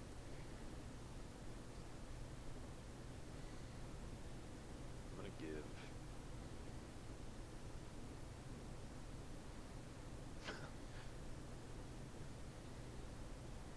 Now that it's right in front of me, I'm gonna try to charm it, I guess. Alright, what kind of save is it? Charisma 14. I'm gonna cast, charm motions, or calling motions at level 3. No, it's a level 4 spell, so. Yep, alright. That's second level. and it has to make a charisma save. It rolled an 8, so it is calmed. You don't know what that means, but It's now gonna leisurely eat you. it is now indifferent to you. Not gonna leave. Very relaxed state. You can bonus action Misty Step, can't you? Yeah, it's a Yeah. bonus action. Yeah, I'll just Misty Step over it. So, 25. Should be pretty close. Yeah. So I'll Misty Step over it. Use a second level spell with Misty Step. Are you going to tell Darli not to attack it for a few minutes? Yeah, I'm gonna be like, Darli. Yeah. You It's, okay? I'm bleeding, and I think these are my inner organs, but it's calm. I need to lay down. Now it's done, sure thing. Yeah, let's go tame. go pet it and say pretty kitty. Good. Immediately become rage again. So what do you two do while you're waiting for the spell? Darli and Kronos. I can only hold this for a minute, so. Yeah. So 10 rounds, what do you do? Anything? Go tame Darli? it. Are we up there? You're about to be. I'm not gonna roll again. So Yo. I wouldn't make it. Yeah. Alright, YOLO. I was gonna ask if I was getting up there first, then how much further behind Ectur would be from me. I might Depends be on- Pretty far behind. Yeah, roll again, Ectur, and see. Yeah, you're pretty far. You're pretty far behind now. I'm gonna use the rest of my spell slots to just cast Healing Word on myself. That's a Okay. straight line. 3, 4. Darley's gonna do the stupid thing. Gonna try and tame the beast. I don't know if that's considered Alright. an animal or not. I don't think it's considered an animal. Make a animal handling check. God damn.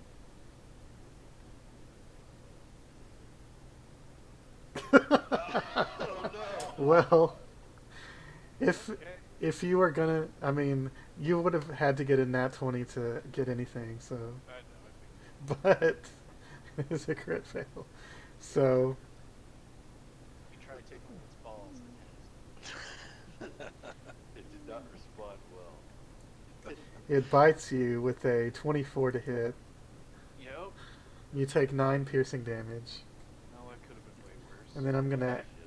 I'm gonna add turn. Where's add turn? I'm just gonna move you over here so I can find it. There we go. By the way, I healed for 21. Okay.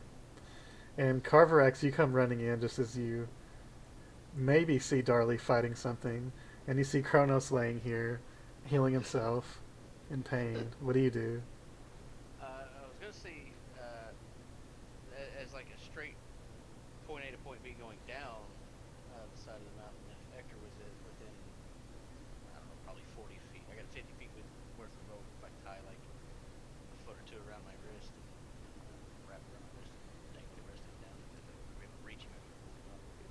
Well, Maybe help him get up here quicker. he was kind of doing okay at first, but now he's winded and he's slowed down, so he's pretty far back. He's not in the best shape. That's the best thing I can do to try to help him get up here quicker. That's all I was trying. 'Cause He's I probably figured, too like, far. You're zigzagging back and forth, running up the side of this mountain, but going straight down looks that you would be, Then beeline all would that, be a that chore. mug of ale I down catching up to me. Yep. That's right. Well, I'll look that back and was he's too far back, but I'll have to be here. What'd you like to do? How much did Kronos heal himself? He still 21, looks like so I'm he's sitting at wounded. 24. Okay, I I mean, can. yeah, I'll he's sitting change in a it. pool of his own blood. I mean, he's fine right now. He's half, basically. He's fine. This is fine. Is the creature look like it's still like agitated, or does it look like It looks like it It's just agitated again. just started becoming agitated again. Tried to pet it. okay? So it's not Darli. It's Yeah, you see it bite Darli in the arm. with its lion head. I tried. No, let's see.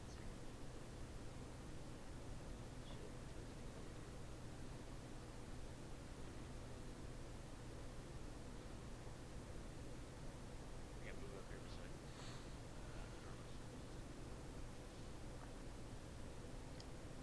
Do you have any band-aids? I'll, Ectur's got a healer's kit, but he's not up here right now. Yep. Ectur's- If I get tested, it's one of these. Ectur has all kinds of shit in his like pouches. He really does all kinds of shit. I mean, Ector's about to die of a fucking asthma attack. Yeah. He does have Up these stairs. he does have super high dexterity, but that doesn't mean he's he. not, yeah, he just. I'll reach down and grab Kronos and just lift him up, casting Cure Wounds and tell him to quit me. You little bitch. I was triple teamed. It's not fair. I don't want to hear excuses. They cheated. Kronos, it's your turn now. That's perfect.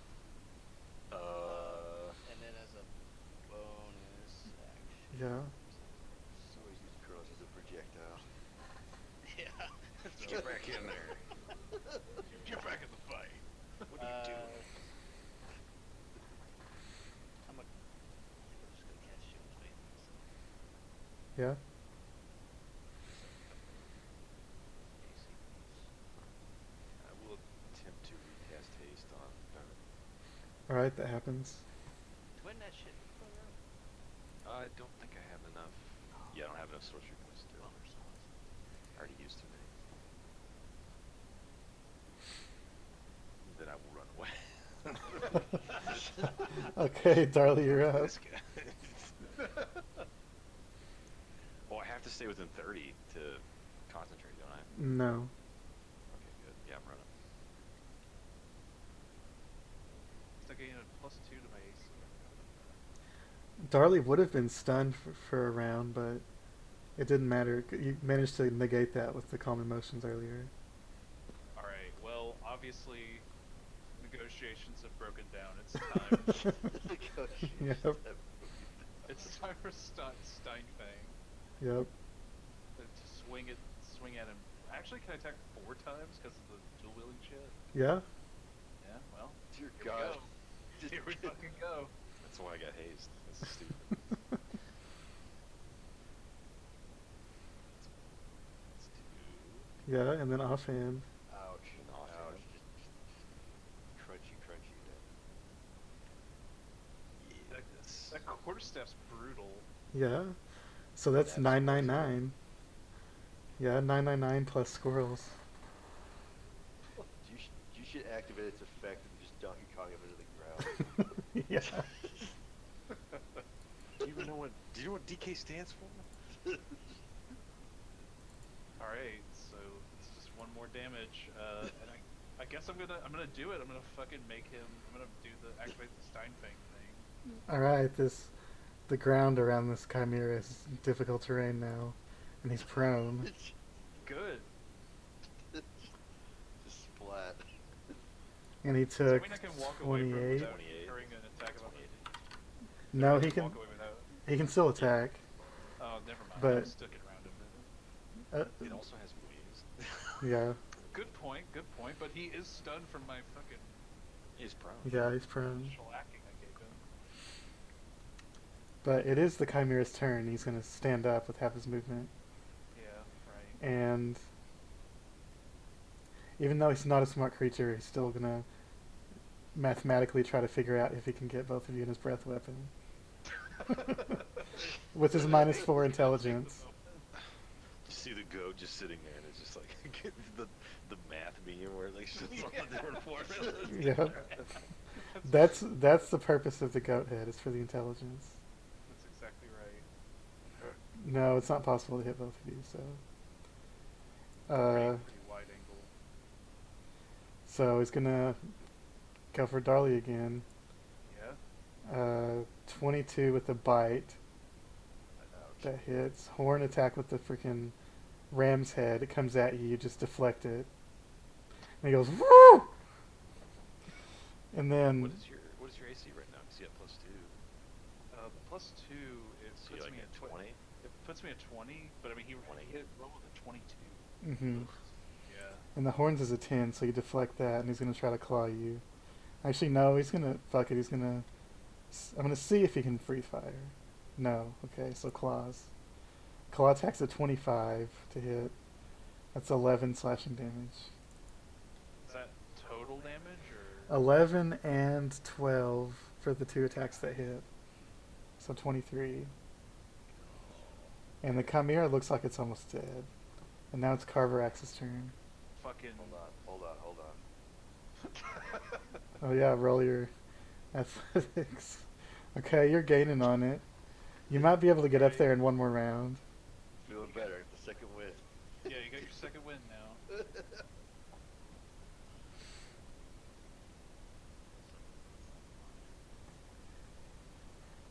On him here, and with a bonus action, take a shove action, see if I can bash him. Strength. Yeah, are you gonna knock him back before you attack? Yeah, if he. Well, I'm gonna shield bash first, yeah, and see if I can knock him 10 feet back. Alright, yeah, let's see, right there. So he's charge up the shield. So yeah, pushes him 10 feet back, knocks him prone. Okay, so now that he's prone, attacks on him will have advantage. Right, and then I'm gonna use the rest of my movement to close the distance and attack. Yeah.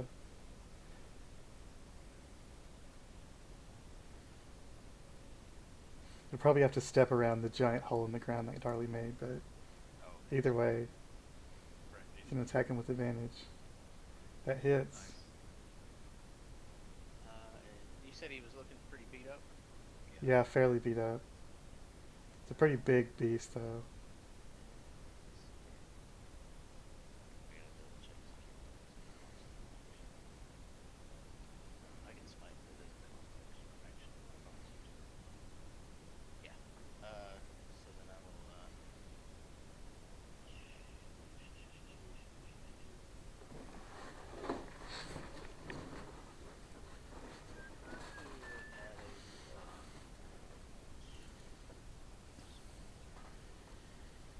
call down some lightning after this. Alright, roll for that.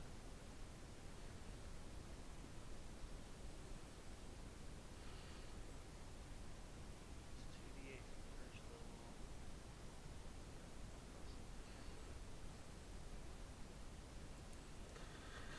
That's enough.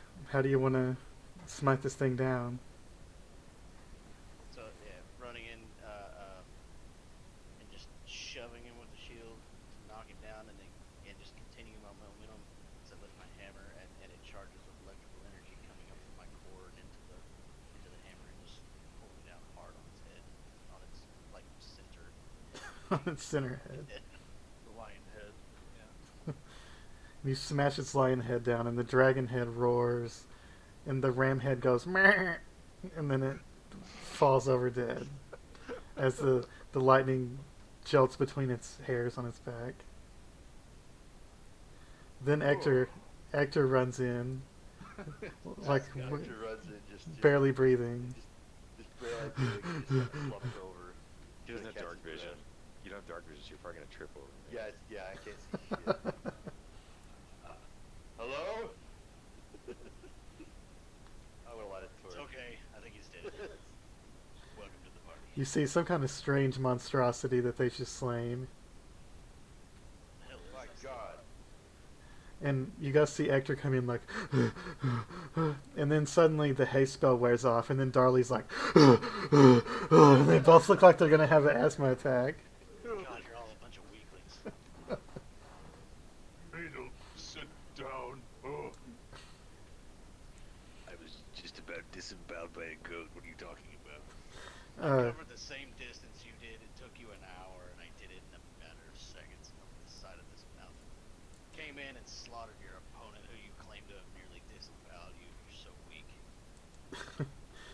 I Uh, said Can't it. believe in It travel. almost disemboweled me, you nincompoop. That's what I said. You said that you were disemboweled. Can I make a roll to see if I can see what this thing is? that would be nature.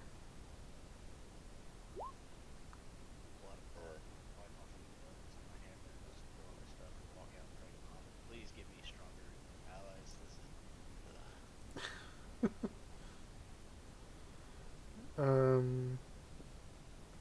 Carvorax, make a perception check. So, Ectur, you think this might be some kind of chimera. You've never seen one in person, but it does have 3 different heads, which is pretty strange. You think it's not not unnatural. It's a monstrosity, and not a. You're pretty sure it's not some kind of demon or aberration. And Carvorax, with your artificial dark vision, you notice in this huge hole that Darli has smashed into the ground, there's a few random items that are like half buried, like man-made items. What's this down here? Just kind of reach down and start digging up. And Darli, you notice a couple of giant bones over here, and some dwarven remains. You don't see any yak folk, but that's the 2 you see. Can I And try and identify what the giant bones could be? you can make a medicine check. Okay. Actually, good at that. Theoretically. Okay, yeah. Carvorax, you pull out a tiny suit of leather armor, and then you notice it's pretty torn up. And since you're an armorer, you would know that this is roughly gnome-sized. But you do notice in one of its many pockets, you find there's a little something in there.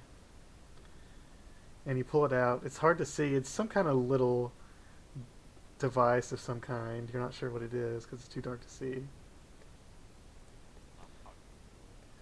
And then Hector's going to use control flames to make his torch like 4 or 5 times brighter. Found what looks like baby armor.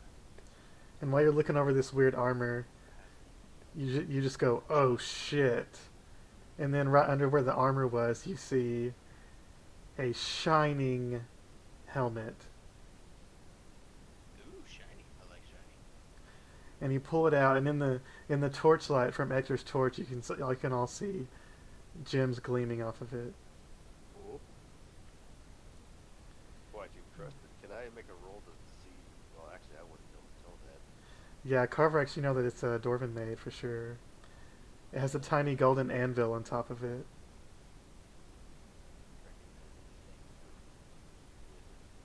I want to spend, as we're resting up or whatever we've been doing, take like 10 minutes or something. Or anything else in the room. Yeah, sure. Or just kind of sit down and This prayers. this item is not magical, but you do detect a magical aura that's under some of that loose dirt in that hole that Darli Chris made. I use my shield as like a makeshift shovel and the point at the bottom and just kind of dig up anything that's like looking for that magic word. Okay, somebody roll 1d3, Okay. because that's possible on this one. Okay, roll a d100.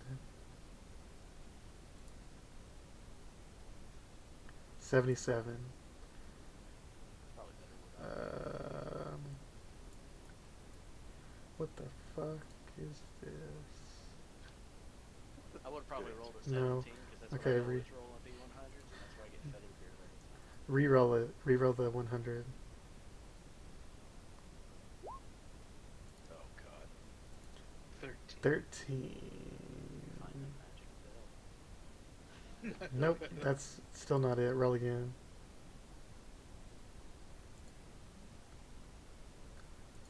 It has to be something that's not consumable. Nope, still consumable. Roll again. God. There's a lot of them on this chart. Ooh, okay.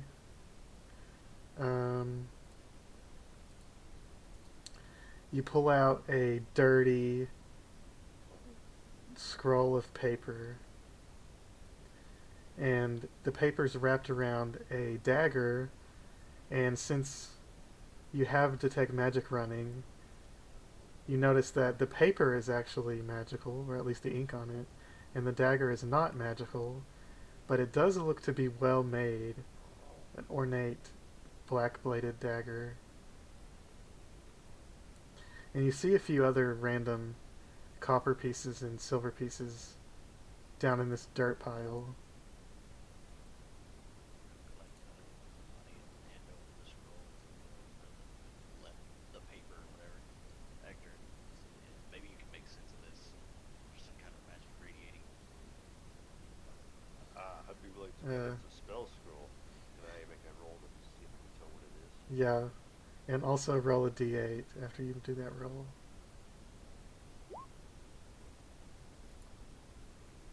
Okay, 13. You're pretty confident it's a spell scroll. And Somebody in the party had identified. yeah, You ran away, didn't you? But you bailed. Yes. Yes. Well, I think it's a spell scroll. Where's the frog? I saw him hop back that way. He was scared or something. I did roll to investigate the bones way back. yeah. These seem to be actually hill giant bones. You're not. I mean, you think you're not super familiar with fire giants, but Right. you have encountered some hill giants, and you're leaning toward it being hill giant. This scroll. Wait, did you? No, you guys haven't identified yet. No. Yeah, it should be just Okay, nothing. yeah. In fact, Dave mentioned. Does anybody want to try to dig for more of this loose shit in the dirt? I mean, I'll keep digging. I've been finding stuff so far. So. Yeah. I'm assuming there's no more like magical or anything. Nope. Like detect. Maybe find more. I guess just one thing. Is there anything notable in the on the dwarven remains over here, or no? No. Okay. Though In that case, you gather it's likely that that dwarven helm may have come from that body, but okay. Carvorax, you find some gemstones that could be somewhat valuable, 6 of them, and you also find I don't know what it. Yeah, you just kind of guess they're somewhat valuable little gems, and then you also find 45 silver pieces and 120 copper pieces. I got 1,000 gold. I gotta come up with. And I'll just go ahead and tell you those are 6 100 gold piece gemstones. Said 45 silver. How much? 120 copper. I guess I should just copy pasted it. 6 100 gold piece gemstones. Yeah. And when you inspect this little thing in the light that you got from the gnome armor, it's a tiny electrum music box that's worth about 50 gold pieces.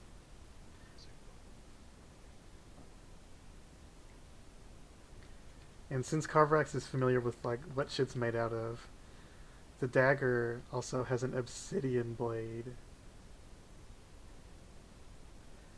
And Ectur, go ahead and make a Arcana check.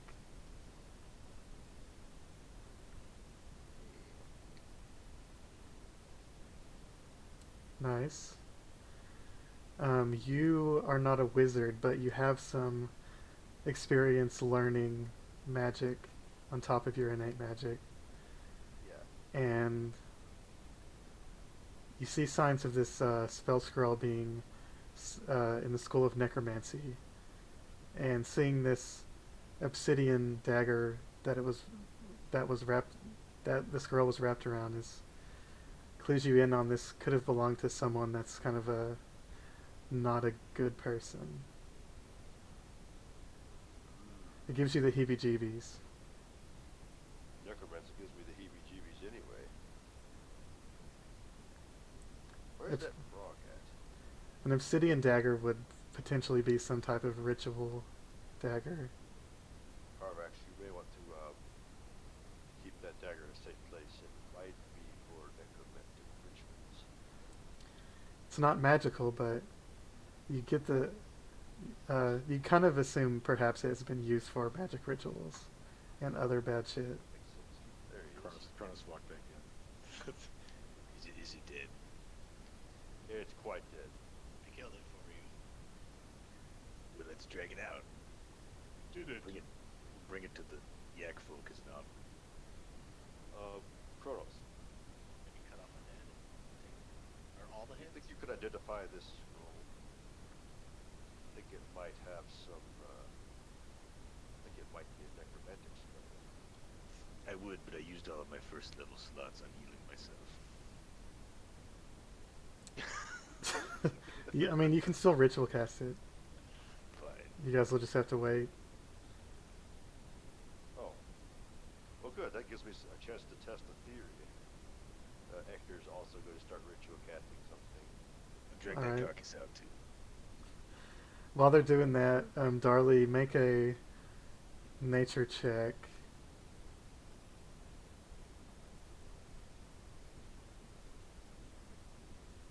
Okay. So you inspected this thing before, Yeah. and so did Ectur, and you don't really know much about it, but after you kind of think about it for a while you're sitting here waiting for these two to do their ritual shit, you start to think, like, this is clearly a predator, a flying predator, Right. and it lives right underneath this village. That just seems weird to you. Right. If there was some kind of flying predator like a drake or something, or a manticore that was, 100 yards from Nightstone or something, that would not last very long.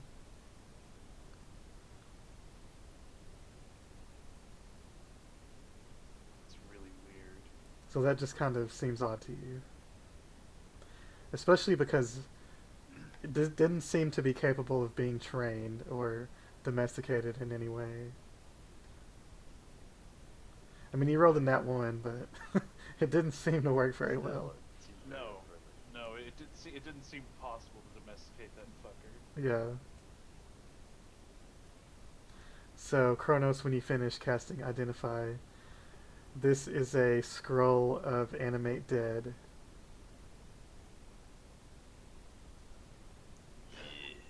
Yes. Can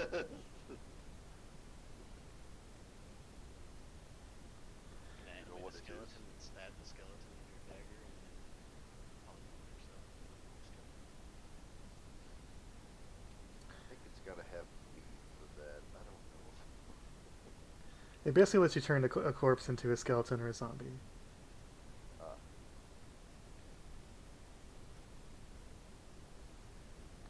What So did you you raise find? a zombie, kill the zombie with your dagger, and then change it? Oh, this scroll, it's just a scroll of prestidigitation. There's nothing much to it. Hold on.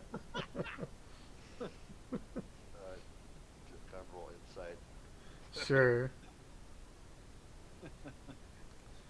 It's obviously a scroll he's- of nefarious power. I mean, you already knew it was some kind of necromancy, and when he said that, yeah, you're pretty tipped off. It's not something good.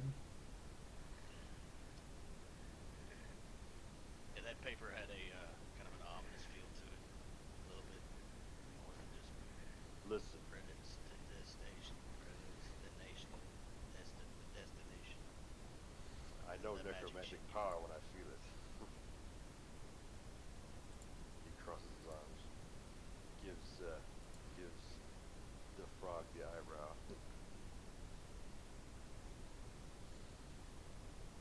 Um, well, it's, okay, it's animated dead. It's pretty sweet. That would explain the dagger. Ectur's gonna finish his little ritual Mm-hmm. and summons up this funky floating disc in the middle of the room. Nice. What?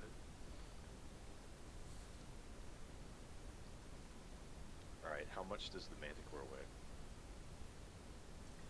500 pounds. Dude, Exactly. let's put the manticore on it. Wait. Yep. There you go.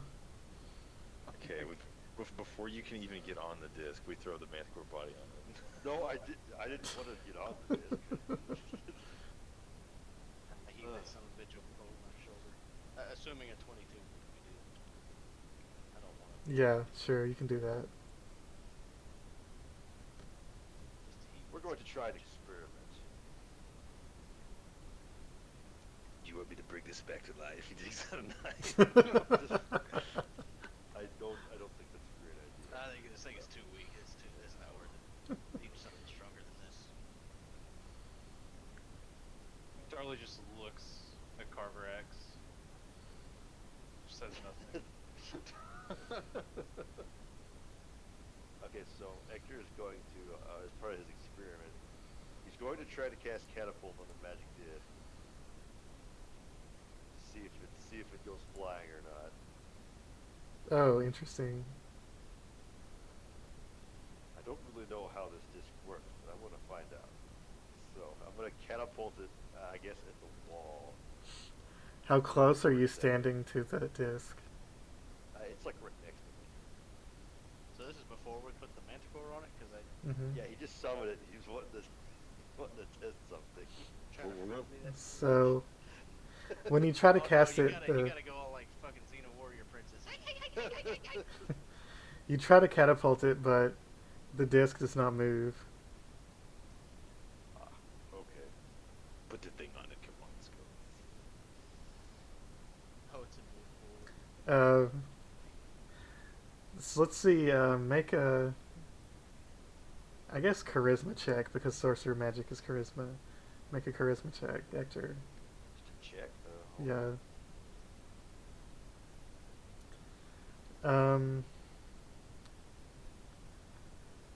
While the disc is within 20 feet of you, it is immobile, but it moves when you are more than 20 feet away from it. Right. Oh, but it can't cross elevation chains. I don't know if stair steps would be considered I think elevation. I think the reason he's pointing it out is because if you're 20 feet away from it, try to catapult it, it'll probably work. Just going by the specifics of exactly what it says it's immobile when you're within 20 feet. Yeah, it follows you if you go away. That's why you go away from it, and when it tries to come towards you, you catapult it away, and it flies back. And it's like and he cuts it in half.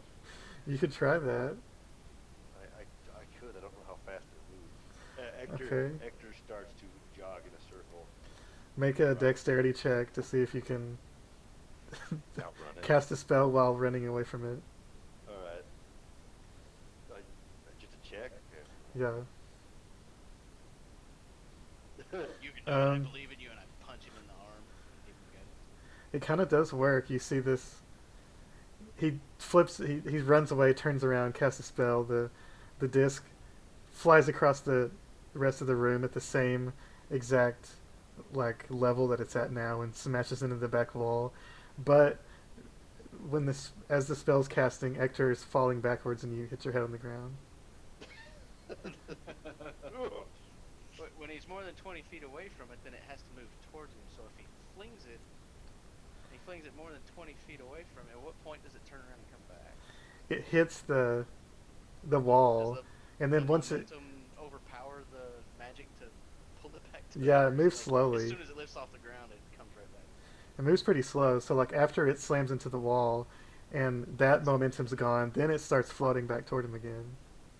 You're like a ghetto Captain America.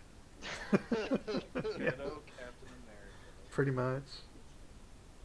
Wow. They fall on my ass. Incredible. But I But mean, that could be a fun combo. I'll throw my shield up in the air and you can fling that something. yeah. I mean, this I could disc hold- is I could hold catapult for that kind of stuff if you want. this disc is indestructible. So Yes.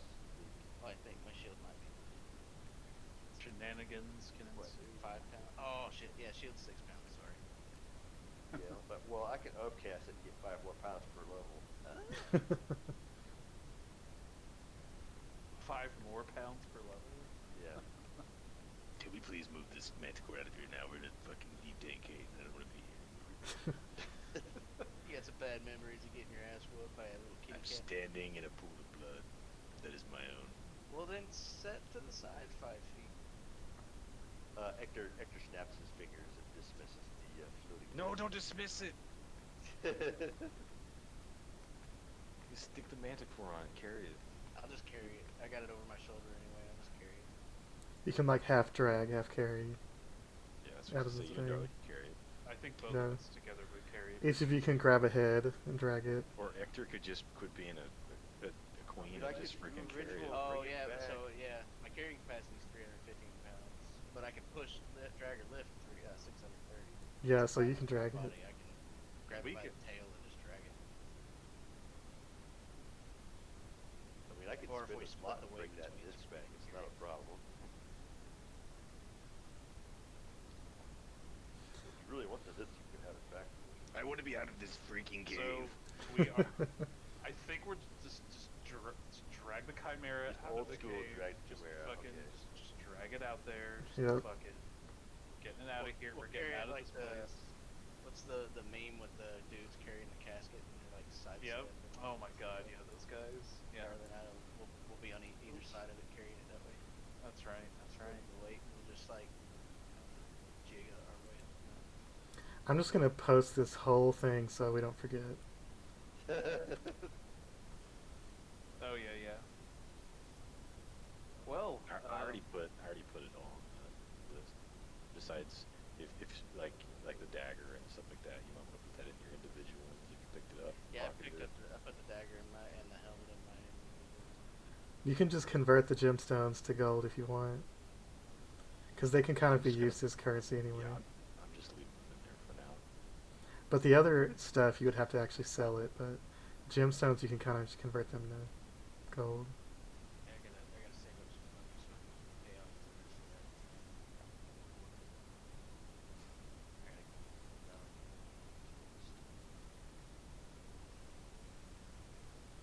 Looks like we get pretty close. If you would have rolled a 3, you would have got 3 magic items. Well, I roll shitty. Somebody else. Yep. It's fine. It's okay. You guys already have so many items you can't remember all of them. Darli So. didn't die. Darli beat the living piss out of that shimmer on. Yep. Yep. You talk about it. I did all the work. I came in, I smashed it.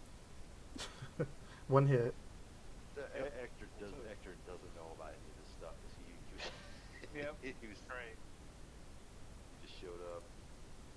And I know realistically that there's probably some damage dealt to it already, but I'm just completely ignoring it. I'm just not going to acknowledge that they had any kind of scope. I didn't see it, so as far as I know, Didn't happen. So. Alright, so I guess next time we can do the yak folk stuff.